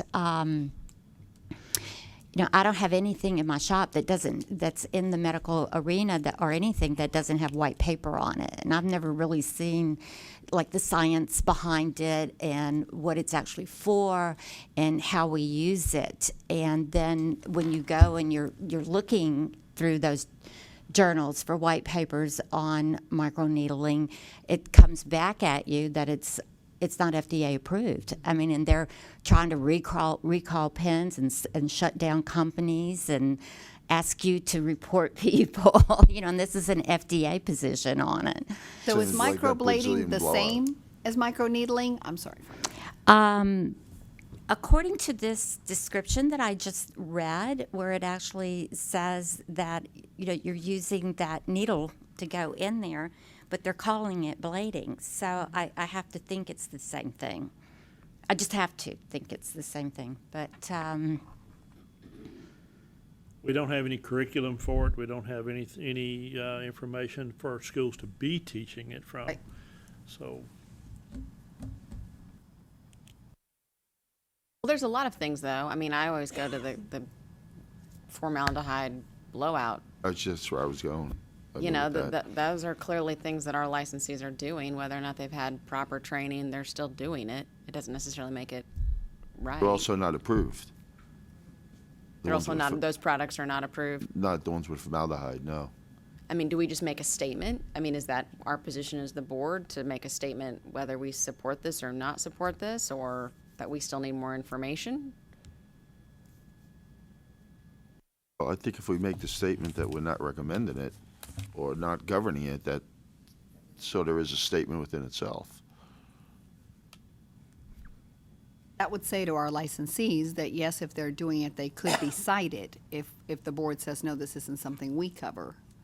I think it would tell the schools that they can't teach it, that doesn't, but, you know, It's similar to what you were saying about the nail product, is they're saying it's not formaldehyde, but yet the definition of it could have up to like X amount of % of formaldehyde, and it's still not formaldehyde, and then with inspectors not being chemists and the like, how do you govern that? I mean, that's a can of worms I don't think we could ever close.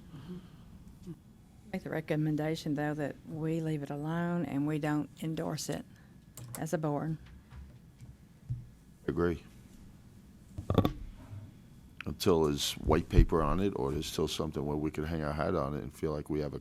Well, you know, there's a lot of things that we are doing that are so progressive, and they do have white paper on them. And then, you know, my customer of many years goes from my treatments, you know, peels and facials and some rejuvenation lasers, and then they get injections from our nurses. Well, we've run into a few complications where, you know, clients aren't, you know, they'll go to other new things. So they'll go get some microneedling at another location. They'll come back and sit in my nurses' chairs and get their injections and have complications. And it's the culmination of too many of these things and we don't know anything about microneedling. We don't know why for, you know, 4 years someone has not one complication, and so we have to look and start asking them questions. And it's basically a combination of having that destruction from the microneedling and then having injections. And so there's like more problems with the bruising and the length of time those bruises stay on the skin because the vascular plexus has been compromised.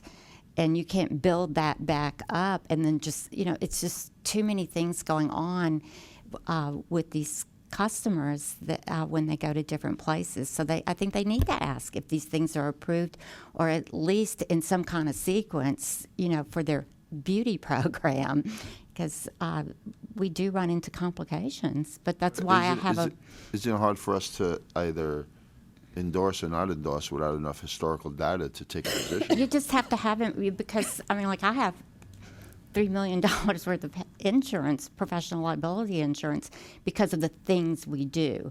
But I also have registered nurses and a physician. So Make $3 million a year, though, Mona. not. I mean, that's the risk you're Don't start that taking. rumor. Don't start Well, I that mean, one of rumor. my employees got her, that's so funny, this came me, one of my managers went and got her eyebrows done a couple months ago, and she told me what it cost, and I just assumed that she was getting it done by someone who does permanent makeup or tattoos. I didn't ask her who did it. It's frightening to think. Well, I will absolutely ask her today. We have a call coming up. I'm going to ask her more questions about where you got this done. But it sounded permanent enough that you wouldn't just walk into anyone's salon and let them do this to you. No, because when you actually even do it under someone who's licensed with the brows and the permanent, I mean, it crust up, and you're waiting for the scab to fall off for 3 days. And, Check, please. you know, this is the deal. I mean, you sign consents, you're fully informed. But if there's no FDA clearance for use or any instructions for use, who's even giving the consent forms to? I mean, they're kind of making it up as they go. I don't know. That's what I think. Second. Sorry. Commotion, is that what that was? She's seconding that motion I made. I mean, so let me ask this question. Again, I'm naive in terms of not being a licensed hairdresser myself, but I'm looking at the cosmetologist here and the folks who are really adept with color. I'm looking at you, Frank. So every year, your vendors come out with new color, and there's new formulas, and there's new best practices that are outside the scope of what this board talks about on a regular basis. But I guess it's been my opinion that we allow those things without going through a huge vetting process because our licensees have gotten the core curriculum of color management or color basics that can be applied to the next greatest thing that comes out. Do we feel like the aesthetics program teaches the core basics in order to do this? That we could say that is not a logical step for them to be performing without additional training or certification? I think that when you're performing a procedure in the aesthetics field, it leaves the field when you have to manage pain or you have to think about the end result that could go bad from infection in these types of things, because That's where the line is. That's the line. That's it. We're not, making up, like a quasi beauty medical thing. It's like there are a lot of physicians' offices that hire estheticians, and they go through some of these training programs, and they're learning things. But having a medical office buying cotton sheets and putting a candle in there doesn't make it a spa. But going to, like, our practice, we're not a medical office either. I mean, we have, a beautiful experience and everything, but it doesn't make us a medical office unless you are working with the procedures under that physician, and also the nurses are there. So, and they're doing, they're managing things. I don't think that we can manage those things without that connection, without that coming together. And I just think for the consumer safety people are just going to clamp down on us and really start micromanaging what we're doing. Well, isn't another definition of the two would be topical versus non-topical?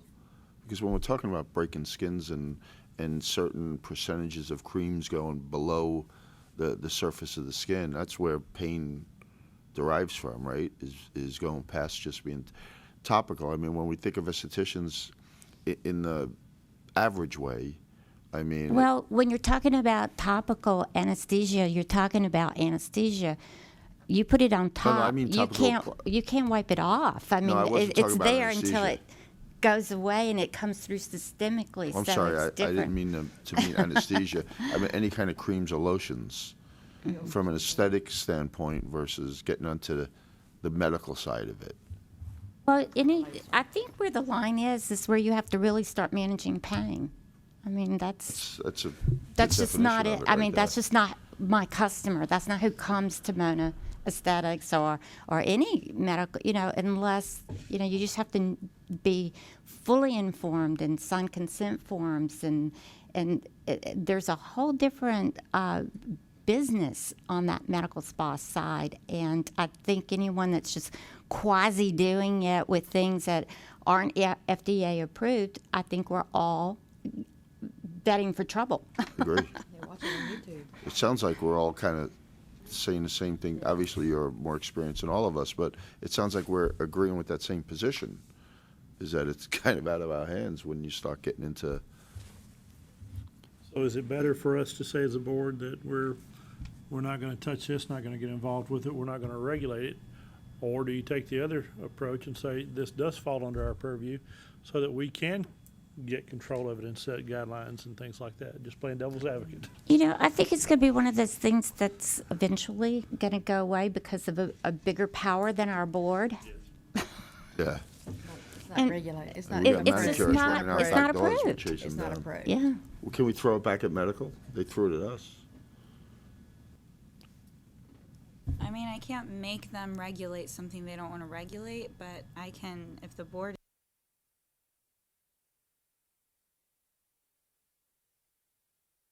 and we can't let them know. You're declining to regulate it. We also are declining to regulate it. But I think Ron makes a great point. If the first day on the job here, our responsibility was to protect the public, we're saying we don't want to regulate it, but now it's wide open and everybody can have at it. It is, for me, I feel like I'm kind of talking out of both sides of my mouth. Yeah, we don't want it, but at the same time, let it just be. Well, and what are we going to do to our estheticians that are doing it? When we walk into a shop and we clearly see the little pins or blades, whatever we call them. Roxanne, it's been our position, and I've testified to legislature on this. These people need insurance, a lot of insurance. And I think the risk management assessment people are our insurance people. And I think that the consumer is best protected. I mean, that's where it really lies, because if I did a procedure on someone and I really hurt them and I didn't have insurance, then, I mean, I would feel like a criminal. I mean, But that doesn't it should change be. an inspector, Mona.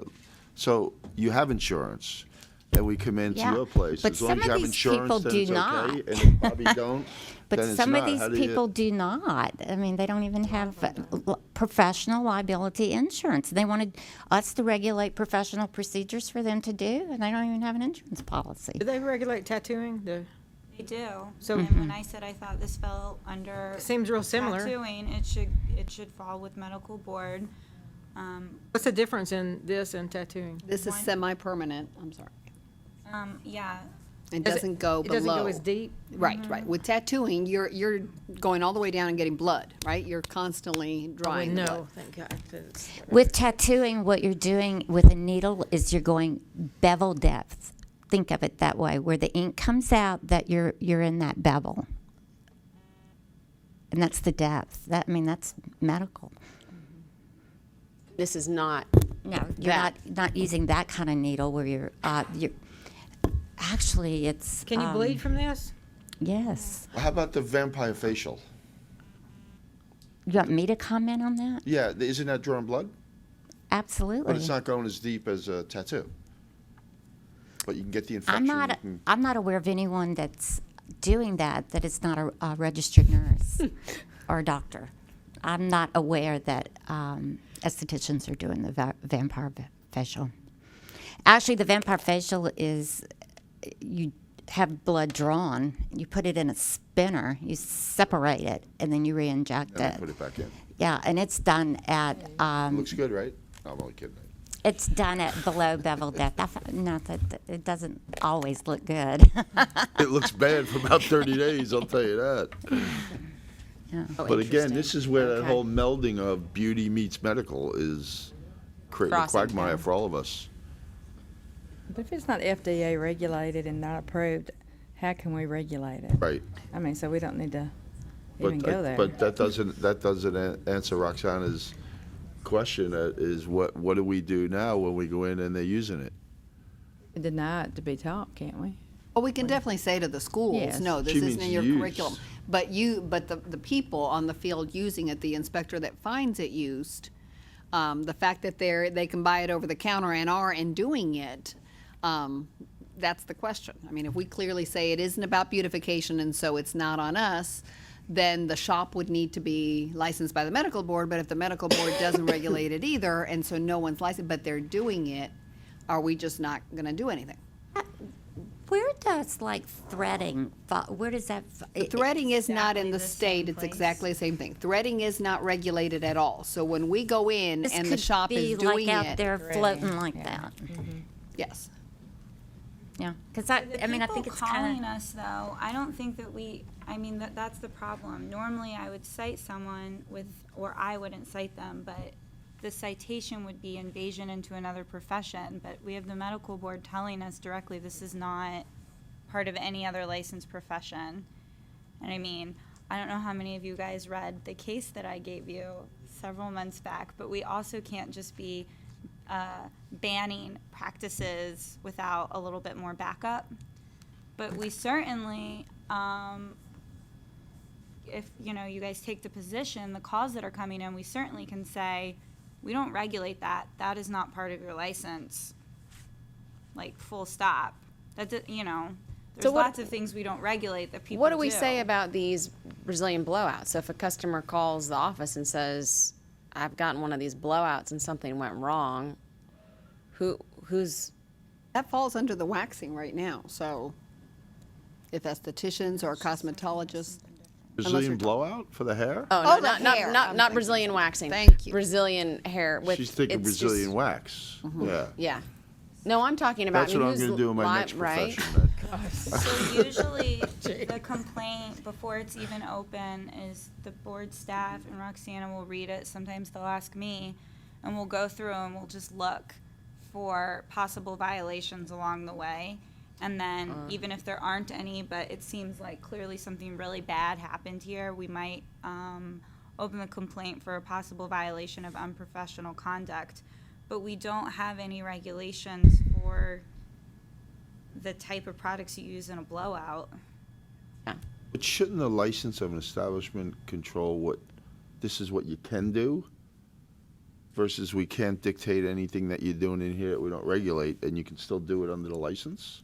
Threading falls in. So if the shop is just doing threading, we don't go in, we don't have any jurisdiction to do anything regarding that because it's unlicensed establishment. Yeah. But if they're doing waxing and threading, then yes. But again, we ignore or don't do anything with the threading. That sounds to me like our problem is right there, is allowing services that we don't regulate carry on in an establishment that we license and do regulate. By selling neckties and umbrellas. That's a retail service in a hair shop. And they When you sell. start, Well, when we you start could- limiting, then you Yeah, limit. but products versus services, I think is different. Suzanne? You know, we could always do. By the way, I tried it. Nobody wants it. Ask the Attorney General to have come to an opinion on it, because that's how we gained some definitions of, like, estheticians working in medical practices are exempt from, I mean, we could ask the Attorney General for an opinion. I think that also falls under when the inspector goes in for the MMA and letting the salon know this is strictly prohibited. Do they say that with this as well, that this is strictly prohibited? This is really new. I mean, this has come up in the last 2 months where we're seeing it. So some Microneedling? session was taught Yeah. and given certificates. Yeah. At least the I shops saw- are asking, is it okay or not? Right. And the licensees, I don't think we've had any shop in particular called, but licensees that don't want to be cited, that want to know, but that have taken the class, have the certification. They think they're ready to go because they can buy it all over the internet, like you said, or possibly even at Walgreens. I don't know. Well, the first time I was approached, someone contacted me. I mean, like, they were just a. Product rep, right? I mean, they're Yeah. going around to each Yeah, salon but- saying, I can help you But make they more money. invite people to their home to do this, and I'm like, it's exactly. And so I didn't party. think that just didn't fall under my license. I mean, I don't work with those types of companies. But last year I did it, and I have for many years attended the SCALE meeting here in Nashville. It's coming up in March, and it is a great education experience for physicians, nurses, anyone who's working in aesthetic medicine, and they opened it to estheticians only about 4 years ago. So we sit there and we get these classes, and the nurses get credit education for it, the doctors can get credit education for it. But last year, the big thing was this micro needling, and they had panels with, like 4 different manufacturers, physicians representing these manufacturers talking about it. But I mean, it's just very clear that it hasn't been, cleared for use by the FDA at all. So is that the statement that this falls under aesthetic medicine? And that we're awaiting more And that has been details, defined or- under Section 20 or 62 and our Tennessee law. I mean, we know what If you're that is. discussing it already at that group. That level of meeting, yes. This is a group of dermatologists that conduct this meeting. I am a 10-year fellow with the American Society of Laser Medicine and Surgeries, and they have not done any presentation to my knowledge on it, but the Tennessee group has, but it's not a Tennessee chapter of that national organization. So, we've seen a lot of it in Tennessee. We really have, yeah. What is the will of the board? Yep. Yeah, I want Oh, to I'm do. sorry. What was your motion? Say it again, Patty. And what did I say too? Your recommendation was that we, As a I guess, board, communicate that deny. we do not enforce microblading or microneedling. Or support it, yeah. And we have a first and a second. We've had lots of discussion. At a risk, I'll say, is there any more? All in favor, say aye. Aye. Opposed, say no. Motion carries. Yes, please. Yes, please. Question I'm posing to the Attorney General be who regulates this practice? Whether this falls under our purview. And as far as the inspectors, we will not be citing, because at least right now, it's not under our purview, just like we don't the threading, and the recommendation to estheticians that reach us will be, it is not covered under your license and not approved by the FDA. It includes pain and possible infection situations that you're not, at least by us, licensed to handle. Okay, I'm good. Thank you so much. I'll turn it over to you, Ron. I'm done. Can I take just a minute and say thank you all? This was an amazing discussion. Mona, I don't know anybody in the industry that has more knowledge and background than you do, and we really depend on that a lot. The back and forth here for something that frankly is new to me is amazing, and I've got an education just sitting. Study some more. All right. Does anyone else have anything they need to bring up today? If not, I'll entertain a motion to adjourn. I'll second that. We have a motion from Patricia and a second by Frank to adjourn. All in favor, say aye. Aye. Aye. Thank you, Ron. Motion Well done. carries. I'm ready to go. We're getting good at this, guys. Yeah. That was amazing. Good idea.